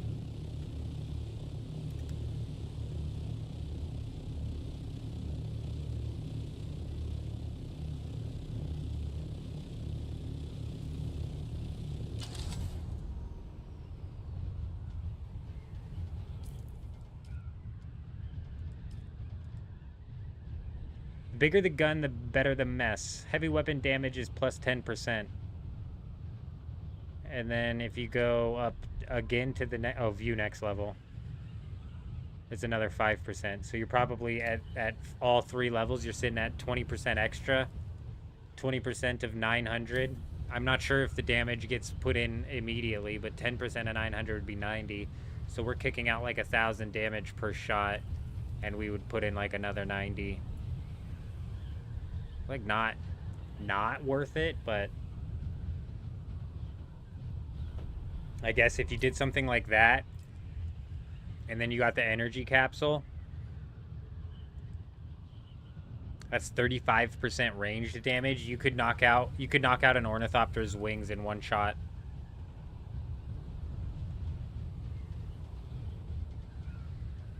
Oh, speaking of which, I have Bindu Sprint active, don't I? Let's fix that.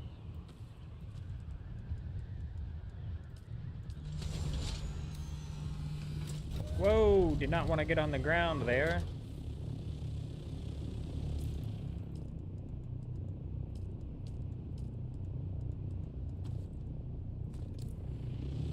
You just confirmed Pocket isn't tied to a specific vehicle backup tool. You can pull out what's stored with a brand new backup tool. Nice, that's good to know. You can't move like storages like that, unfortunately, though. Let's check this one out. This week seems to be boring on your server. Just one base in the PvP zone. We need server transfer. You know, it's like, I feel you on that, Tiger. And I think it's just kind of the way that they keep baby-proofing the deep desert. You know, they expanded the safe zone so far that there's... What? I told you we need to start checking all these islands. Oh, it's shielded. Damn, I thought maybe we'd get lucky. Oh, is a honeycomb base too? What are we on? What are we on? G7. Oh, it's so good. Respawn beacon.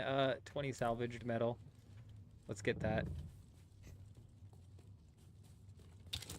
I cannot believe we just found a base.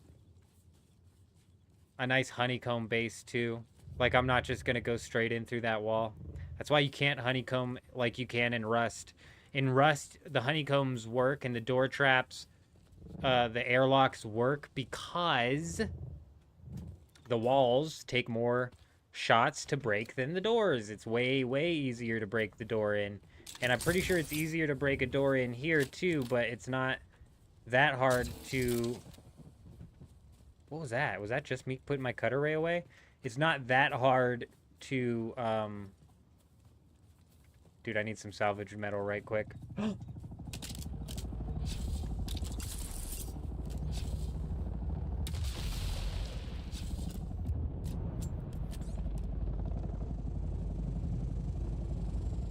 Online raid.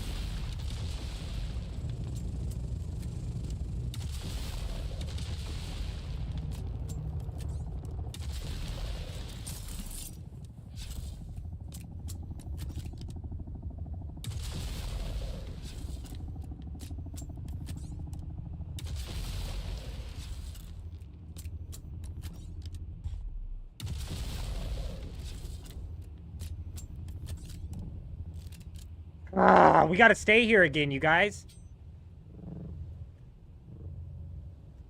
We have to stay here again.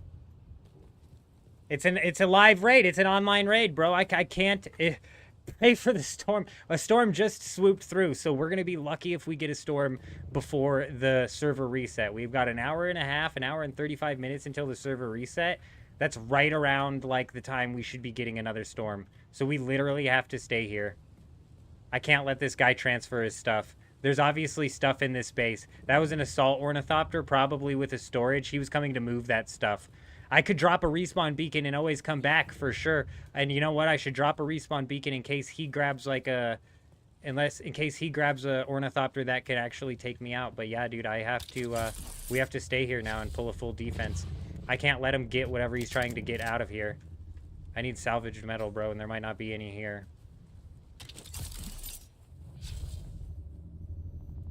Like, I thought this stuff was everywhere.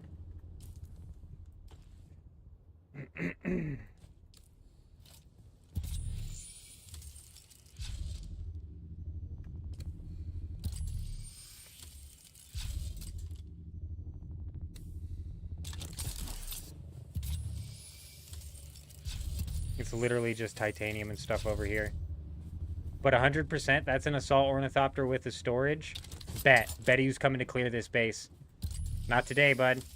Sorry, pal. Whatever you got in this base is mine now, bud. You didn't clear it fast enough, pal. You better hope that nothing comes before the daily reset. I bet he was clearing his base. I bet he's trying to clear his base before he logs off, which is the smart thing that you should do.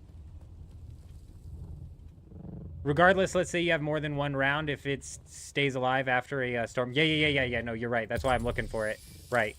100%. So if he takes me down as well, like if we die... There's literally no metal on this island, though. So, I'm not going to take off away from this island just to clear that. Yep. I should have, like, honestly, it would have been beneficial of me to let that guy park his assault ornithopter and then smash it, but he might have gotten some stuff in the storage at that point in time. What's crazy is it was 100, this is 100% his base. 100% his base. And he was coming to clear it. Bet, bro. He was flying an assault ornithopter down here with a storage to clear it for the night. But nope. Sorry, pal. Sorry, buddy. It's my base now.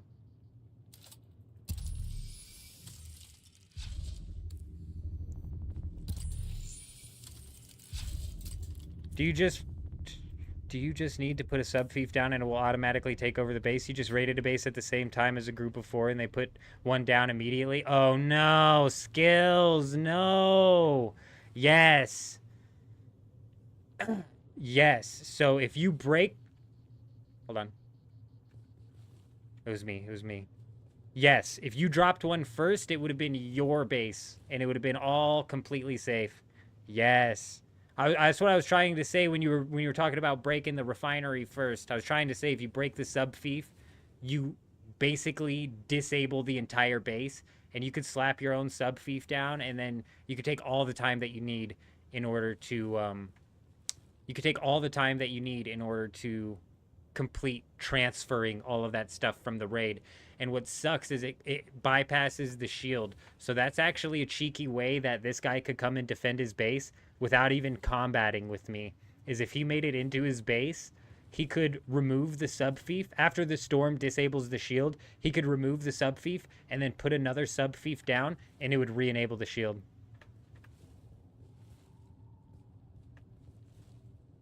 If the sub-fief has no power, you shouldn't be able to destroy it even when there's no storm.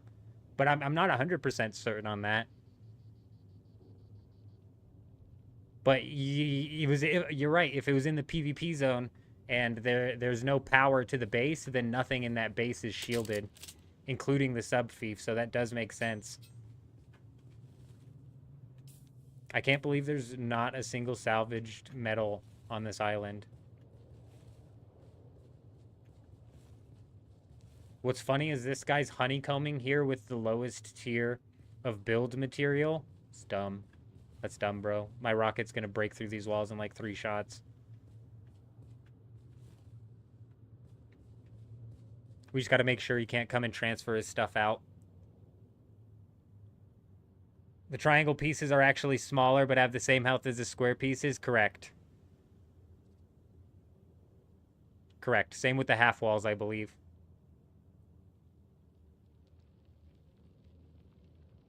And all of them have the same health as the door, so it's like...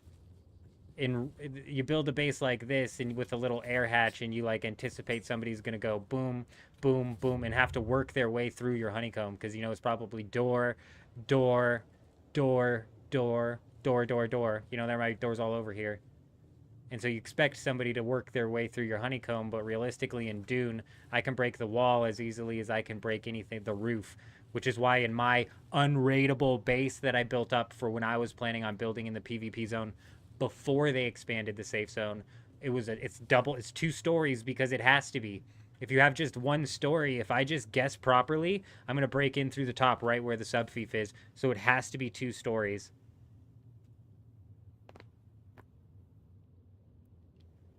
So hold up. If you pick up your sub-fief and put it down, your shields come back up even in a storm. Correct.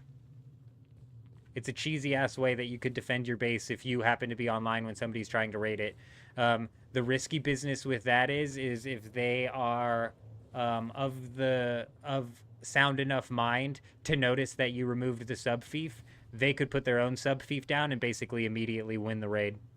So it's a bit risky, but chances are they're going to be blowing up your base and not even paying attention to the fact that you took the sub-fief down. And if you wait until the shield drops, which you would have to wait till the shield drops anyways, there would be no extra symbol or like signage or visual effect that went off that told them that you broke the sub-fief. Now, if it was like 2 people raiding you, 1 person could be sitting with their build tool out on demolish. So that way, if you removed your sub-fief, and I was fast enough, say I didn't have enough materials to build a sub-fief and take over your base, but if you removed it, I could immediately just like start breaking stuff. So if I had this on demolish, I could just like spam click and demolish the shit out of things, which might end up like breaking the whole like defense that you were trying to set up anyways. But it is cheesy. It is cheesy. Crouch under a half wall. That could have been a cheeky way to double your wall's hit points. Yeah, you can crouch under a half wall. Right. Yeah. Somebody on Reddit or somebody in my comments was talking about how they were double walling up, and somebody said you could just crouch under it. You could even crouch under the half wall if there's a floor piece there. Now that actually might change if you put something like the Atreides floor piece out. Like maybe a half wall with a floor piece might block somebody if you put the Atreides floor piece, because this has that bottom ledge right there. That might actually block you from being able to crawl under it, but in that same sense, you'd be able to jump up and climb over it. So.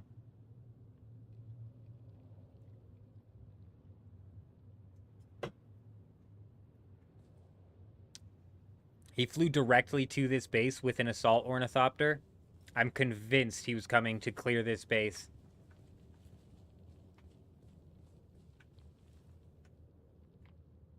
And I'm also convinced that he's going to try making his way back. Bet. I think when he comes back, I'm going to try and, like, be elsewhere. Maybe maybe we hide a little bit better. What is this? I told you, door. This guy doesn't have a fucking wall.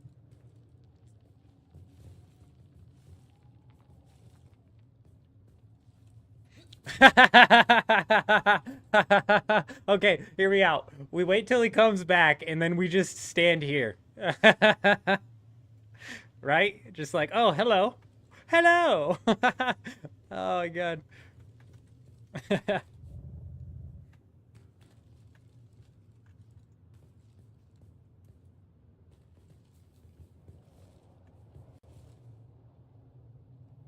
Oh, it has to be his, John. It has to be. He flew so straight down directly to it. You can't see this thing from above. And because he came out here with an assault ornithopter, I bet you anything, he's using this base to do exactly what I said you should do with bases, which is he probably has a safe zone base right here. And he flew up, and there's a bunch of stravidium on this island, so he put down a small little base. He's running around mining, filling up chests, mining, filling up chests, and now he's in the process of unloading all of his stuff, and we caught him mid-process. So big. Zed, you were just typing that? Yeah, this would be the best place to sit, honestly.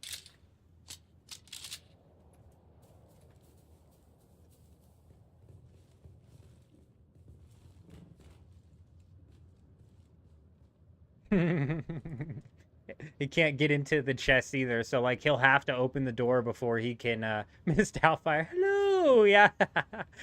Surprise! I like that too. I like that too. Oh my gosh, this is one of those situations where it's just like I would pay so much to be able to see what that guy's reaction to this situation is. Unless he scouted that base before and was going to hit it himself during that storm. That's a very good point, besides the fact that I don't think, like, he was so delayed on that, and I'm not even certain that the storm hit this sector. The storm looked like it came up from this way and was... Actually, it must have railed to this sector, actually. That's a good point. If that was the case, he came in late.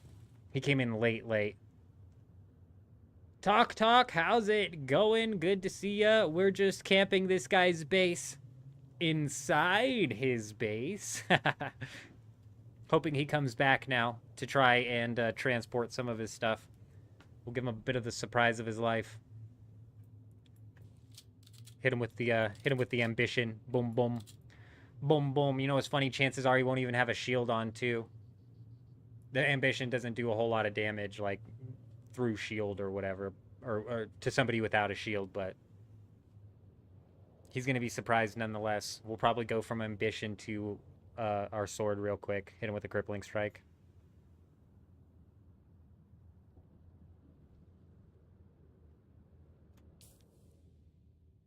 Surely he's going to come back. Also, man, this has I have really high hopes now, you guys. We've just now started searching the in-depth sections of these big holes, and we've already found another base. And the one we found earlier was a bit wild.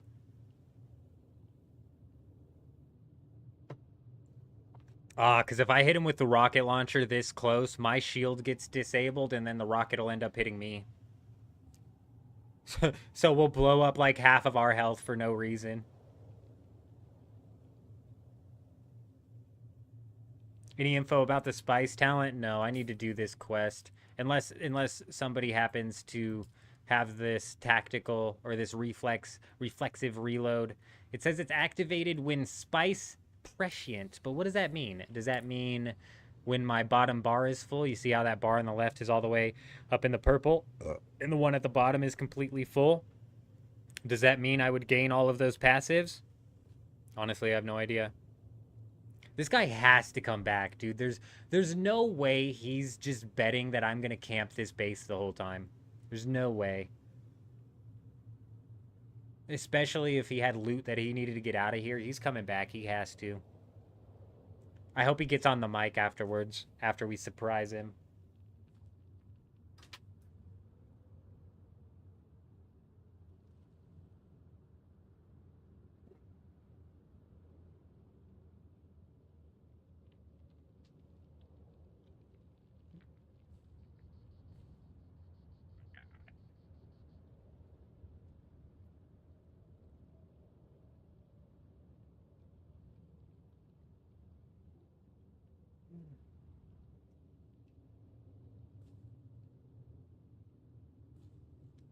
Well, it's not every day you just get to wait in somebody's base, you know, so we gotta let it ride. How long until the reset? 2:30, 2:40. I'm convinced this guy was like getting off to go to bed. He might not ever show up. Like, here's how I picture the situation playing out. This guy set up this base, let's say, 3 hours ago, and he's just been mining nodes around here for a couple hours, filling the base up. And he's getting ready to crash out, so he brought out his assault ornithopter with storage to pack up everything from this base and move it back. And he just so happened to get caught by us with the rocket launcher. What a day. What timing on that? So hopefully this thing's gonna be just loaded with like 2.5 hours worth of materials. And with the way that this is opened up here, I know nobody is gonna, like, realistically, nobody's gonna spot this thing inside of this cave, right? Like, realistically.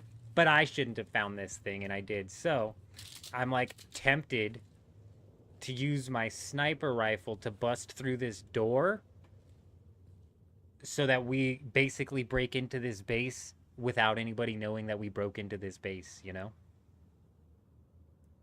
But yeah.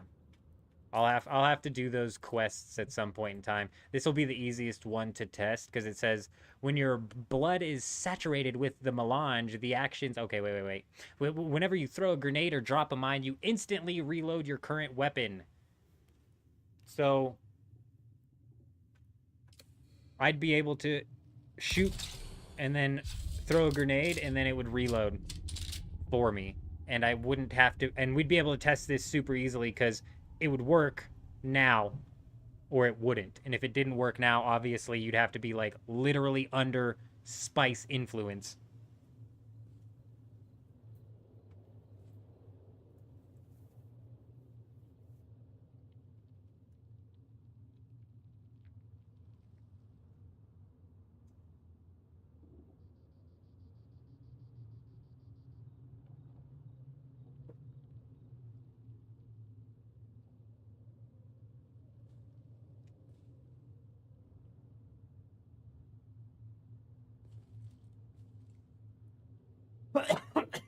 I can't imagine the fear I would feel as if I opened the front door to my base and somebody was just standing there.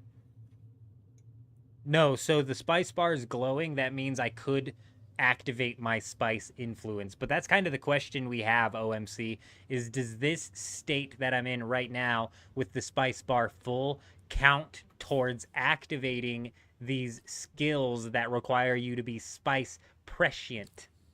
I'm not 100% certain. I bet Google probably has the answer, but I don't know.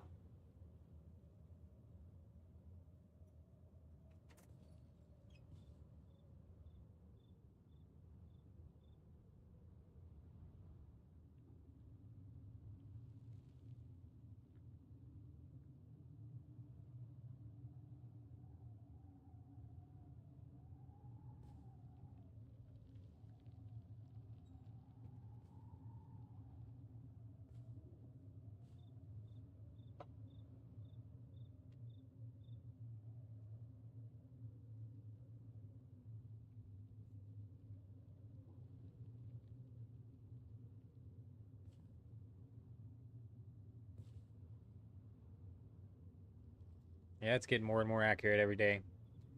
Um,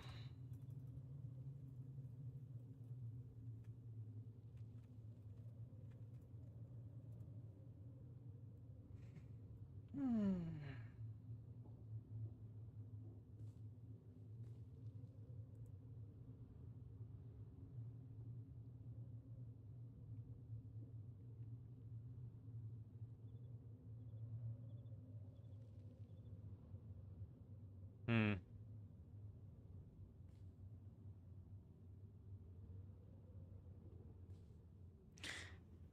So from what I'm reading,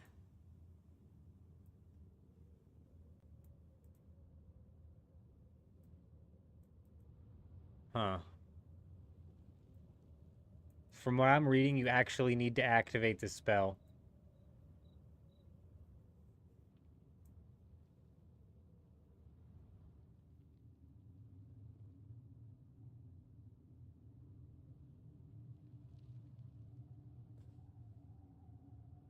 There are also certain passives from the skill trees that are only active when you have the spice on.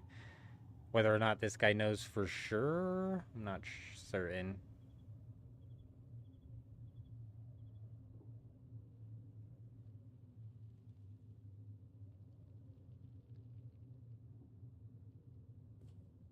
Hmm.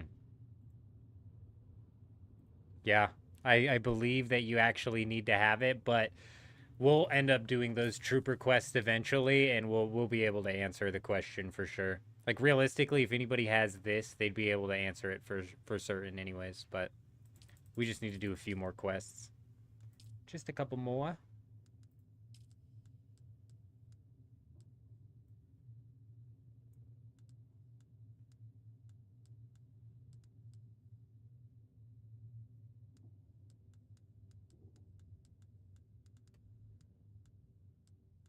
I wish I could just hit clear all here because I don't like the purple thing on that.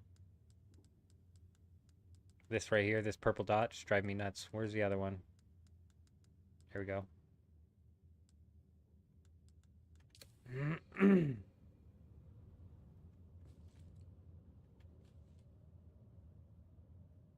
I don't think he's coming back, man. I don't think he's coming back. He's straight up chickened out. We've got an hour and 15 minutes until the,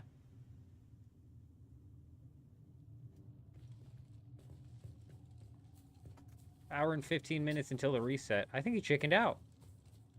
I'm like half thinking that maybe John was right then. Maybe this was a base he scouted and he was coming to try... Hold on, did you hear that?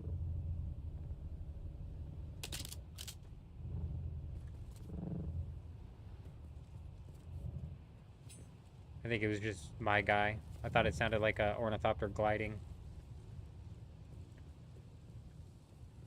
I straight up think he chickened out.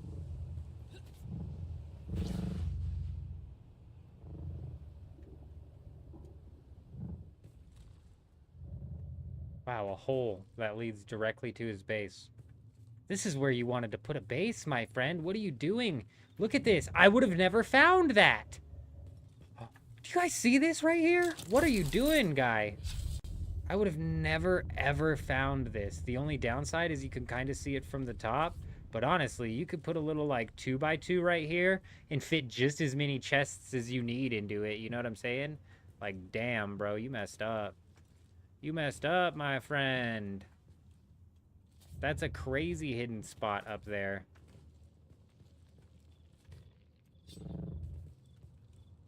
All right, back to waiting inside of the base we're going to raid.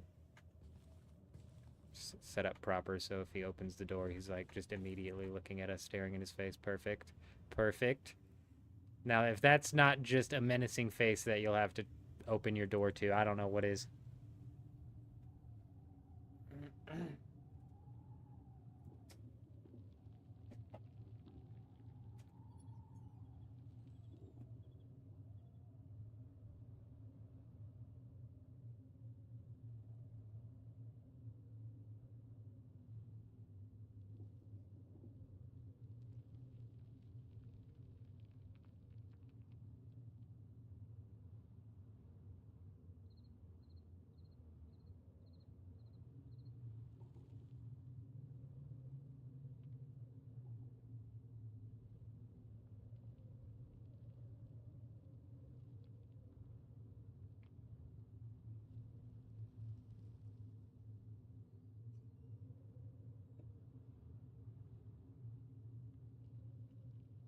Kid's still awake and he wants a corn dog, so I'm gonna go microwave him up a corn dog. Probably not the smartest idea to just stay standing right here, but it might be even funnier if the guy manages to come back and I'm just standing here and I don't react. I don't react to him opening the door, right?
Oh my gosh. So yesterday, and by yesterday I mean Thursday, I had to. We typically roll out to my father-in-law's place at like, hold on.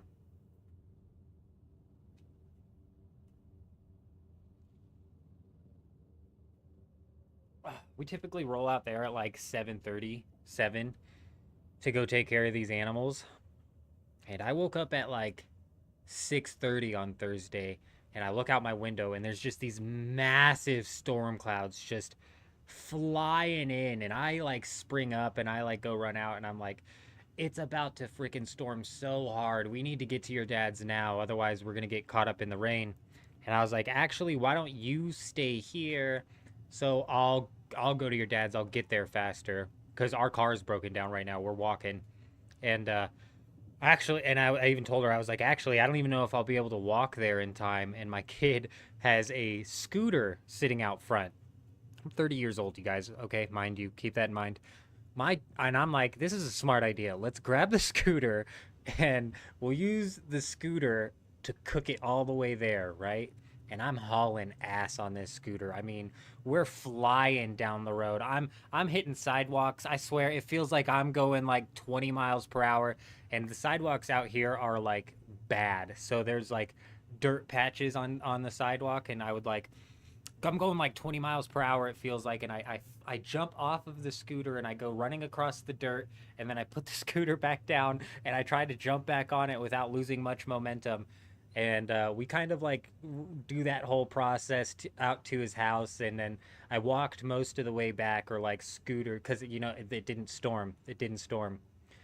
I think I pulled a muscle or something, you guys. Like, honestly, I think I pulled a muscle in my ass cheek. Like, my ass cheek muscle got pulled somehow.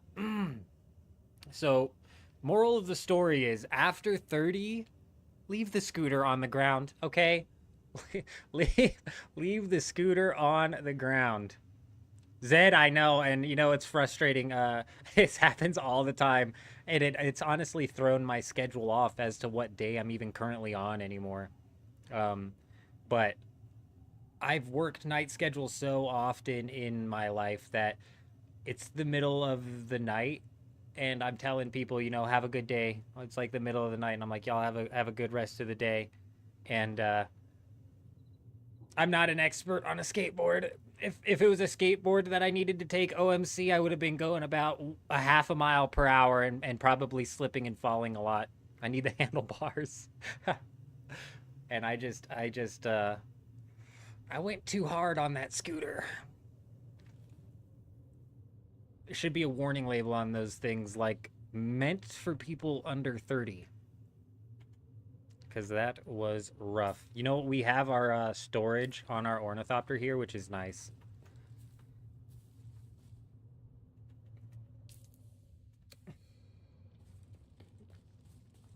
So unless there's like a astronomical amount of stravidium and titanium in this space, which there could be, then we shouldn't have to make multiple trips. I'm guessing not. He came in with an assault ornithopter, though, which leads me to believe that there's more loot in here than what a scout ornithopter can hold. You know what I'm saying? But yeah, it's like 8 p.m. and I'm like, have a good day. And I'll have people be like, you mean night? And I'm like, I'm sure I mean night. I could also mean have a good day tomorrow. That's the problem, OMC, is we were in a rush, so there was no hang loose.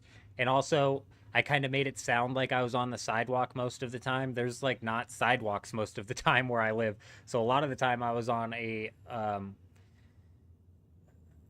gravel, that's not the right thing. It's paved, but it's paved with that gravel shit.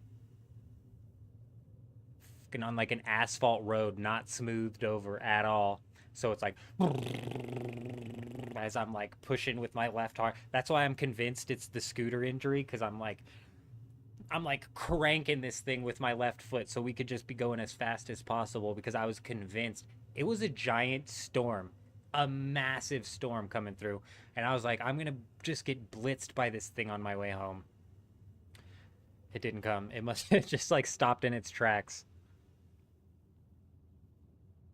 It's well hidden for a reason. I bet it's been here all day, and that guy coming in with an assault ornithopter just seals the deal for me. I was just going to put a respawn beacon down and leave it, and then he would have cleared this whole thing. We just happened to catch him coming to try and clear it. And that's why we're sitting here, because if he comes and clears it, this raid just loses all of its loot. I'd rather sit here and defend. He doesn't want to have an online raid, bro. Come and defend your base, dude. Grab a ornithopter, just a scout one that you can throw in your pocket, and come down here and try and fight me. You know, something I didn't realize is he might come from this door. Watch him pull the ultimate Uno reverse card here and open up this door and just straight up take me out from behind. He's going to surprise me when he opens this door because he could potentially spawn on this subfief. He would have to have it claimed as like the subfief he wants to spawn on, but it's not impossible. But yeah, unfortunately, OMC, I was not in a position where I thought I could just relax and scoot. Typically, we walk, and I don't mind the walk. The walk's really nice. There's nothing wrong with walking. Nice little bit of some exercise. But we had this massive thunderstorm coming through. So I was like, we got to roll. When he comes, the inside door might open by proximity. Oh, great. So it's going to get me on all on edge before this one even opens up. And that's a good point, too. This one's going to open up, and it's not going to be much of a surprise. He's like in his vehicle still when this opens up, and I'm standing here. He'll still be surprised, but I won't be able to. I'm hoping if he opens the door, I'll be able to visually see his character like do a little bit of a panic move. I'm hoping he gets on the mic too. I don't think he's coming back though. Chicken shit doesn't want to save his base. Oh, come on, set up proper, bud. Just in case he does come back, face the door proper. There you go. There you go.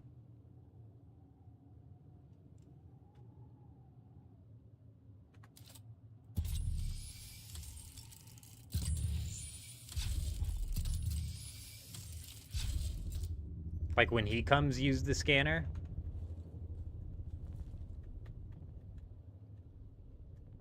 I don't think they see the scanner.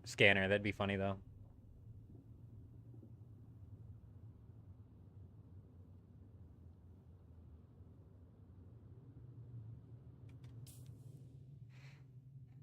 This is just not the flashy side of raiding. Oh, you don't see the scan, you just hear it? Oh my gosh.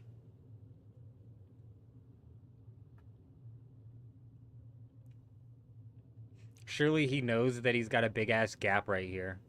I don't know why he would leave that unwalled. Honestly, that's insane. Insane choice. Maybe he raided this base. What if, let's say this isn't his base. Hoping to see some chests with the scan. Yeah, that would be nice if it gave you a little bit of a piece of information as to what's going on. Maybe this guy raided this base and then he put a sub fief down and he came back with his assault ornithopter to grab the stuff. Either way, him coming with an assault ornithopter just leads me to believe that there's more loot in here than what a scout ornithopter can carry. So they say you can squeeze through the rock into a base with a rock wall. OMC, I've seen some of them like rock wall things. And most of the time, I see just people getting stuck in the rock wall, so I'm not even going to mess with that. No, you see if someone is scanning with a life scanner. Oh, yeah, it's not a life scanner, though. This one is just a regular long-range scanner.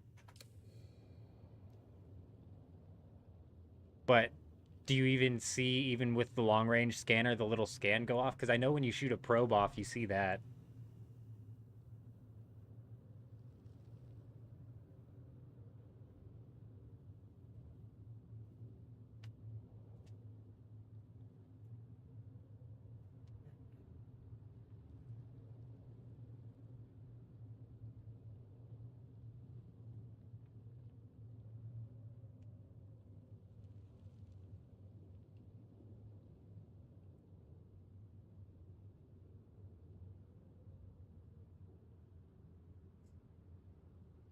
Yeah, it is just like a probe. Oh, that's almost even better than 36 because that'd be funnier then because he would see this like shoot out of his door. Whoops. He would see this shoot out of his door then. Probably be like, what the hell was that? I'm wondering if he would even notice what it was.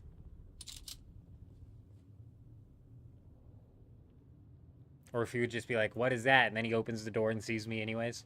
I don't think he's coming back though.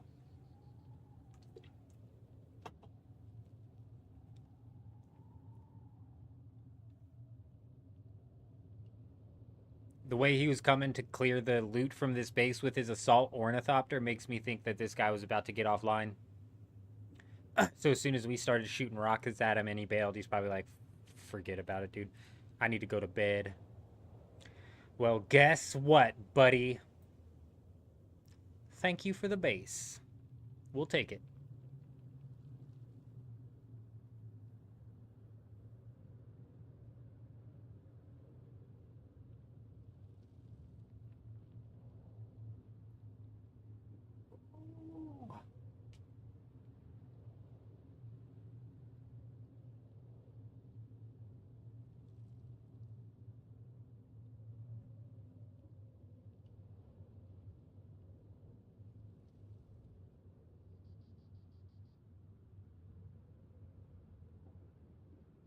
Is there not a third door he could have escaped from after respawning? He didn't respawn, he ran. You got trapped and I'm now waiting on the next storm? No. This guy built his base with a hole in his wall for some reason. So we were running... So earlier in the stream, there was a hole like this. And there was a base up here on the hole. And then we got a storm call. So we ran up to this base.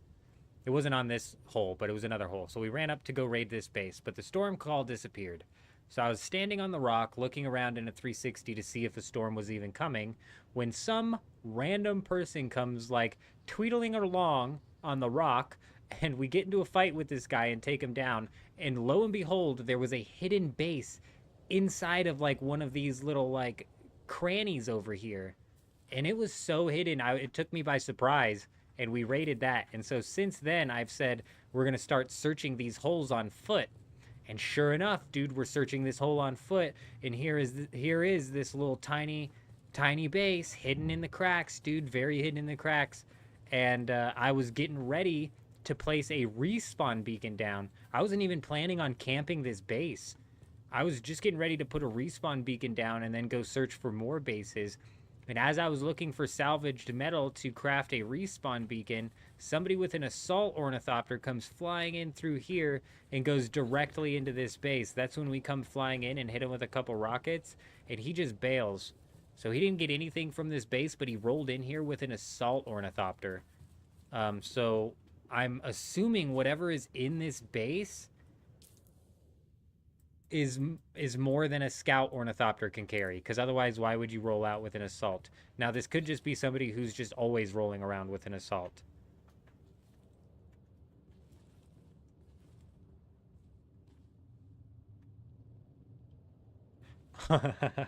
Okay, hold on. Oh my gosh, gamer. On a private G Portal server. You're on a private G Portal server is what you're saying, correct? I'm pretty sure you are. Oh my god, would you just turn the proper way? So now we're sitting in this base because it has a hole in it.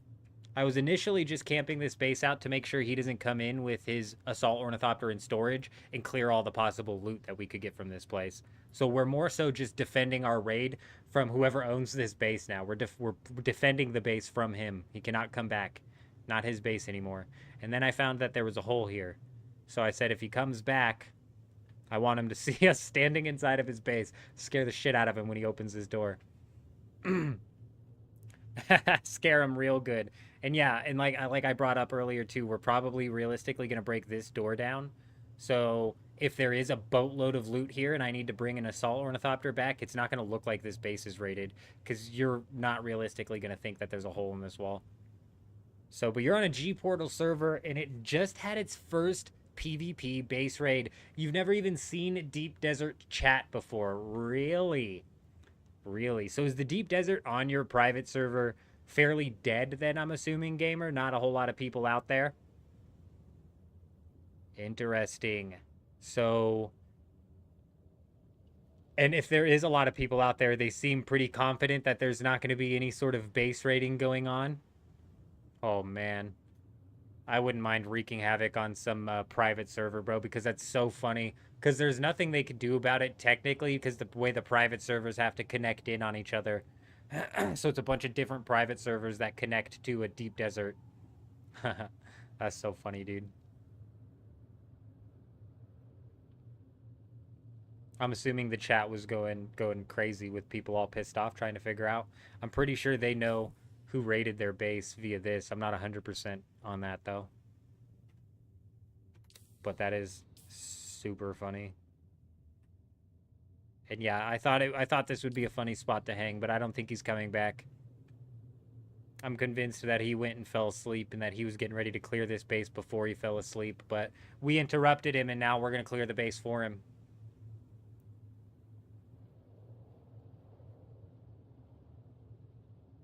You thought in every world there were private servers for some of the sieges? Not from what I understand. The private servers are completely disconnected from the public servers. But the private servers inside of the Deep Desert aren't entirely private. So inside of the Deep Desert, private server A connects with private server B. And C, D, E, F, G. You know what I'm saying? So they're on their own private server Haga Basin, but the Deep Desert itself is hosted by Funcom. From what I understand, I'm not 100% certain. I'm not much of a private server gamer, so I didn't look into it. That's a storm. But I didn't get a warning. Oh my god, it's going north of us. No! Let me out! You let me out right now. Oh, we got dicked on this storm, you guys. It's 3:09. There's going to be a server reset. It's a good thing that the storm came now. I'm fucking so pissed off. We need to find some salvaged metal.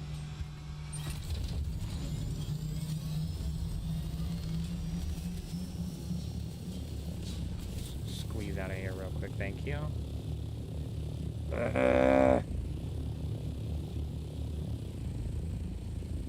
I don't want to leave this base because I don't want to give this guy the opportunity to come and get his shit out. But you would think if he was going to come get his shit out, he would have done so by now.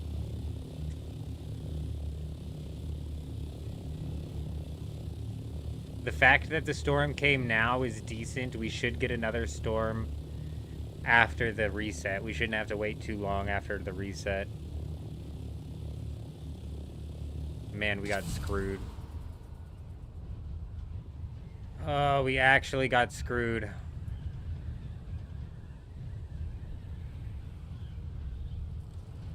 On the control map, Z key activates prescience, so it's only when you activate the spice mode. That's what I was learning on Reddit as well. I couldn't say for certain because I wasn't able to test it, but yeah, it's definitely seeming that way. Which kind of, in my opinion, makes those skills somewhat useless because it's not often that you are. At least, like, in my scenario, it feels useless. Is there no salvaged metal on this either, like, for real?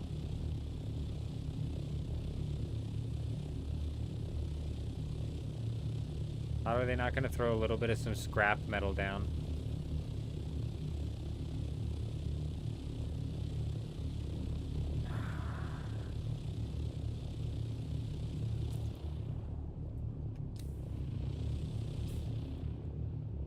Literally just creeped right past it.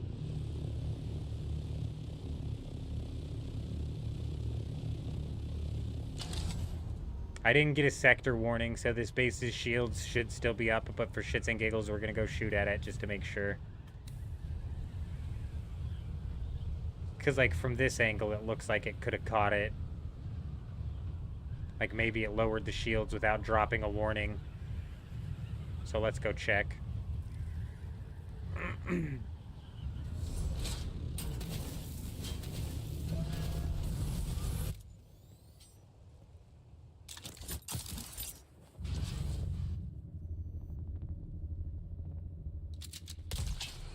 Nope. Still shielded. It's fine.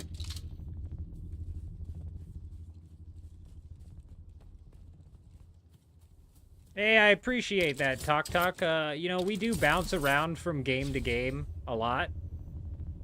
But I don't anticipate quitting Dune anytime soon. I've thoroughly enjoyed my time here, and there's plenty of stuff that I can do to stretch my entertainment, whether it be like building mega bases out inside of the Haga Basin, or obviously out here raiding. And even the more that I partake in the PvP, the more that I am like starting to enjoy it.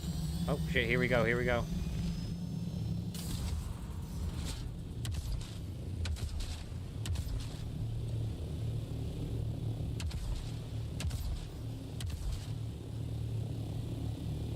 Damn it, we have to stay here now and defend it, because I think this guy was coming. This looks like it was him again.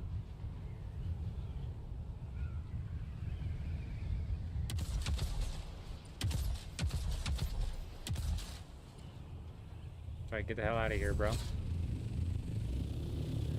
Oh, dude, he was rolling in with the scout. He's gonna start coming in with... Nope, nope, nope, there he is.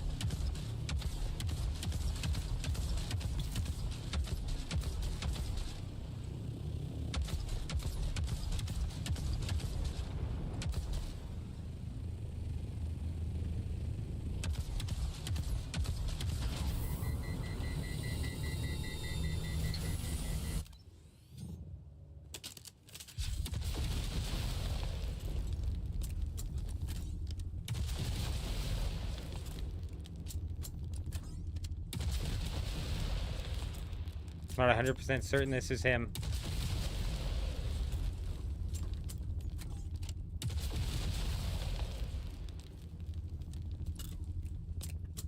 $16,000 Solari, what are you doing, brother?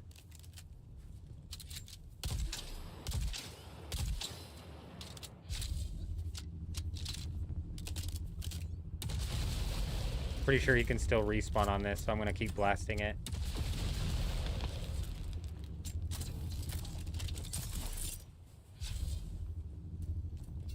Did I just hear him respawn?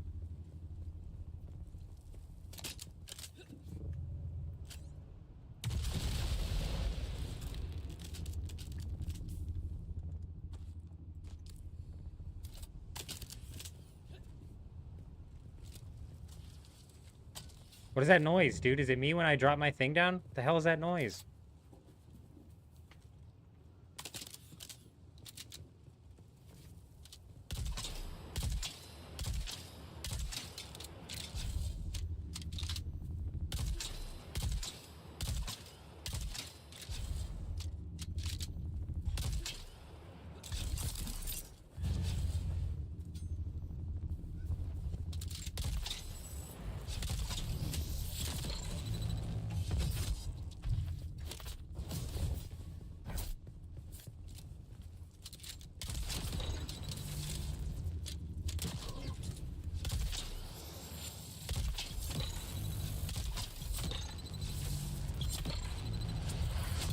Worked exactly as I planned.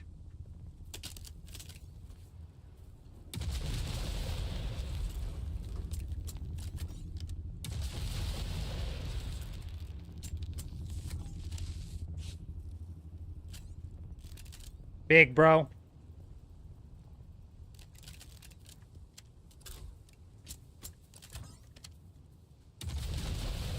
Yeah, it did kind of sound like a door opening, didn't it?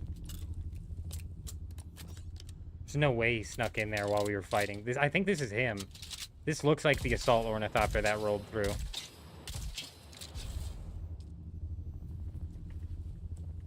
Why is it not telling me what it's at, bro? And why is this not damaging the storage? All I want is in on is the storage.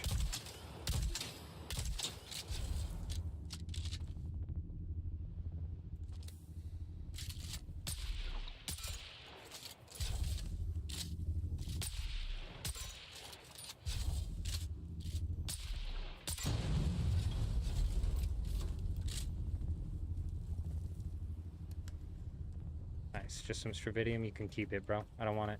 I do want this fuel cell.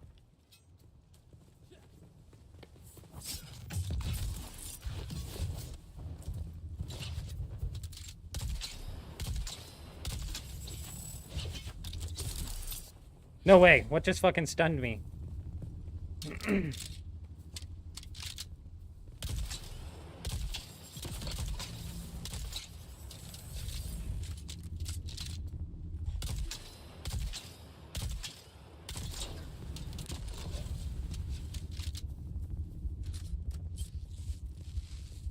What? That damaged me through my shield?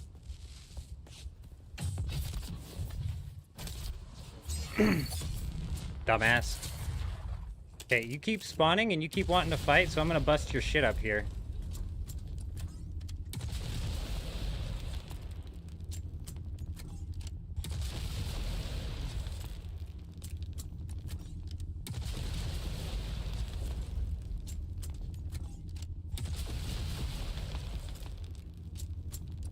His mate, yeah, he didn't want none of that, for real. I don't mind getting into a 2v1, though. A 2v1, you just gotta separate them and work them.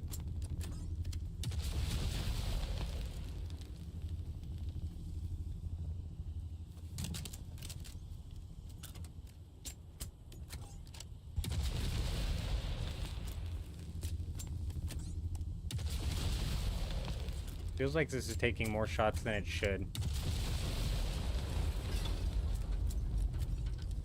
Alright, dickhead. I don't normally break ornithopters all the way, but... you kind of pushed me to it, didn't ya? Let's go make sure that this base didn't get smacked at all, or at least, like, try to see if we can tell.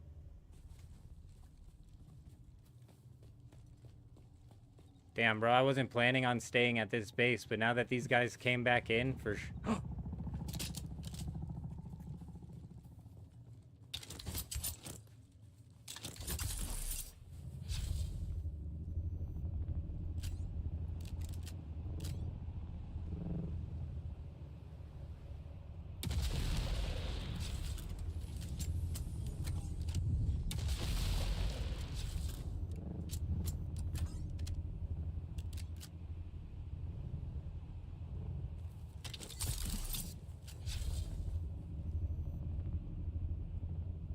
He's going for a fly off.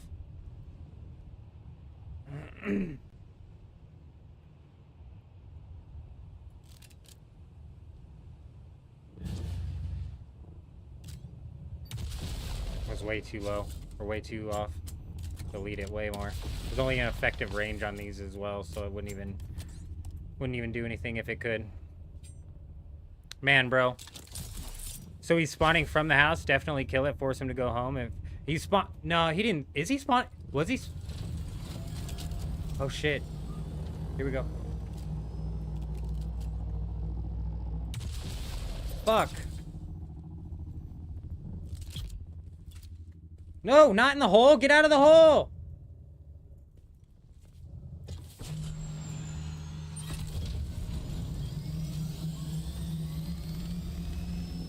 Bro, there's multiple of them trying to clear this thing.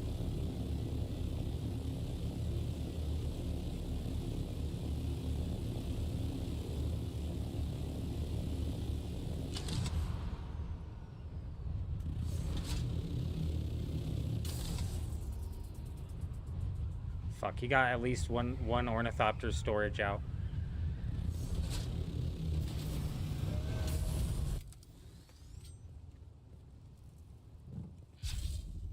And that's not necessarily true, but you would just assume that he has a storage on that thing.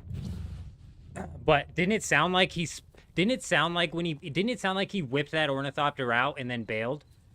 So if that's the case, there's no way he filled up the storage enough. I would have heard it. Man, the intrigue on this base is just like freaking just so peak right now, dude. We got 40 minutes until the reset. We're back to waiting, dude. I was gonna bail, dude. I wasn't gonna wait here for another storm. But for some reason, shit kicked off again. I don't understand. Can you full destroy an ornithopter? Not without. I can full destroy it, but they can always come back and repair it and bail. I think it's just gonna have like a lot of ore in it. That's realistically all that it could have. There's no room for like a spice refinery or anything like that. So the most I picture coming out of this is some ore.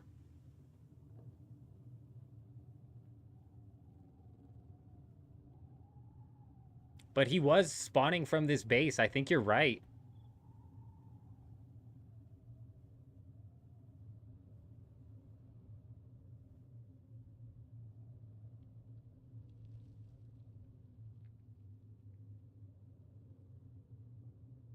A 4 drill shot is really good. The 4 drill shot was definitely it. Definitely the play. The 4 drill shot throws them off being pressured so heavily at a distance, right? Because typically when you have your shield, you feel so safe at a distance. But then you start burning through your dodge, or if you don't burn through your dodge, if you're out of dodge and you're getting hit with a drill shot, you're screwed. You're gonna get blitzed.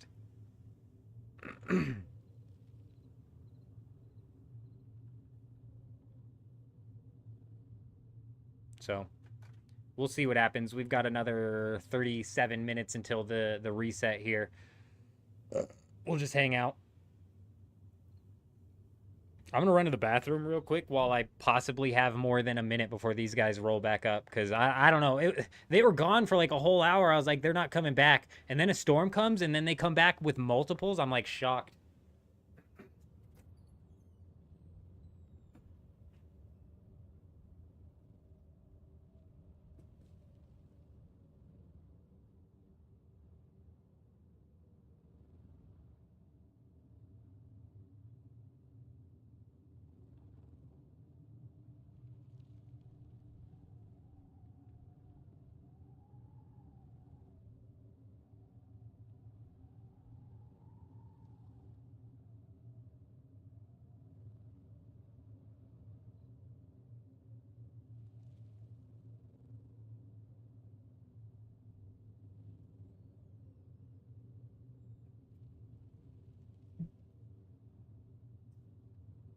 I don't think they got away with anything. His friend, like he seemed, he wanted none of it. Maybe some rookies that don't PvP.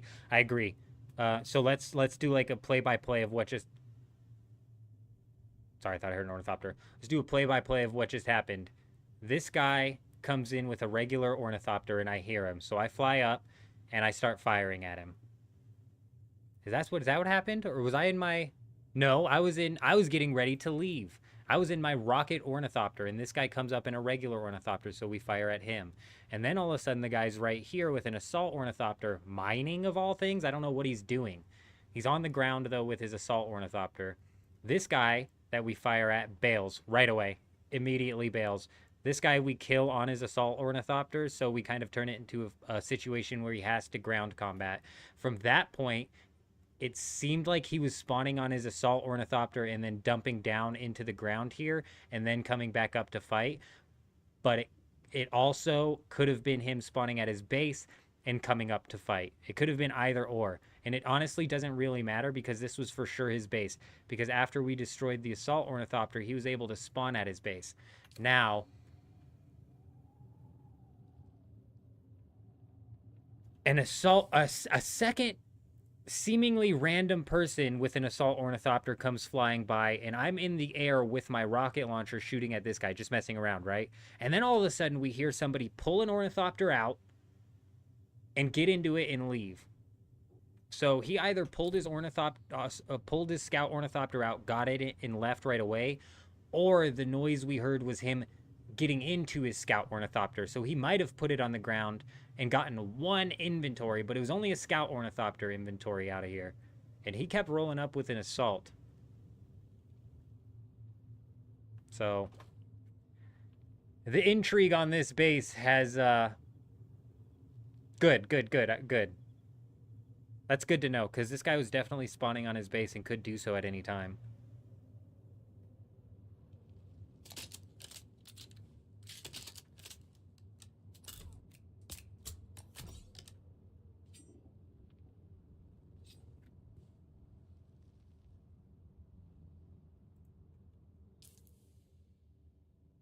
They got so lucky with that storm. It kind of seemed like they were going to come and try and interrupt the raid, perhaps, and defend the raid. Because they came in with 2 people, probably thinking they were going to catch me mid-raid. Little did they know their base didn't even get hit.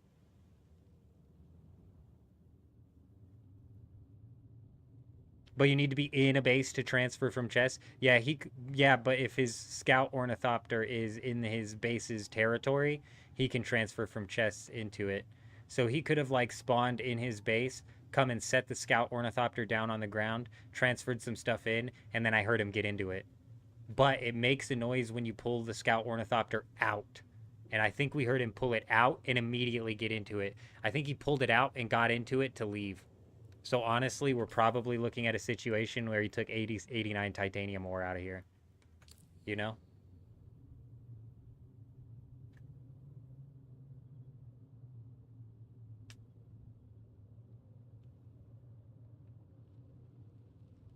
So my guess is that their base is right here in the safe zone. One of these 2 islands in the safe zone is where they're at. And they're doing what I said that you should do if you're going to build in the PvP zone at all. And they're just putting a small base down that they're using as chests. We just happened to catch these guys before they were able to clear the base out. Like, that's the problem they ran into. Because they've built this base out perfectly. It's hidden. They don't need to refine things here. It's just holding a bunch of ore for them so they don't have to run back and forth for every inventory of ore. They could fill up like 6 or 7 inventories of ore and store it in this base, and then at the end of the night, transfer it out. It seems like we caught them at their end of night. I'm shocked that they didn't come back within the 40 minutes while we were sitting here, or 30 minutes, whatever it was, while we were sitting here. I'm shocked that they waited until after storm. But it seems like they waited until after storm to try and catch me mid-raid. But honestly, we're just speculating at this point in time. That's why the intrigue on this has just like gone to a level I don't even know. For sure, this was the guy's base that we were just fighting. And the ornithopter, the assault ornithopter we blew up, it's for sure his base. Oh, that's good to know. You can transfer within sub-fief range. You didn't even think about that. Yeah. Yeah. He doesn't have to have like his ornithopter actually inside of the base. It's just got to be within the range.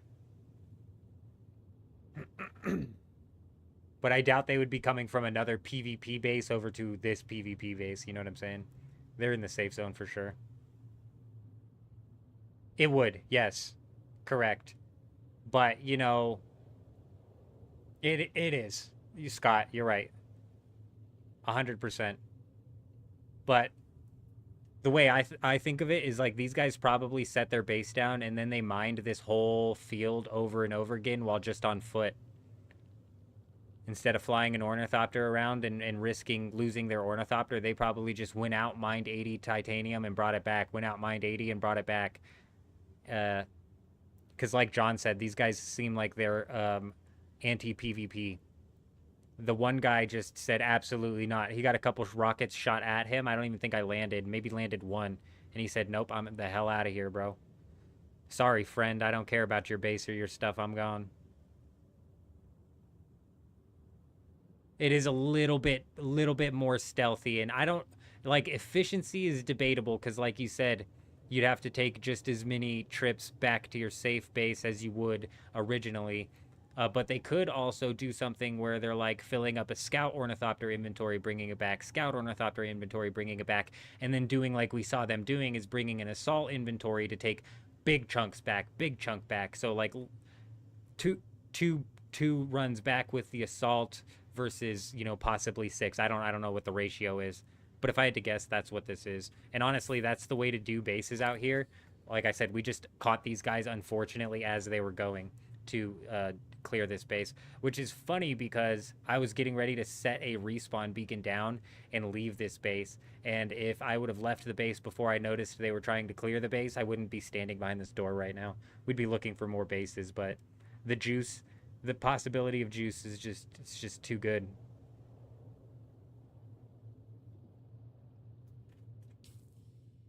We've got 30 minutes till a reset. Oh yeah, I don't want to. I was like, I could go back to my base and just hang out there, but I don't want to. I don't want to risk these guys looting their stuff. And there was one time where the reset was happening in like 5 minutes, and a base I wanted to raid was say like right here, and I decided to go back to my base because the reset was happening like 5 minutes, and then a storm came right 3 minutes before the reset, and it came from this side, so it disabled the shield right away. And I could have broken into the base before the reset happened and then been in the base post-reset. That's actually a really good point, gamer. That's another good point. They could be assembling and deassembling a buggy. They could be assembling and deassembling a buggy. So that could be something that they're doing. Now we could be dealing with a ridiculous amount of ore. I didn't even think about that. You come out, you put a small base up, you assemble a buggy, you do a bit of some farming, you disassemble the buggy, you take an inventory or two back.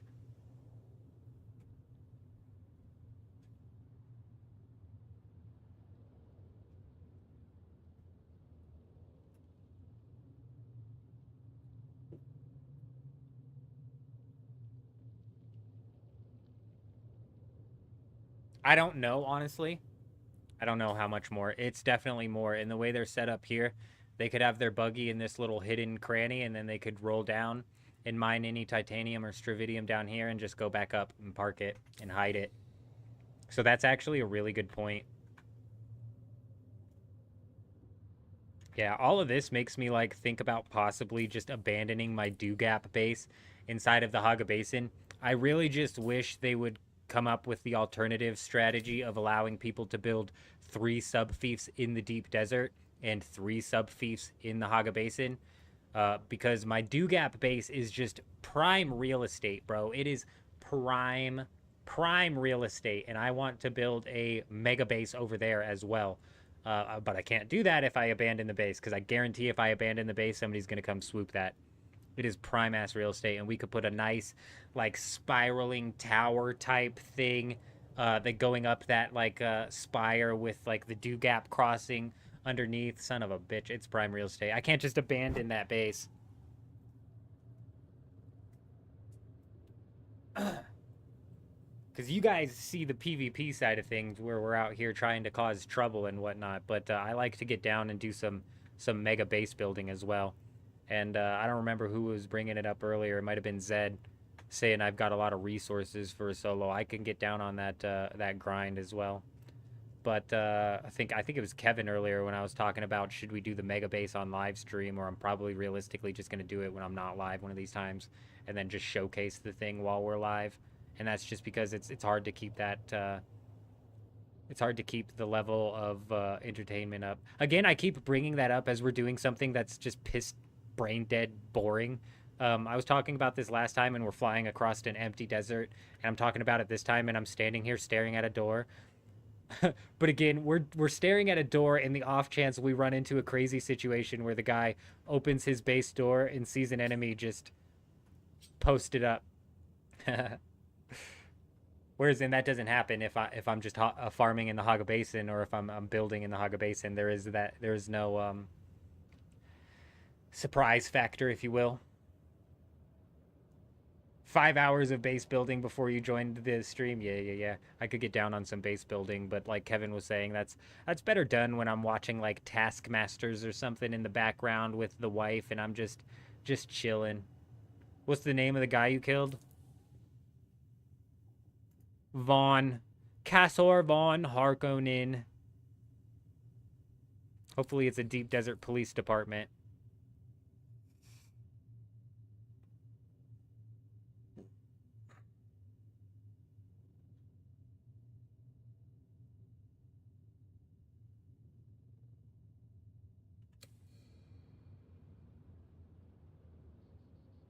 You got your second base in Sheol just south of the radiation zone with the buggy to mine jasmium. Yeah, I hear a lot of people doing that, gamer.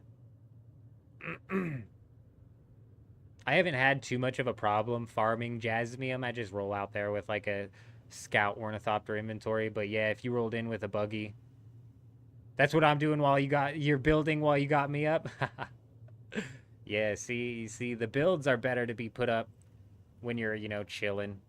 I mean, during the build live stream, we were able to keep the talking and stuff going pretty decent. One thing that's frustrating with building is the day-night cycle. Like, building at night is such a pain in the ass. So it's already It's already like I'm trying to stretch the entertainment factor when we're putting together a mega base as it is, but then it turns nighttime and now you can't see shit.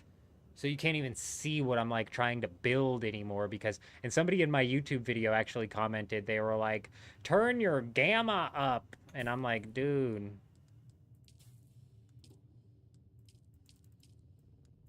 how washed out that makes the game look.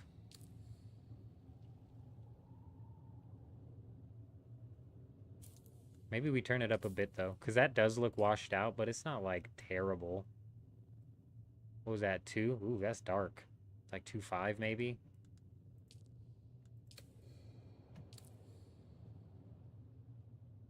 That's not bad. Even at 3, it's not terrible. We'll see what it's like in the frickin' sun. But that actually might help with the building. Grade A comment, whoever left that, then I guess. Damn, they weren't lying. Turn the gamma up. Shit, last time I turned it up, it washed the game out. The game looked incredibly washed out. And at gamma 3, it does still kind of look washed out. Higher gamma looks a little bit better in your opinion. Is this better? Should we crank it all the way up to 3? Zed, I cannot believe that base had a, I cannot believe that base had a blueprint in it. I think 2.5 is good enough. This brightened it up. This brightened it up a decent amount. And, like, we haven't even gone out into the sun yet, so we might, when we're out in the sun, crank the gamma again and see if it's, like we're getting hit with a flashbang or if it really, truly, like, genuinely just washes the game out. But this 2.5 definitely kicked it up pretty good.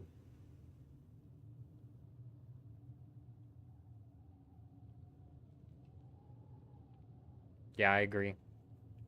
And typically in games, I do crank the brightness all the way up, but in this one, when we did it last time, it was like super washed out. I don't know if they've done something to adjust it, but looks pretty decent. So whoever left that comment, I'm going to have to go in and say, good idea. Good idea.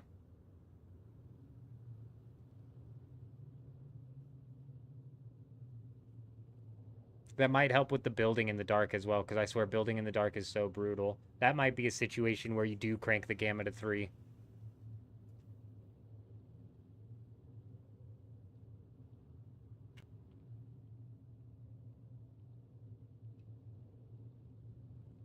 "20 minutes, are they gonna come back?" This guy, like, seems... Oops, his salt's still here. Still broken. Should we go look at it? Last time I frickin' left this area, the guy snuck in. Might have gotten an inventory out.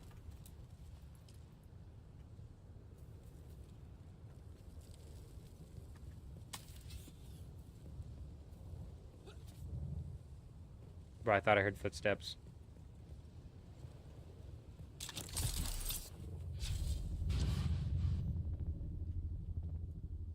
Oh, wow. I'm reading a comment, dude, in the suspense. I would have died anyways, but it's like, I didn't realize I was flying to the ground that fast. My days. That's why you gotta have multiple suspensor belts on you. That's just brutal. Your main base is right by that fiber field I made the video on. You never even thought to grab fiber from that spot. So good. Honestly, I think I shouted out the right person who came up and brought that idea out. I didn't frickin' go back in the VOD to make sure, but I'm pretty positive it was from fuck, I can't think of the name, dude. It's something simple. The name is something simple, and that's all I think every time is something simple, but that's not the name. Seems logical. There we go. I don't know why I think something simple every time. It's because I'm like, the name is simple, so it's something simple, right? No, it seems logical. I'm pretty positive he's the one who pointed it out. And yeah, that field is absolutely insane. Somebody on that video pointed out, they were like, now everybody knows about this. And I think that's just like a crazy statement to make. But they were like, now that people know about this, the price of fiber is going to go down because it's so easy to get. And that's a really, really excellent point. But the video was kind of like threefold. It was like you could possibly make money depending on your auction house. It's definitely a crazy amount of experience. And also as a solo, bro, there's been a few times where it's just like, I've got no fiber in my base, but I need some freaking fiber. And the fact that you can walk away with 4,000 fiber in 30 minutes, 4,400 fiber in 30 minutes is great. That's more fiber than I'll ever need as a solo.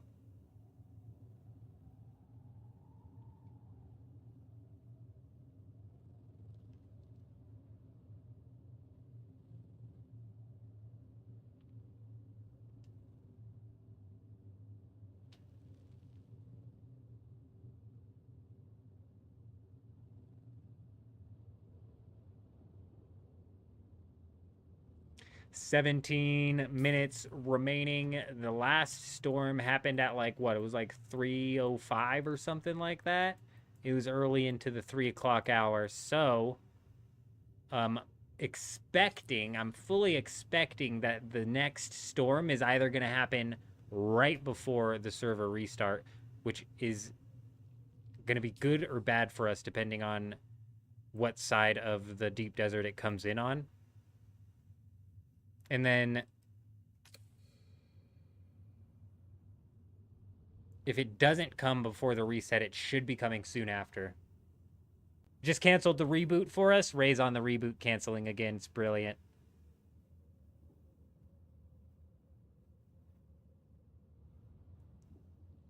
Oh. I don't know, gamer. Somebody else in the video that I made commented that as well. I must have missed the fiber field that next to that initial spawn in the Haga Basin. Because it just was, I wasn't able to find a field where I could just loop and just search fiber.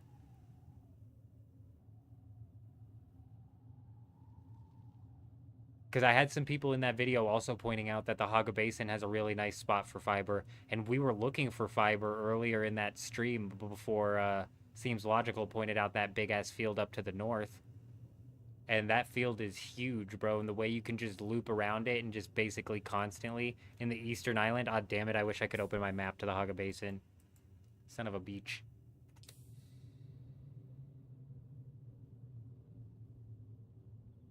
We might have to check that out, because if that experience rate ends up beating out the other experience rate,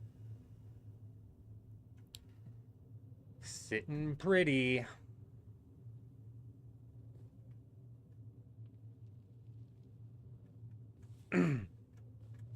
That's what I'm saying, Scott. I flew all around that area and I just couldn't find the field. There's got to be a field over there because I've heard multiple people talking about it. I just can't find it.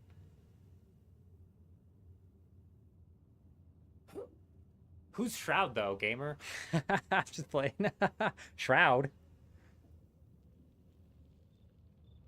10 to 15 seconds before the fiber respawned on a minute run around an island. That's actually a decent point, is the fiber does respawn very quickly. So even on a field that is smaller of a loop than the field that I'm talking about, but the experience farm people are talking about over there on that island, I thought had to do with like picking up scrap metal and fuel cells and stuff as well. You know what I'm saying? And I was looking for more so like a just fiber experience farm, simply because of the fact that fiber on some auction houses sells really well. Like we've got 35,000 Solari in our thing, and that has to have come from the fiber that we sold. So I think by now it's either getting ready to get pulled off of the auction house day-wise, or it's already pulled off. Won't need it for a long time. That's what I'm saying, John, is I'm gonna have to do a fiber run and not try and sell it.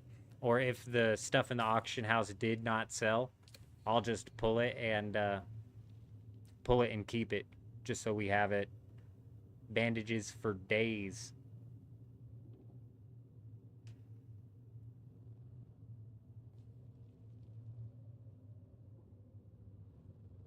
Scott, were you the one who said that you got 7,000 experience? Somebody actually said they pulled 7,000 experience in an hour from that hill because they were grabbing all of the extra stuff.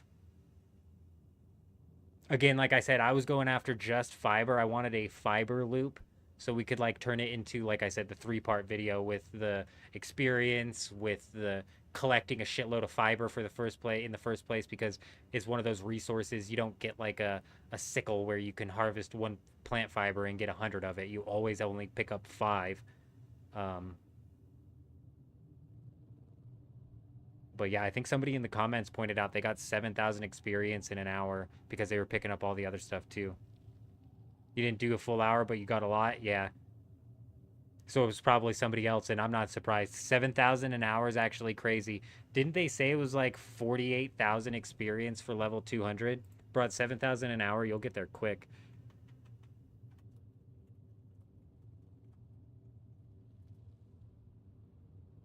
Oh, 458,000. Never mind, I fucking lied. I lied.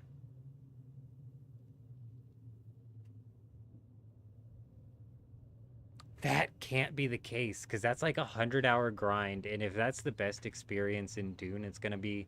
Holy shit, the experience is no joke. It really slogs. Seems logical! Y'all don't knock my fiber run. Seems logical. I was correct. Beautiful. I'm glad I shouted out the wrong person. I didn't look back through the VOD to double check.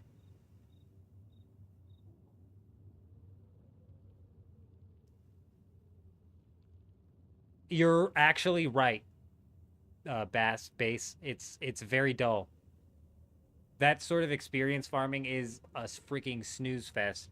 And what sucks is if it's the best experience rates per hour, but it's a snooze fest, it's like, man, how long is it going to take to get to level 200 otherwise, you know? Like, she's a long, long time. That's why people be scanning all 81 of these tiles in the deep desert every week. You do get paid as well, but honestly, that's entirely dependent on your auction house, because like I said, I'm pretty sure by now the fiber's been pulled. It might have like a day left, but that's max. And so I didn't sell all of the fiber, but I had a lot of people in that video commenting saying that why would you do that, because you can just, or why would anybody purchase the fiber from the auction house, because you can just buy fiber from the trading posts. And from what I understand with that, the fiber from the trading post is being sold for 100 Solari a piece, and you can only pick up like 500 of it, I think, or even like 100 of it. So if you're trying to buy it in bulk, that's why you would do it. And even if I knocked my prices to 50 gold, 50 Solari per piece of fiber, we're talking about 411,000 gold an hour, which is actually insane. Pretty successful selling for 50 a piece. Cutting it in half, yes, 100%. And that's still 400,000 gold an hour. So that's a shitload of money. What advantage does a player have with level 200 over a player with level 150 or 100? It actually gets pretty big here with the skills, in the sense of they'll have a fully maxed out class with like general conditioning, which is, first off, I need to like reset my skills. I need to reset my skills and actually build my class out. But they'll be able to have these up to like tier 3. They'll be able to have their fully built out class. Is it going to be like, is it going to be so powerful that it's a situation where a level 150 can't overcome and beat a level 200? No, I don't think so. How about repairing vehicle parts to sell them for maximum Solari? Repairing vehicle parts is just wire, not resources like character equipment. I don't know if you can sell vehicle parts that are even like slightly damaged on the auction house. I think they might have to be full repair. I'm not certain though. Honestly, the auction house, I haven't spent a whole lot of time messing around with to see what's good and what's not good. And you know, the problem with that is the auction house is not at all like RuneScape's Grand Exchange that connects the entire games market together. It's very much so server dependent. So if I were to like do a bunch of research in the auction house, it would be and try to make a video about it. The video that I'm making about it wouldn't necessarily carry through and be true for other people. You just did the repairing vehicle parts things. It's a slog and takes forever. I'm not 100% sure what's going on with the repairing vehicle parts thing. But honestly, the best money in the game is selling to vendors, and it's selling the radiation suits. Like, just go farm up some aluminum and sell out the tier 4 suits.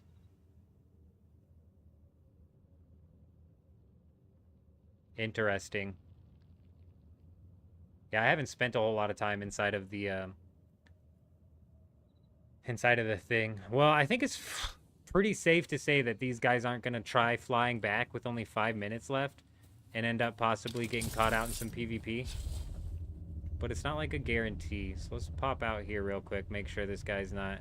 Looks like he's still leaving it, which is not smart. I'm wondering if he knows that he can come back out here and repair it.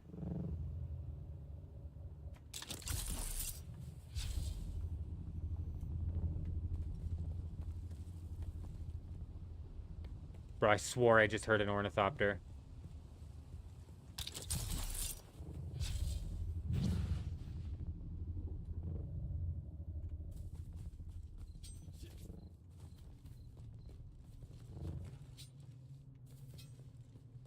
Let's see if we can, like, third-person view into this guy's base here and see if there's any chests.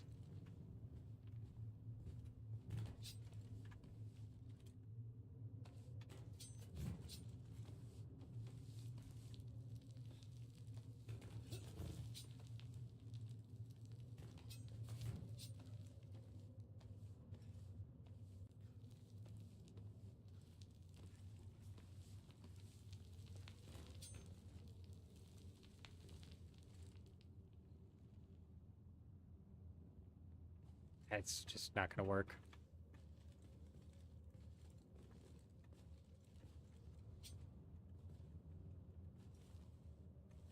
Face the door, man.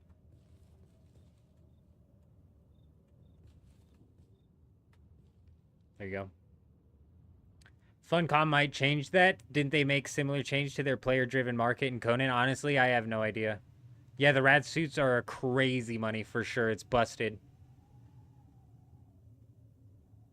Busted money out of the rad suits. If you've got duraluminum, bro, you 15,000 a piece is crazy. But even at the 6,000 a piece for the tier 4 with the aluminum, bro, that's money. That's money for days. Yeah, that's how we managed to get the money we needed to buy these 3 schematics that we needed to buy. And we were able to knock that out basically immediately just because I happened to have the resources I needed to craft them. But honestly, I don't know. Seems logical. It would be interesting if they did do some sort of like auction house change. If they combined all the auction houses from all of the different servers, that'd be crazy. Or even if they just did it per region. Like the NA region's auction houses were combined. But honestly, I don't even know if they could manage to pull something that like that off.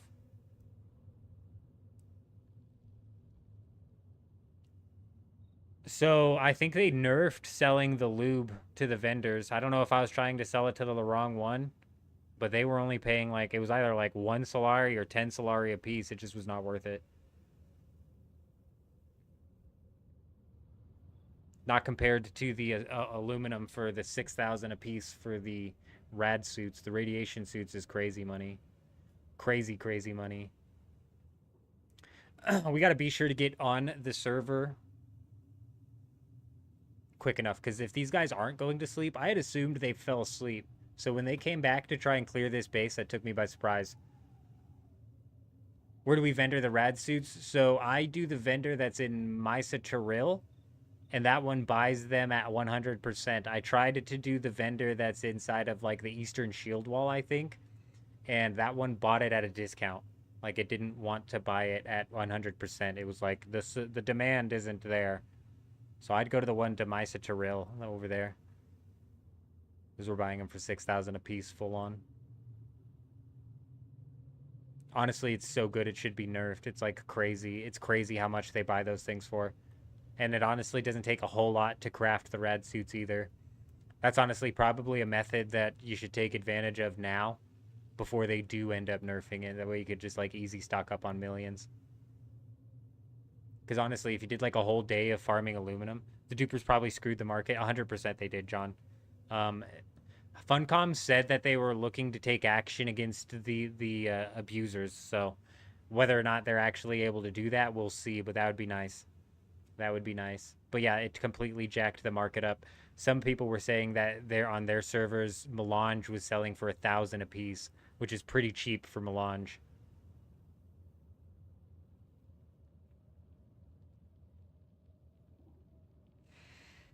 100%. No. I'm not saying they should combine the deep deserts. I'm saying they should combine the auction houses, like all of the North America region auction houses. They can't combine the deep deserts because the deep desert doesn't support that many players. They can't combine the deep deserts of a region, but they should combine the auction house regions. Yeah. Yeah, 2,600 still seems like it's a bit low, to be honest, but Melange like isn't also the hardest resource to get. Like on my server, Plastanium is still 5,000 a piece, which is a shit ton. Like that's a lot of money to be paying for one Plastanium ingot. I didn't check what Melange was selling for though. I didn't even check to see.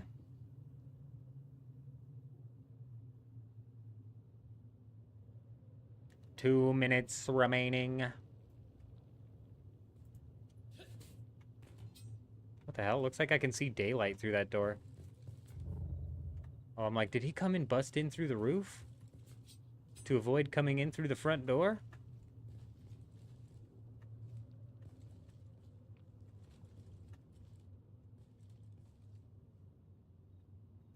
I would argue, gamer, that every single server had somebody on it who duped. But you're right, some got hit way harder than others. And it would for sure like shake the prices up like crazy. But it would also get rid of the problem that some servers are having where their auction house is just literally dead.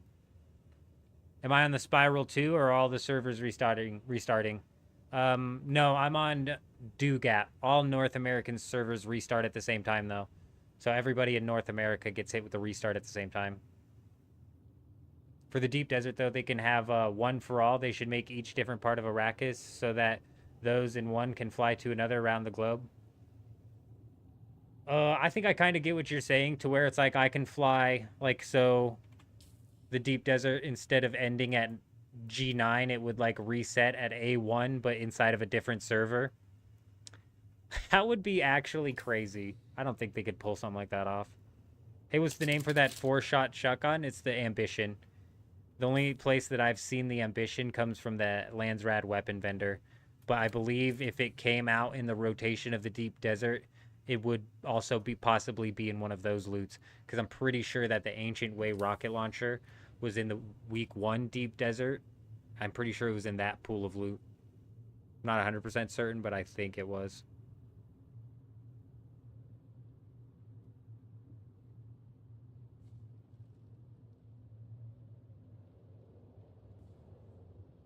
Not necessarily. So a lot of the servers that I'm seeing where their auction houses are dead, it literally has nothing to do with the server's population and everything to do with nobody on that server partaking in the auction house, or like very few partaking in the auction house.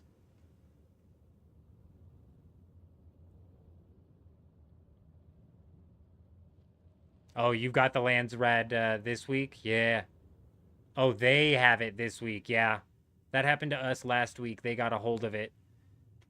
And we were fighting somebody with the 4-shot. That actually scared the shit out of me, dude. That scared the crap out of me, bro. We were fighting somebody with the 4-shot drill shot last week. And I was like, how do you... I thought he was hacking, bro. I was like, how are you shooting 4 shots with your drill shot, bro? But no, it was just the schematic. It should be. Seems logical. It should be. I don't want to say for certain, but it should be. You haven't had a PvP in shipwrecks in the deep desert so far anyways. You know, PvP inside of both the shipwrecks is probably the least likely place where you're going to run into PvP in the deep desert, because of the way that people can kind of like run in there and run out, in the sense of it's not the same as like a lab where you get stuck doing like a 10-round fight, where if you're there for 30 minutes, it's entirely possible somebody shows up within that 30 minutes. How long are the servers down for, Dean? The servers go down for about 5 minutes. They'll be down for about 5 minutes, and that's it. Maybe 7. It's never very long. Oh, you are Harkonnen, so you have access to it. Gotcha.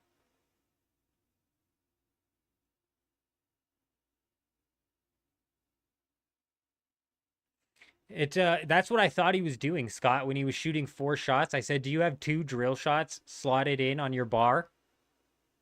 And no, he just had the one. It was because it was a 4-shot drill shot. But yeah, that's not a bad idea. Same with if like multiple copies of the Ancient Way might be a good idea as well.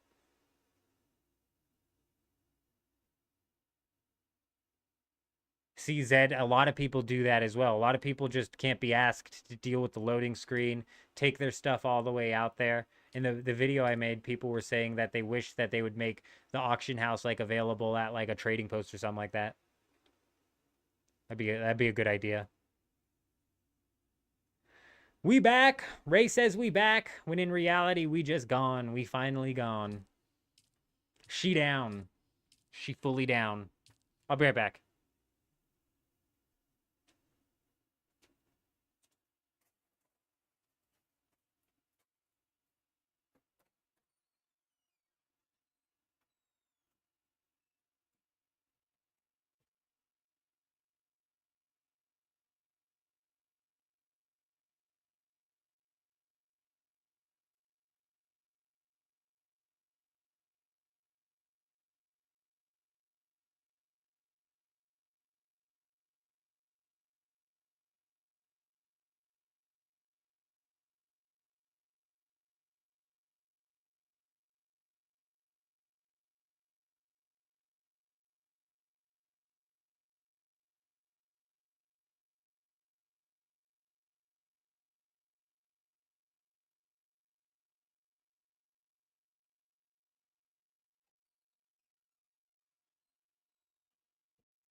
Making the auction house something that you can craft in your base would be a good idea too.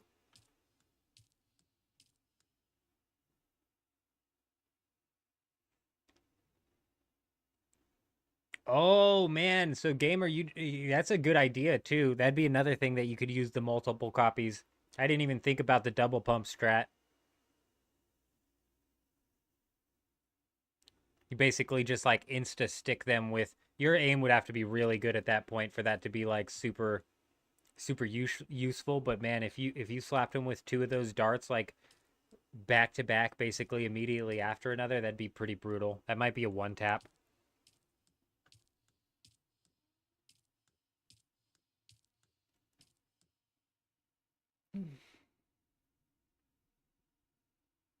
Auction house a base module would be a good idea.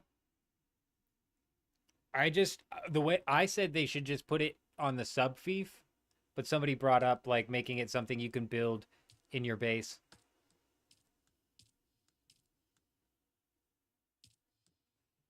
I think that might be like a little bit too easy of access, but honestly, like why force people to jump through so many hoops? You know, you got to ask yourself that at some point in time. Is it worth adding another hoop for people to jump through? Is it possible that's going to kill off an auction house before it even could possibly start?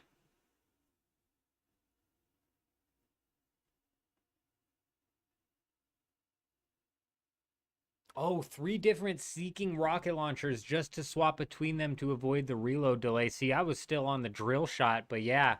That's what I'm saying. You get a couple of the seeking rocket launchers and it's just like boom, boom, boom.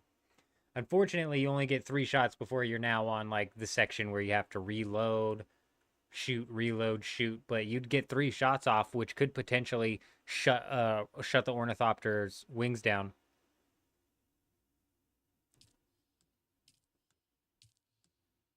Oh, there we go.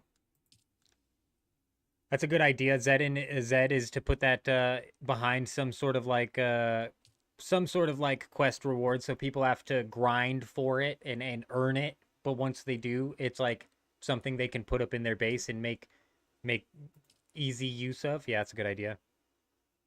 I'd imagine at some point they will probably end up doing that, but they for some reason just feel the need to push people to Arakeen and Harko Village for some reason. Like when they're doing the quests for the classes, there's no damn reason that I shouldn't be able to call those people on the communet. You know, if you go back to watch the live stream where we unlocked all of the quests, I bet we spent 40% of that live stream on the world map or loading screens in between the world map, which is just ridiculous.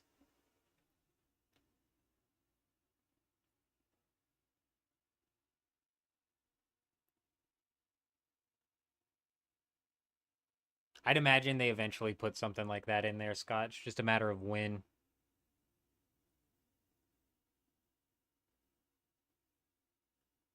Man, that's crazy. Like a 3-tap on the Rockets. Finally, dude. Be playing around with me here. Load the server up. We got to be first in because these guys might be like, all right, we'll wait till the reset and then we're going to go down. Well, guess what? Guess who's still waiting there, pal? You unfortunately had your base found by the most prolific raider on the server. We're going to take it down. If we find your base, it's a getting taken down. How do I unfollow that journey? Boom.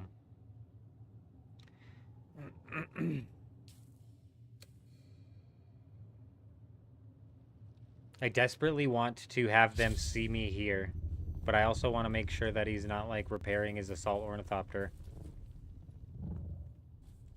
You know? I just want to for sure have him see me behind this door. It'd be so funny.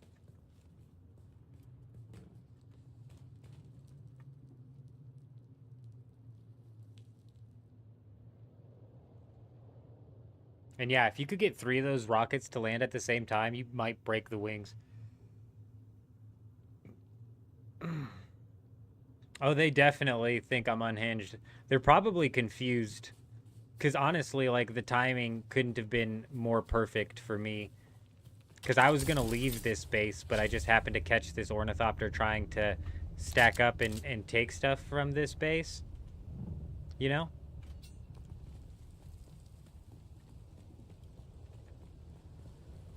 I was getting ready to leave this thing, and these guys would have been able to clear it with no problem.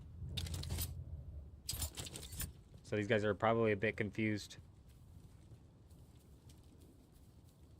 Scanner for what? To see if there's people? I don't think this scanner actually taps for water.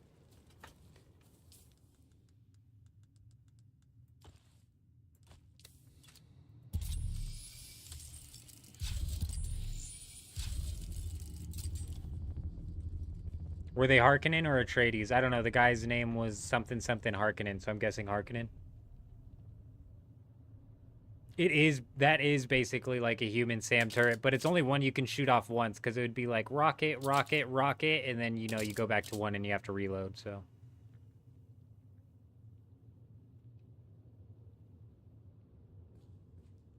Yeah, but you got to be careful when you stun lock people, gamer, because they've implemented a thing in the game, whereas if they're getting stunned too much back to back, it'll just insta refill their stamina bar.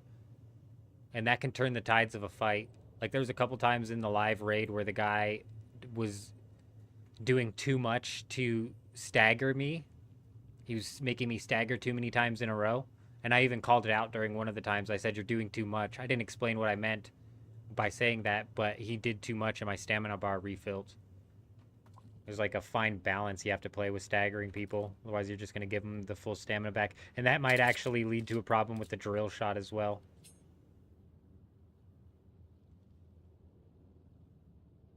Yeah, if you stagger somebody like 3 times in a row, your their stamina will insta refill, because the game will assume that they're out of the ability to dodge.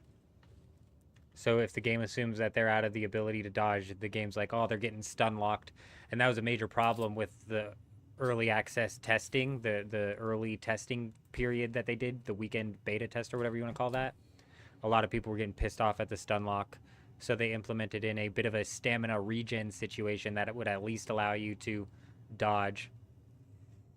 It is kind of BS in PvP. It is kind of BS in PvP. It makes sense for the PvE, though, because what was happening in the PvE is people were literally getting stun locked by the melee.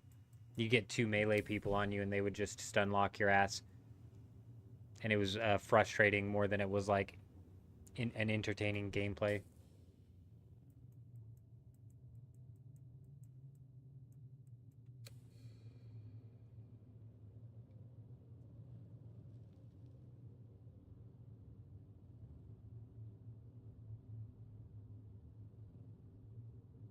Yes, it should pop up when you're cornered by NPCs. So if you ever get cornered and you're out of stamina, if they keep staggering you, you should have your stamina bar regen. That's a bit different though, because cornered, being like stuck in a corner and having the NPCs wail on you and you can't get out of the corner is different from being stagger locked. I'm right there with you, especially if you get two melee characters coming at you in the corner. It's freaking brutal.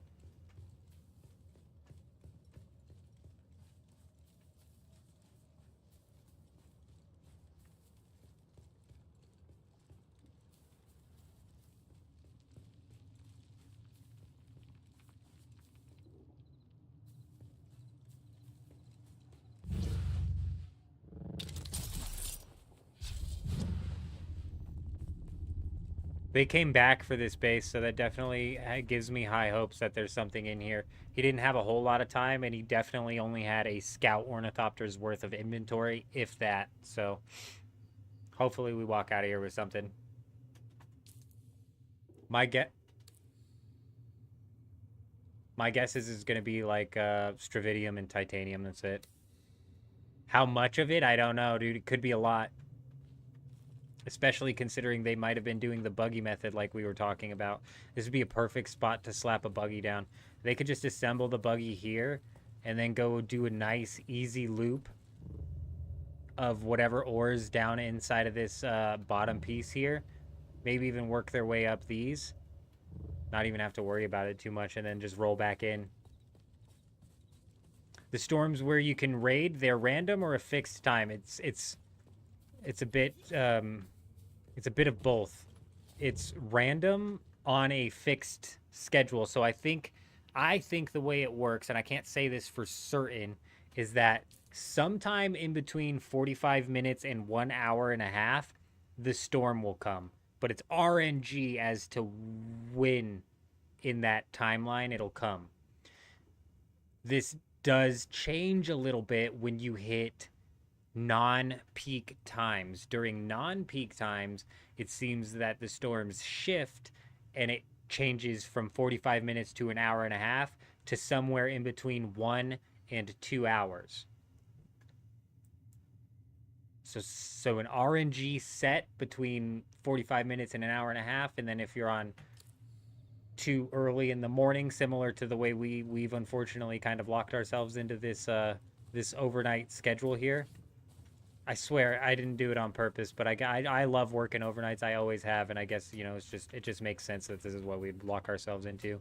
But so sometimes the storms are 2 hours, but the last storm that hit was at 3 o'clock, and the server reset. Just making sure it didn't like come down. The server reset doesn't reset the storm's clock, if that makes sense. So realistically, we should be at max within 45 minutes of this storm popping off. Max.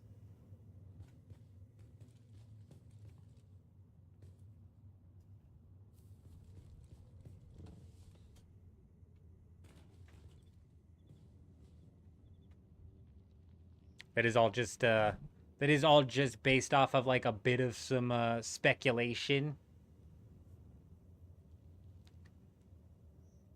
Not like full speculation though, because we've been running these raids for a while, and it seems that they are random, but they can't be like, you can't have one and then another within 15 minutes. It seems like there's like a maximum amount that it has to be post last storm.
Ah, this is brutal.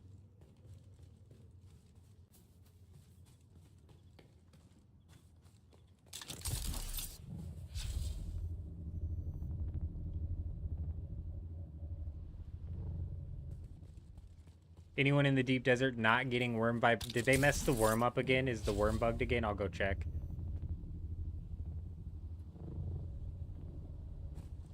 Oh my god, they bugged the worm out again. I've got a shield on, so this should basically, like, insta-call the worm. I'd be careful with this. It's bugged. Oh, look, there it is, there it is, there it is.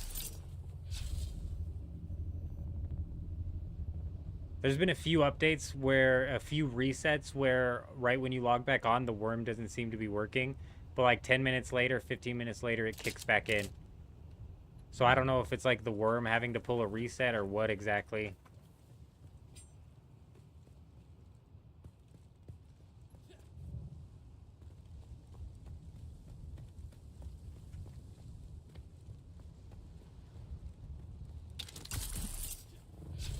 My god, we got no momentum off of that grapple.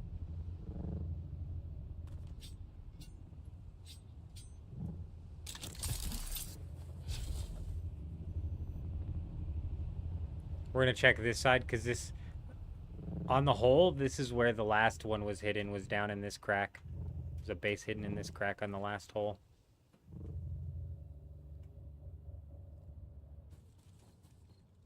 Not this time. Well, that's why I was saying it's a bug, and I'd be careful with that, because it might just be a visual bug.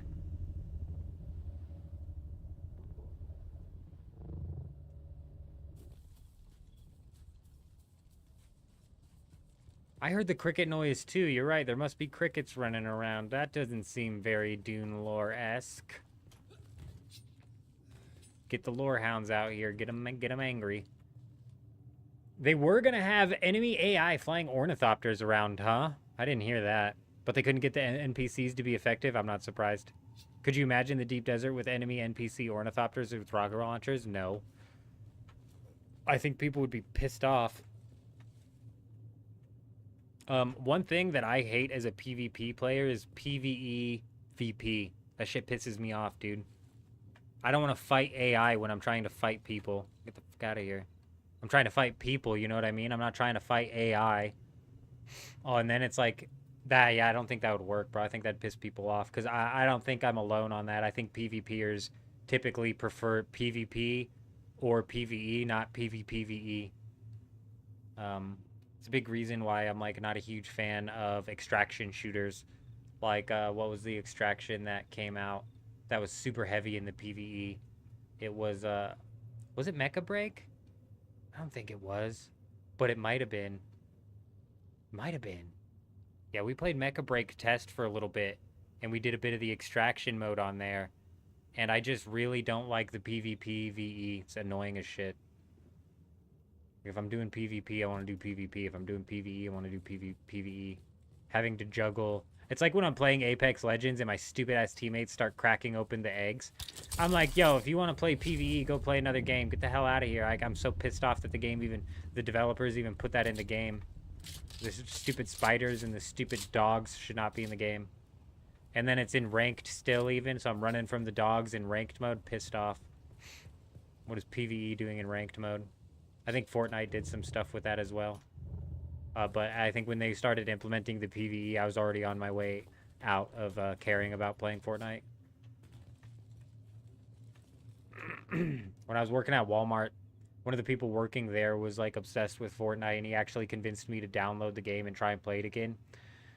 Oh my gosh, it took me like 15 minutes to even find the Battle Royale with the way the UI on that game is laid out nowadays. I was like sweating just trying to find the Battle Royale. I almost uninstalled. I was like, I didn't jump on Fortnite to play a Roblox version of a multiverses of a bunch of like people's created game modes and shit like that, dude. I wanted to play the Battle Royale. Does anyone know about the Fremen, possible DLC or future class, or just story-based? Currently, right now, it's just story. I don't know anything about the lore, so I don't know anything about the Fremen, but currently it's just story.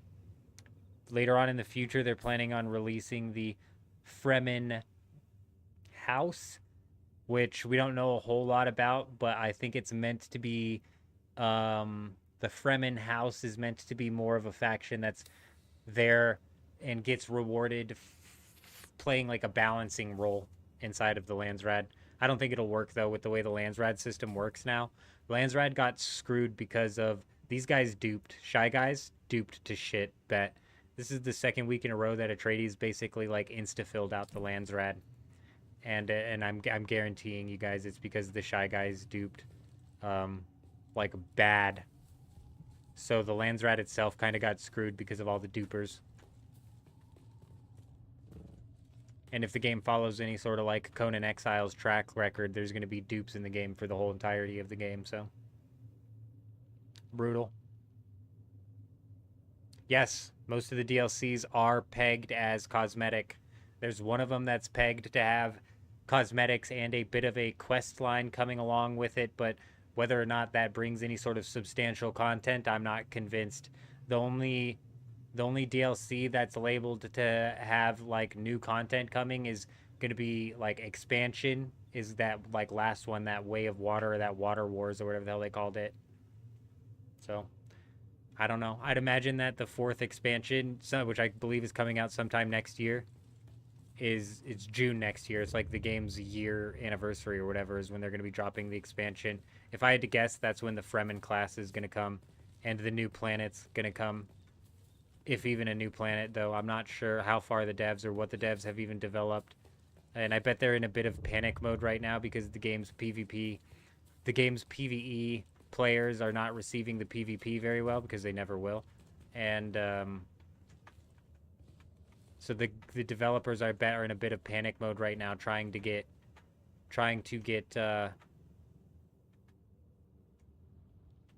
PvE developed, because currently as it sits, the PvE is very redundant. It's very lackluster. So hopefully they can actually get creative and come out with something.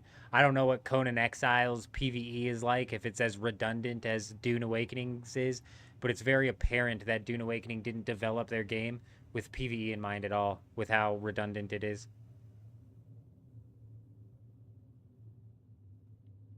Well, in the game lore, the Fremen went further south. People just assume they got killed off. I mean, further south would be safe zone of the deep desert, wouldn't it?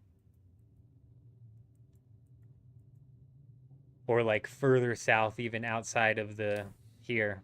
I don't know shit about the Dune lore. Possible DLC future class. I'd imagine the Fremen will come in a DLC, the 4th one, the one that's more of an expansion.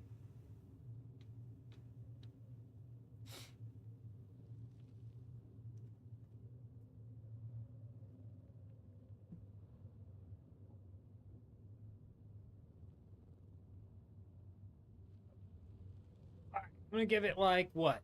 What do we say? We'll give it 5 more minutes. If these guys don't roll up, I'm guessing they've bailed. I'm guessing they didn't sit through the reset. So I'm guessing they've given up.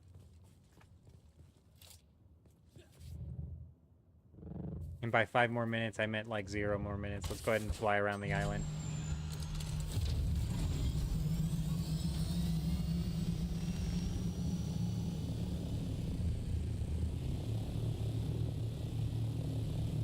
All the spice blooms blowing up. I mean, like 30 minutes is about max from what I predict us running into a, yeah, the deep south. Okay, I got you.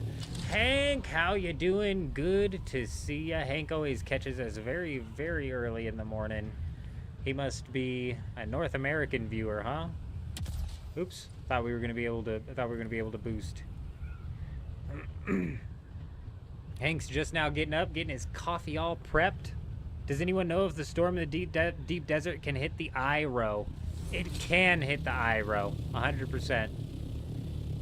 I've had a storm in the deep desert only hit the I row. So it is kind of random.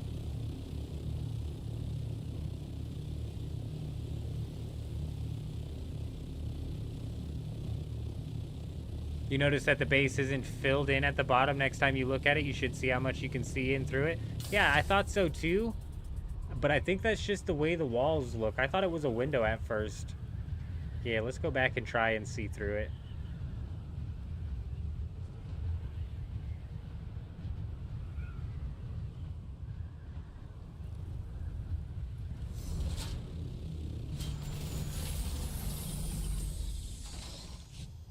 Is he repairing that thing?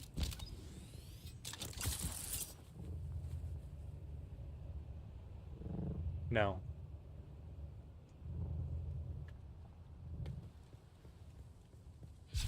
He's not. The model just changed.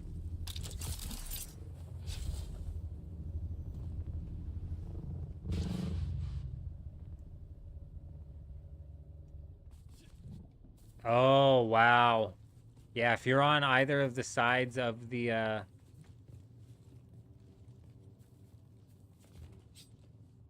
That's what I thought too, Zed, but I don't think I can see through these.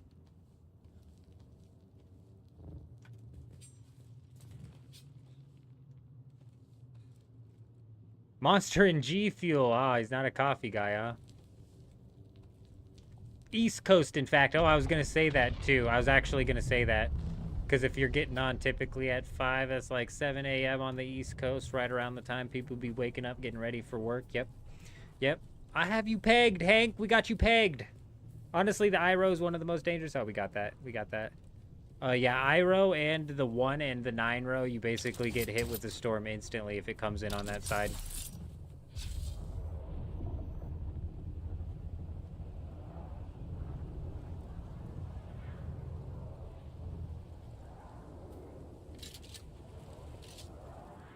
That looked like spice. I don't think it is. It's just dark sand.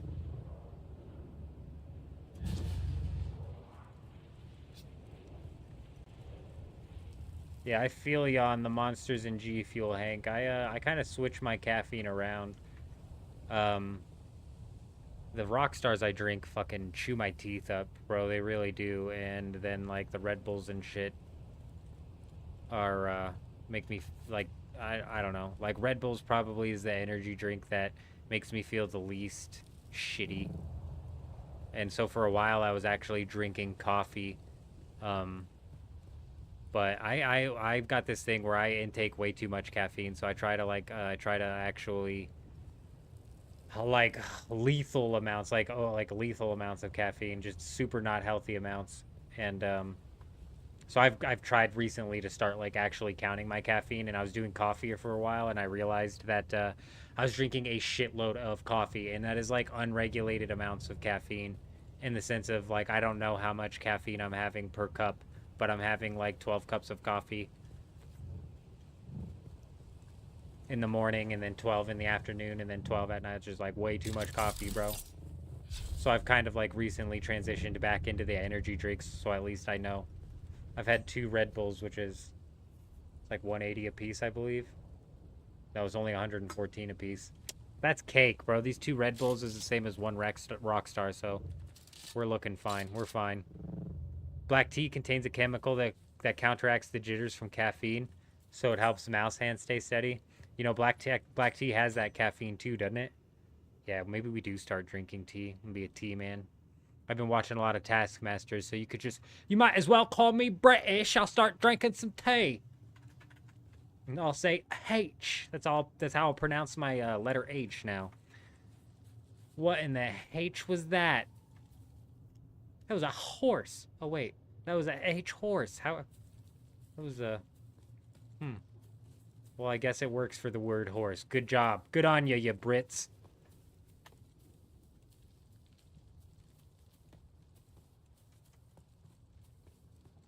I'm right there with you, Zed. And that's toxic amounts of caffeine.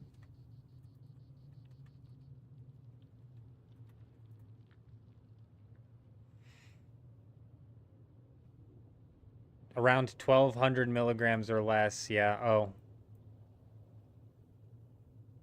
How much is too much?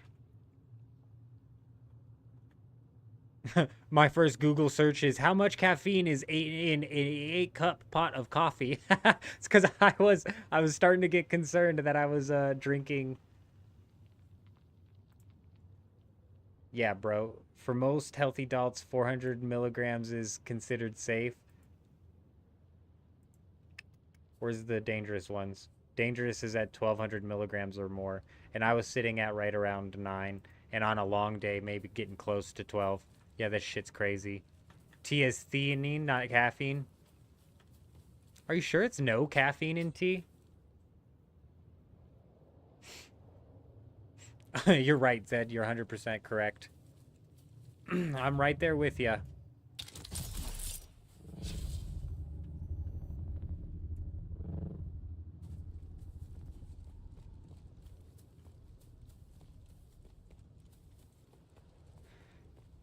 Yeah, okay, so you're building up a bit of a tolerance to it then. That's a decent point. Or you're saying that you're just compounding it on top of each other. Yeah. Either way, I was drinking way too much caffeine, and I tried swapping over to coffee, and then I was concerned that I was drinking more caffeine than I was before. That's a good point, Johnny. That's a really good point. I can drink a Rockstar and then go to bed. You know what I'm saying? You're Harkonnen. Where's the Landsrad vendor? Honestly, I have no idea. I haven't the slightest idea. I'm a tradies, and I couldn't even probably guide you to that one. That was a horrible accent. What do you mean? That accent was dead on.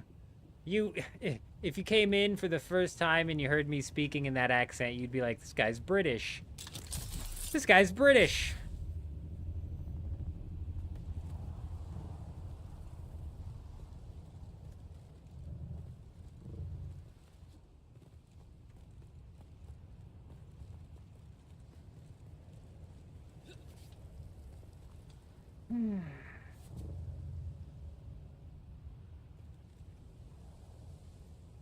I mean, we should be within 30 minutes max of running into a storm.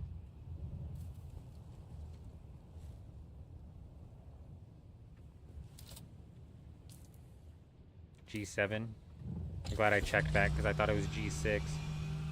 When you go to the Harko village, it's on the second floor on the left side. Oh, Hank's coming in clutch. I know the ones that, I know the vendors and stuff that are on the second floor are always really a pain in the ass to find.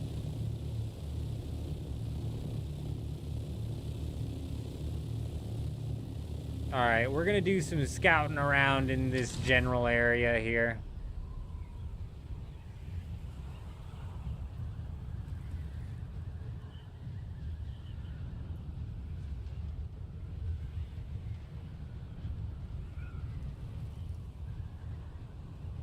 Actually, I'm gonna get on my map and see if there's another big hole.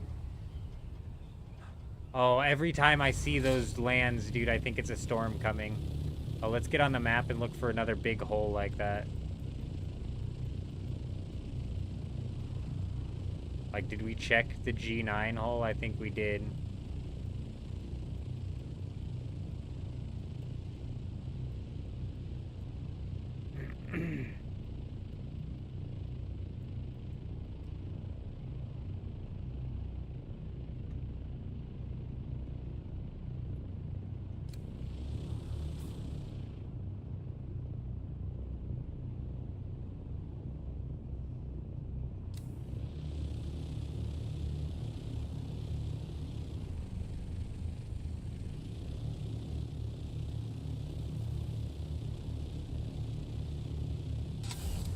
I don't know. I didn't check this island if there was any scrap metal, but I haven't found any.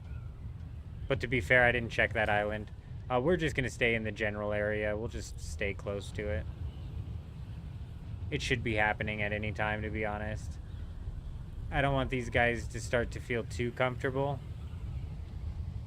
Just in case he comes back. Bro, I don't like the spawn distance on that.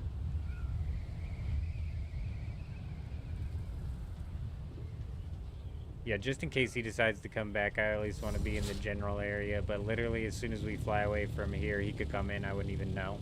So, we'll stay relatively close. Hopefully, a storm rolls in soon.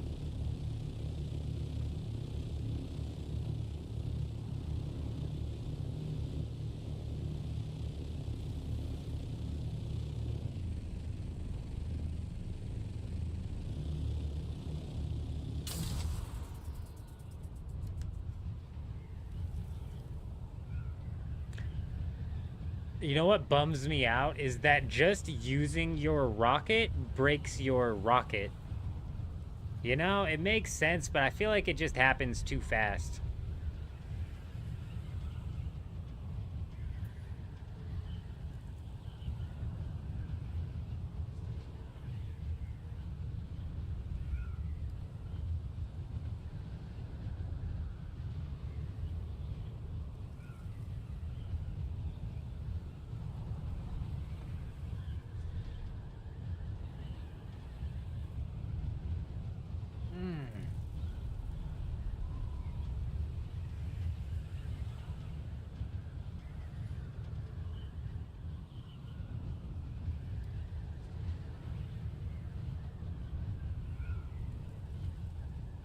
When I'm flying over islands like this, I like to take note of how many node spawns that I see on it. Because the fact that there's so many here tells me that there's at least not like a resource farmer in the area that we need to keep an eye on. There's so much stravidium on that island, that's crazy.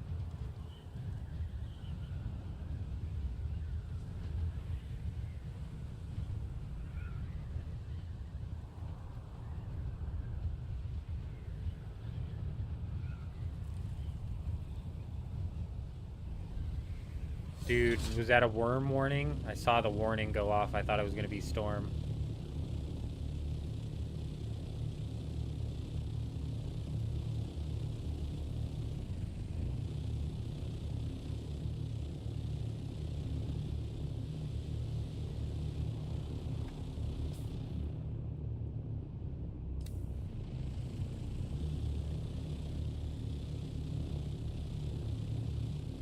There was a spice field over just southeast of this. We're going to go fly to that and see if anybody's farming it, see if we can't get into some action while we wait on a storm here.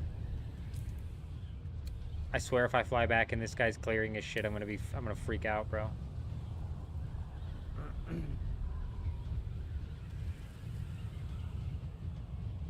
Just the timing on that, if he decides to come and clear it when I finally got bored enough to fly away from his base.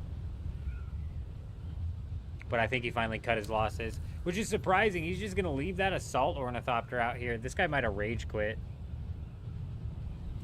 Whoops, we might have made a PvE player rage quit. Whoops. Don't come out to the deep desert if you're not ready to lose an ornithopter or two, huh?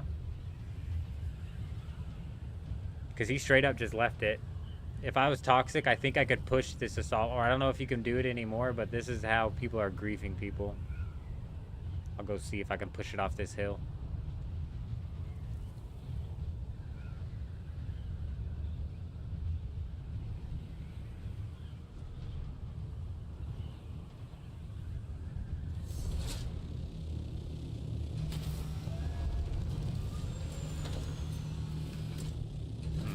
I'm not moving that thing at all. Yeah, somehow, some way or another, people are pushing the ornithopters out into the sand. And then dropping a thumper on them.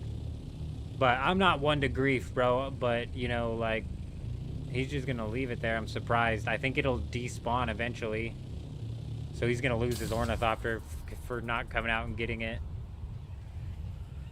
To be fair, I wasn't ever going to let him come out and repair it, not until I raid his base.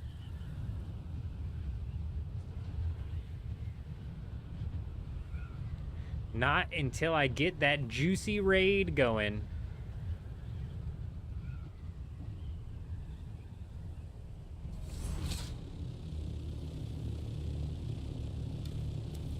Oh my gosh, it was just a little tiny one that popped up. I thought it was a medium field. Ain't nobody gonna stop to pull over to farm a tiny field.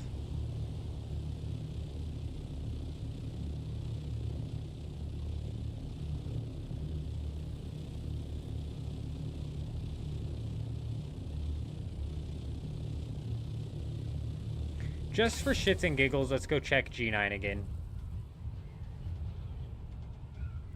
This is the only big whole island that we have anywhere near us, so let's go check it again.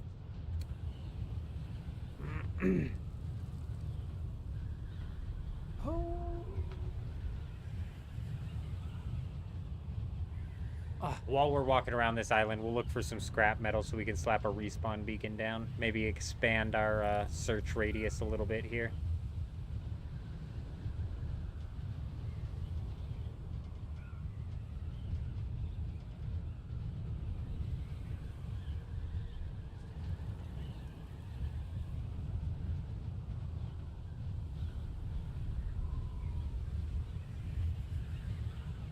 The trooper skills, field maintenance, and gunsmith are worded in a way where it's questionable if they should help vehicle, weapon wear, and repair. I think its planetologist has one specifically that says vehicles. So I don't know. It might be worded quite.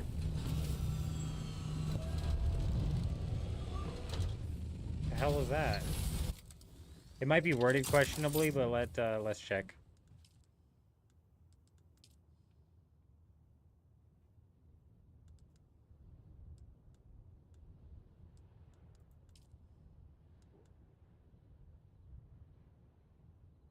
This is weaponry. What'd you say? Field maintenance? This is weaponry. Where's gunsmith? Where was it? There's one of these that has vehicles specifically. Vehicle repair specifically. I don't fucking remember which one.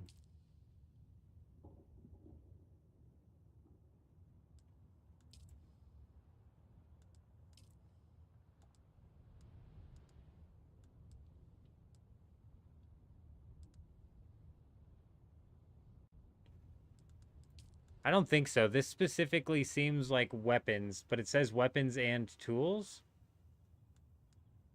So like that right there might help out your tool of your rockets on your ornithopter. I'm not certain. That's a good question.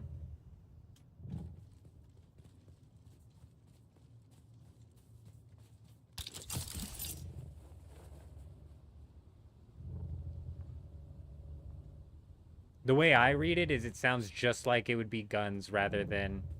In tools, it's probably talking about handheld tools rather than vehicle tools.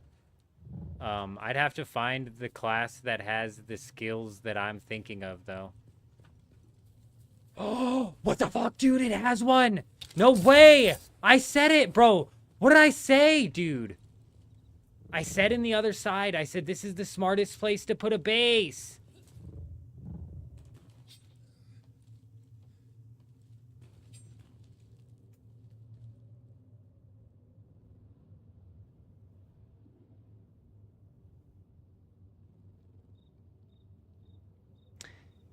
Really?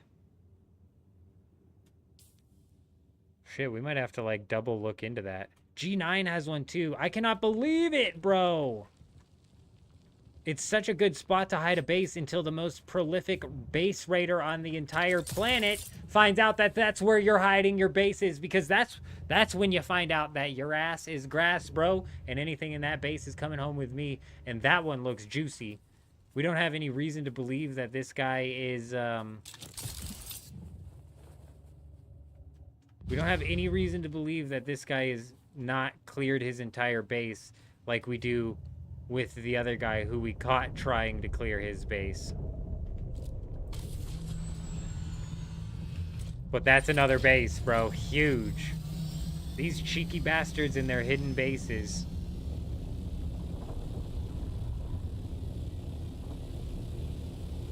These big hole sectors right here, man, I'm telling you. It's the place to be searching. You know what's funny? Actually, I'll show you. Whoa, watch out for that thing in the sky. Let's go back over to the base that I want to raid first. That one's secondary. Like, that one could be cleared. This one, I'm convinced they didn't have time to clear. So let's head back over to it. And I'll show you guys a way that you could possibly suss out these hidden bases without technically having to find them. It didn't work as well as I thought it would, which is why I've never brought it up. I was going to make a video about it when I had the idea, but it didn't work. The idea didn't work as like I thought it would, so. But it could still potentially work in situations like this when you're on foot, walking through an island, trying to suss out if anybody's on that island. I'll show you what I mean. It'll make sense here in a minute. Big, bro. I can't believe we found another base.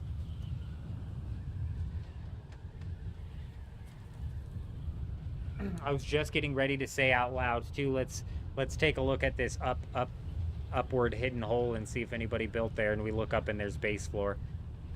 So good.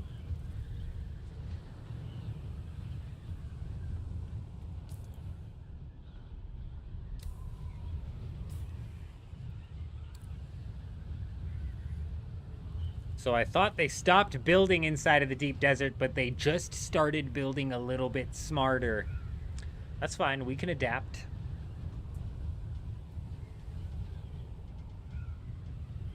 Everybody seems to get a real kick out of building on these islands here, so the big holes we're gonna have to start searching on foot. And let me show you if this... Let me actually show you and test at the same time if this is gonna be an easier way.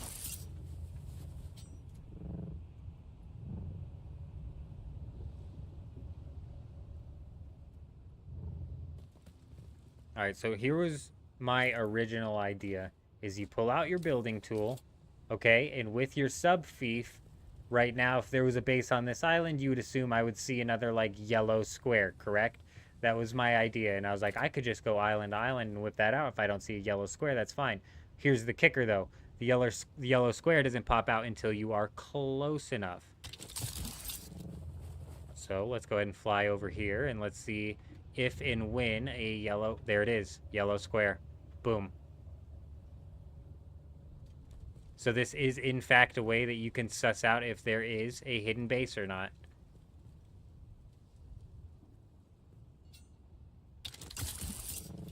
And we fly over here. This is another little crack where bases could be hidden.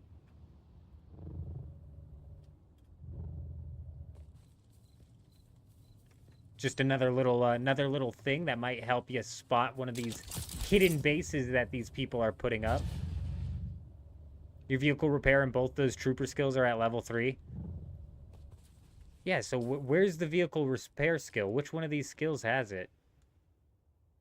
Was it on the trooper?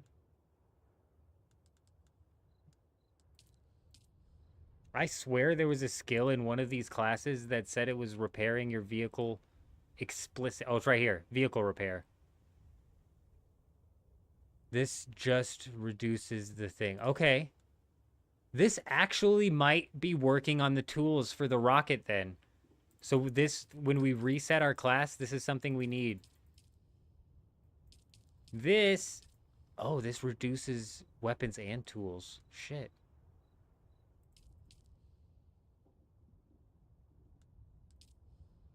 Yeah. But that's for repair, like you said. This right here is specifically for durability cost of firing weapons and tools, and it does sound like it's counting the rocket ornithopter as a tool. If you're not having to repair yours, but granted, I can shoot like... Ladies and gentlemen. Scared the crap out of me, bro. Something just happened. Zedum coming in with a super chat. You are insane. Absolutely freaking insane. $5 super chat. Nice. I didn't even think of doing that to find a base. Yes. Absolutely huge. My original thought, I had the idea when I was at my big island of bases, and I was like, oh, big brain idea, bro, here we go. And then I flew up in the sky, and then all of the bases' yellow squares started disappearing. And I was like, no, dude, it's not an insta-scan. And in my head, I'm like, you can scan a island with your ornithopter faster than you can getting out with this. The idea prior was to like maybe hit the middle of an island and jump out and then pull this out and you don't see one, you're good. But if you're looking for hidden bases, this is going to suss them out. Like you can't hide. Even if he was up there, the yellow square would be like right here at my eye level. I would still see the yellow square. Even if the base was like, even if like, let's say this guy figured out a way to bug into the rock and build inside of the rock, I would be able to suss out that there's a base there with that. So yeah, definitely huge. Definitely appreciate the super chat. You are a legend. You don't know, but it sucks when your favorite weapon breaks anyways. We got him. Ladies and gentlemen, we got him. Yeah, we'll have to swap that out. But, oh, like I was saying, I could shoot like 250 of the Scout Ornithopter rockets before it starts to break. It might even be like 350. But it's just like, damn, that thing does break. it do break just from firing it. All you gotta do is fire that thing and it's gonna break. Alright, it's 4:51. My prediction is in 9 minutes we're gonna have a storm pop up. That's my prediction. I think we're now on the 1 to 2 hour storm limits here. And it's now technically been close to 2 hours since the last storm. We are getting a little bit of like some tests put in here with my whole theory on the fact that the daily reset doesn't reset the storm timer. Because if 5 o'clock rolls around, that means it'll be an hour since the reset. We've been waiting here for an hour for the storm.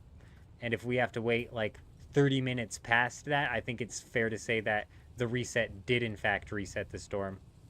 Because it was about, the storm happened at 3 o'clock my time, and then the server reset went down at 4. So it was about an hour between the last storm and the reset. So my prediction is there's a maximum of an hour between the reset and the next storm. But if it ends up being like an hour and a half or 2 hours, I would think that it's safe to assume that it is in fact resetting the clock on the storm. Is there 2 of them for vehicles? One you lose less durability when you repair, and the others is the parts.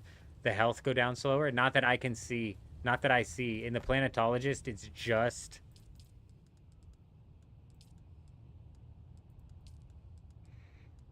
And that's vehicle mining, sandcrawler yield, vehicle scanning, and then the fuel efficiency.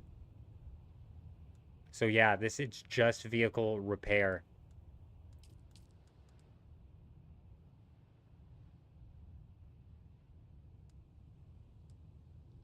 But honestly, field maintenance and gunsmith are pretty decent ones to have anyways. And now that we've played a bit and the sniper's a bit less important, we might actually be using the center of mass skill, which does reduce our headshot damage by a lot. But if we're blasting people in the chest and the body with our drill shots, like realistically, our gun damage is all coming in from the fact that the drill shot penetrates their shield. I'm not really aiming for the head with that thing. My thought originally was to go with the headshot damage because I was planning on building a sniper, but a sniper is useless in PvP. Completely and totally useless. Just vehicle repair. No, we're not missing another one. There's not another one there. I just double checked. There's not. It's just a bunch of like other stuff that has nothing to do with vehicle tools. I think that you might be onto something in that the trooper skill might carry over to the vehicle tools. And that probably works for the scanner as well. The vehicle scanner. It might even work for like the vehicle booster, buggy ray, the buggy ray cutter ray.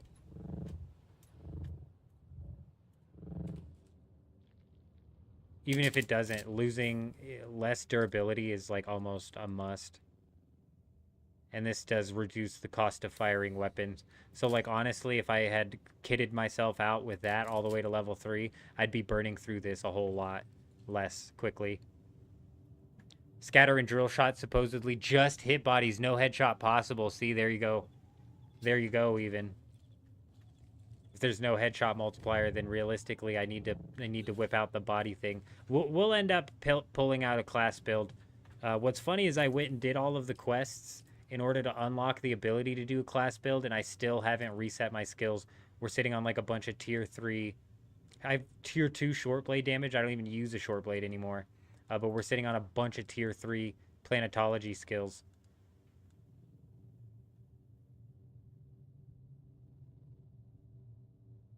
I wish you could like hot swap between two separate skill sets.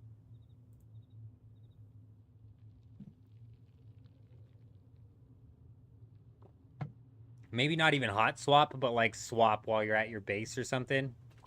Like if you're at your base, they'll let you swap.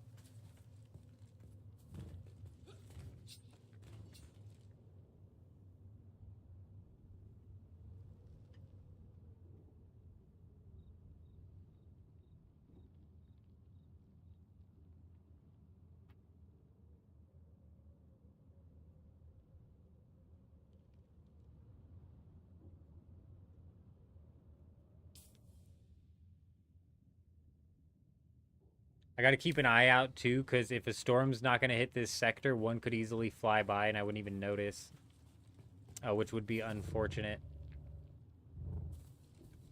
Can reset skills every 48 hours. Yeah, that's what I'm saying. The PvE and PvP are completely different builds.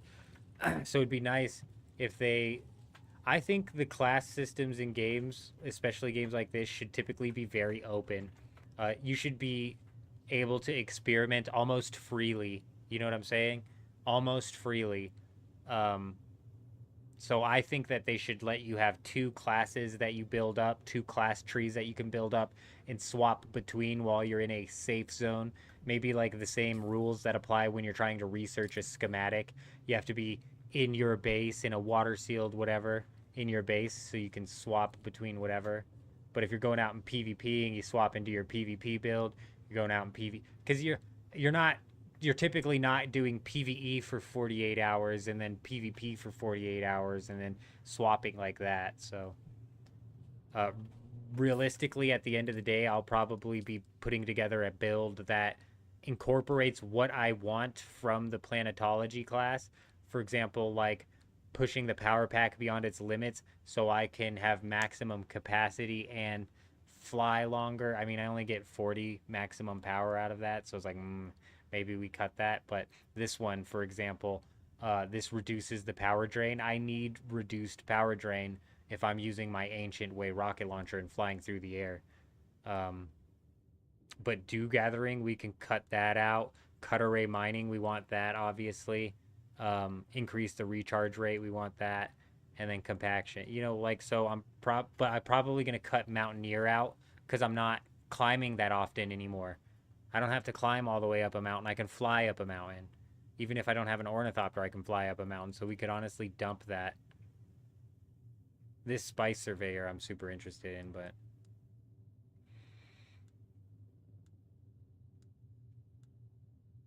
And then fuel efficient pilot I need. So it'll be like we drop 3 into vehicle repair, 1 here and then 3 there, you know. So eventually I'll put together a build that I'm comfortable with, that works for everything that I need it for PvE, but also accomplishes what it needs to in PvP. But it'd be much better if I didn't have to choose.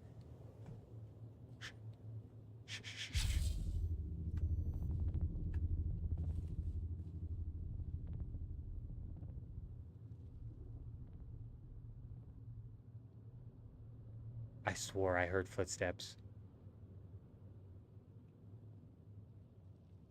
Or they balance the skills tag differently from PvE to PvP to try to reduce the meta builds that can be beaten. Kind of make it to where some of the PvE skills that people are slotting in actually kind of work for PvP as well. Is that what you're saying? And vice versa? Make a more universal of a stat there. I think that would be a hard thing to balance, to be honest.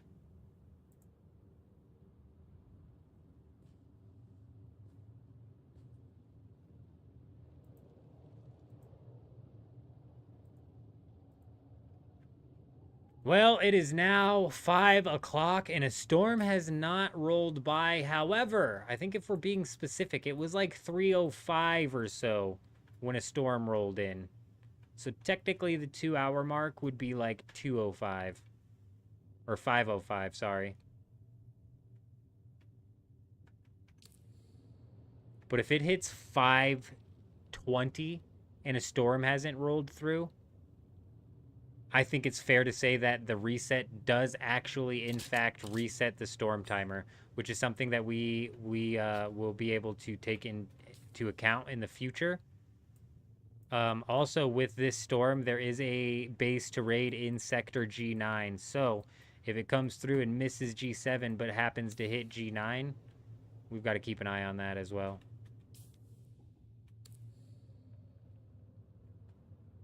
Personally, Mentat is the only tree I haven't tried yet. That's so funny that you bring that up, because I haven't either. I don't think there's anything that I'm really interested in here. Ranged damage. Ranged damage to help with the rocket launcher.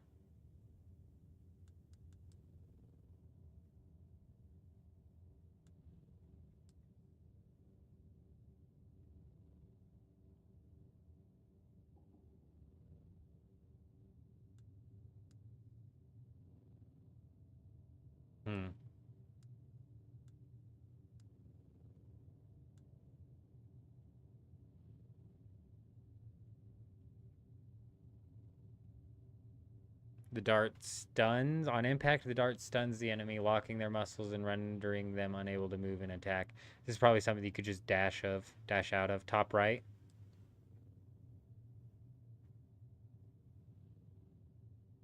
Is this what you're talking about? Mentat is good for garment repair. Yeah, but my armor seems to be the thing that I need to repair the least. This source of power, honestly, is the one thing. If that's what you're talking about, the top right. This is the one thing that would help out with raiding. We would do source of power, and we would do energy capsule, and then we would shoot with the las gun. If we do energy capsule and we do source of power, we're getting constant power, and we're doing extra ranged damage. Yeah. This right here is the only thing inside of the Mentat that honestly would benefit me, but I don't even use the las gun, so...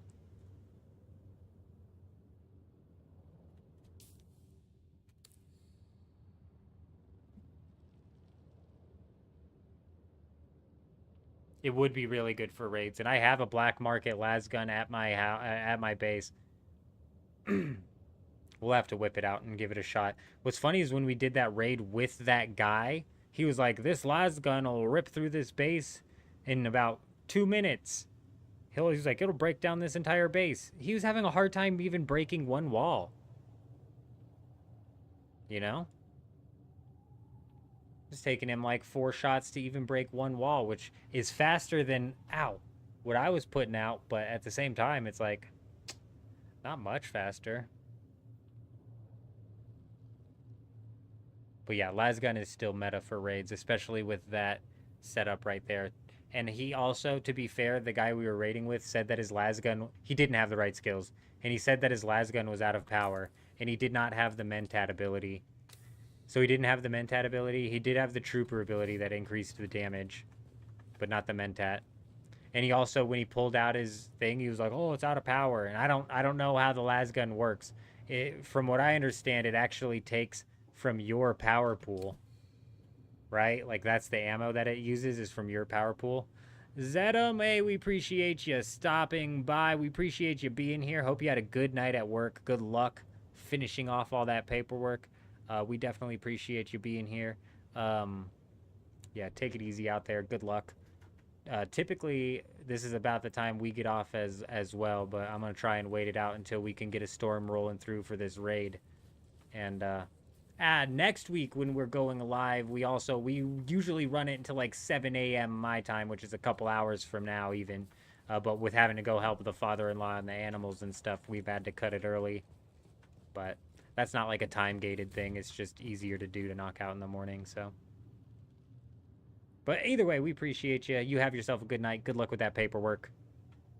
Yes, it uses the power from your power pack. Yeah, so I don't understand why he was saying... He might have just been saying, "Oh, I don't have the power ability slotted, so it wasn't going to work as well." Either way, the lasgun he used, I was very unimpressed. It did not rip through the bases nowhere near as fast as I thought. And so now I'm questioning whether or not if it's even unintended. Because the devs at one point in time said it was like unintended how quickly it was breaking bases. But to me it seems like maybe they were a bit off. Oh man, come on now. Give us a storm. Surely coming in soon. 5:05 a.m. We've now hit the 2-hour mark. I'm not calling it yet, guaranteeing that it does reset it, but we've been out of the reset now for about 60 minutes. Do I have the MK6 power pack? Yeah. Yeah, we got an MK6 right now, currently.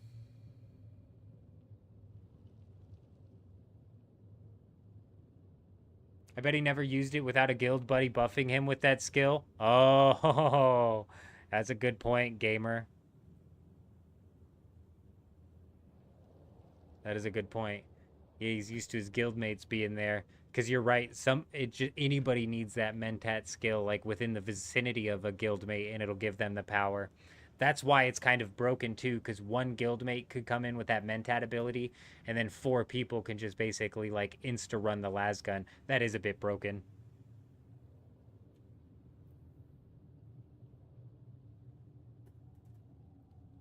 Today got a blueprint for circuit gauntlets, tier 6, minus 10% power usage, huh?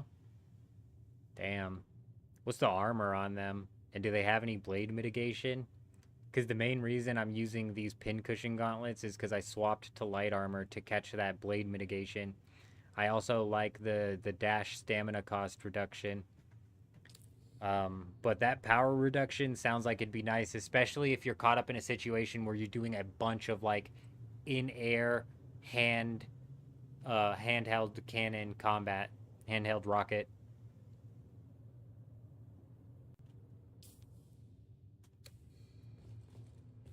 I don't know why I'm still standing in that guy's base like he's gonna come back and show up and walk in. I think he's long gone. I think it's like for certain he's long gone with the fact he's completely abandoned this thing. That poor guy, I feel bad. That thing's gonna despawn, I think. I'm not 100% certain on that, but I think it does despawn.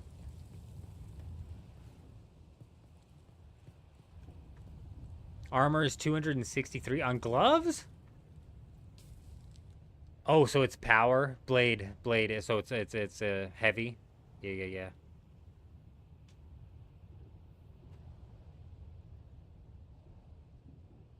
Man, I don't know if I want to swap to heavy, but man, a power reduction of 10. That's a storm. That's a storm. That's a storm.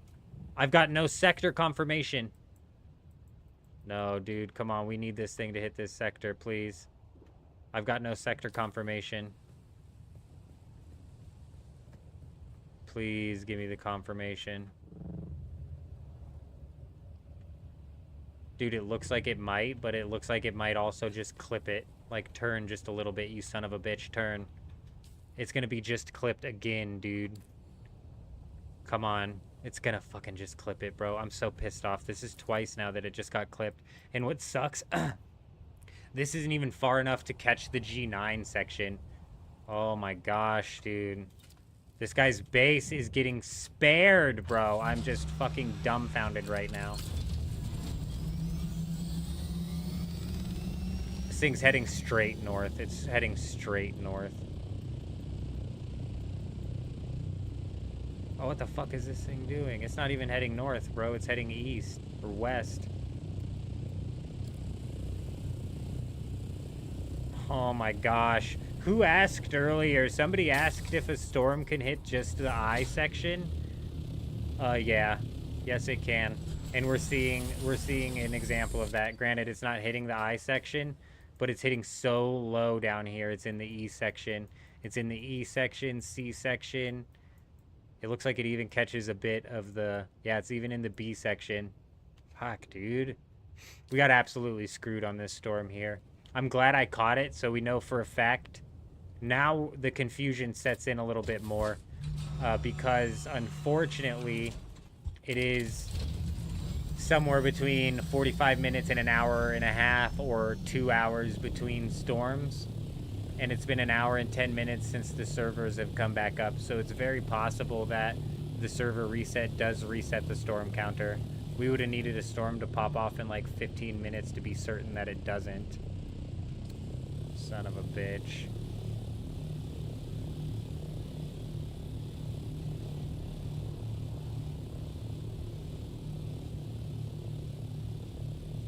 Absolutely screwed. Yeah, the storm definitely screwed us twice now today. Twice. But that's alright. We got a base up on G9. We got a base up on G7. Fully scouted out. Brutal turn of events here. Not being able to knock off either of them. That guy got so lucky, man. Honestly, so lucky. I'm not going to give up on his base.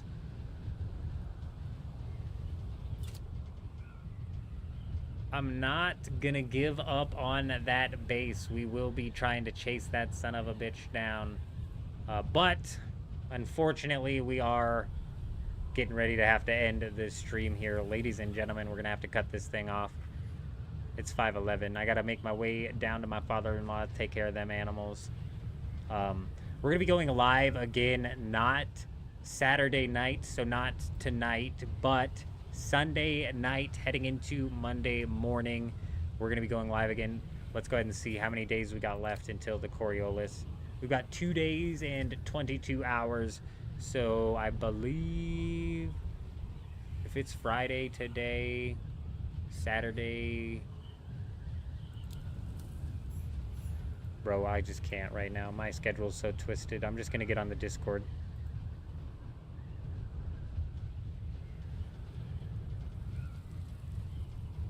Not yet, Ray. I don't want to start up and grind out the levels and the quests and all of the nonsense that you have to grind out. I'm waiting for them to finally implement some sort of server transfer system so we can realistically...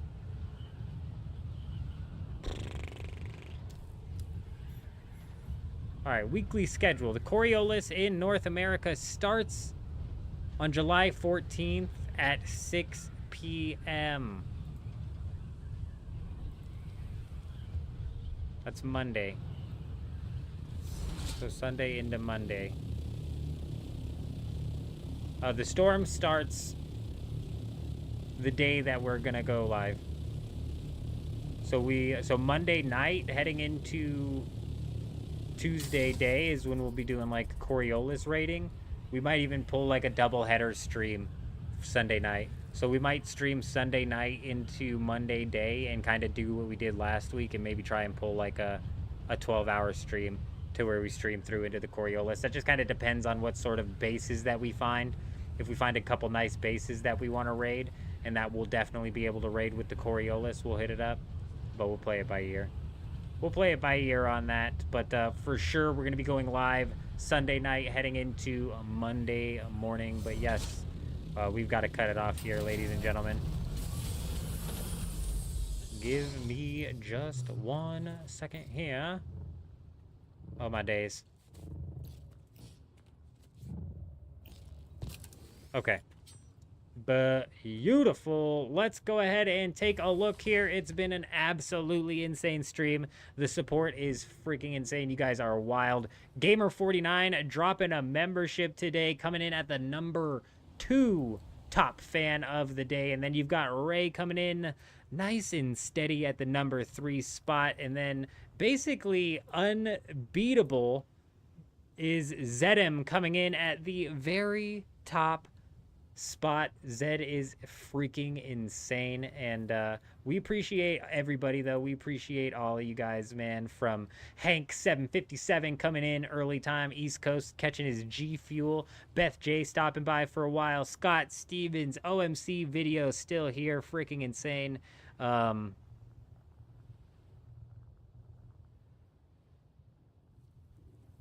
Tigerfly was here for at least a minute. Johnny Boy was here for a little while. I'm sure there's names I'm missing. Let's pop over to Twitch real quick. Let's do a Twitch shout out real quick.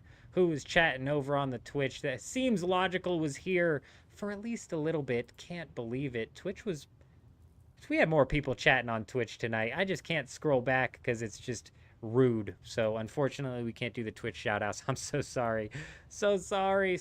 You know who was here? Al Blushi was here for a little while. But yeah, we're gonna end it here, ladies and gentlemen. I will catch you guys all Sunday night. But other than that, I hope you guys all have an amazing day. I'm out.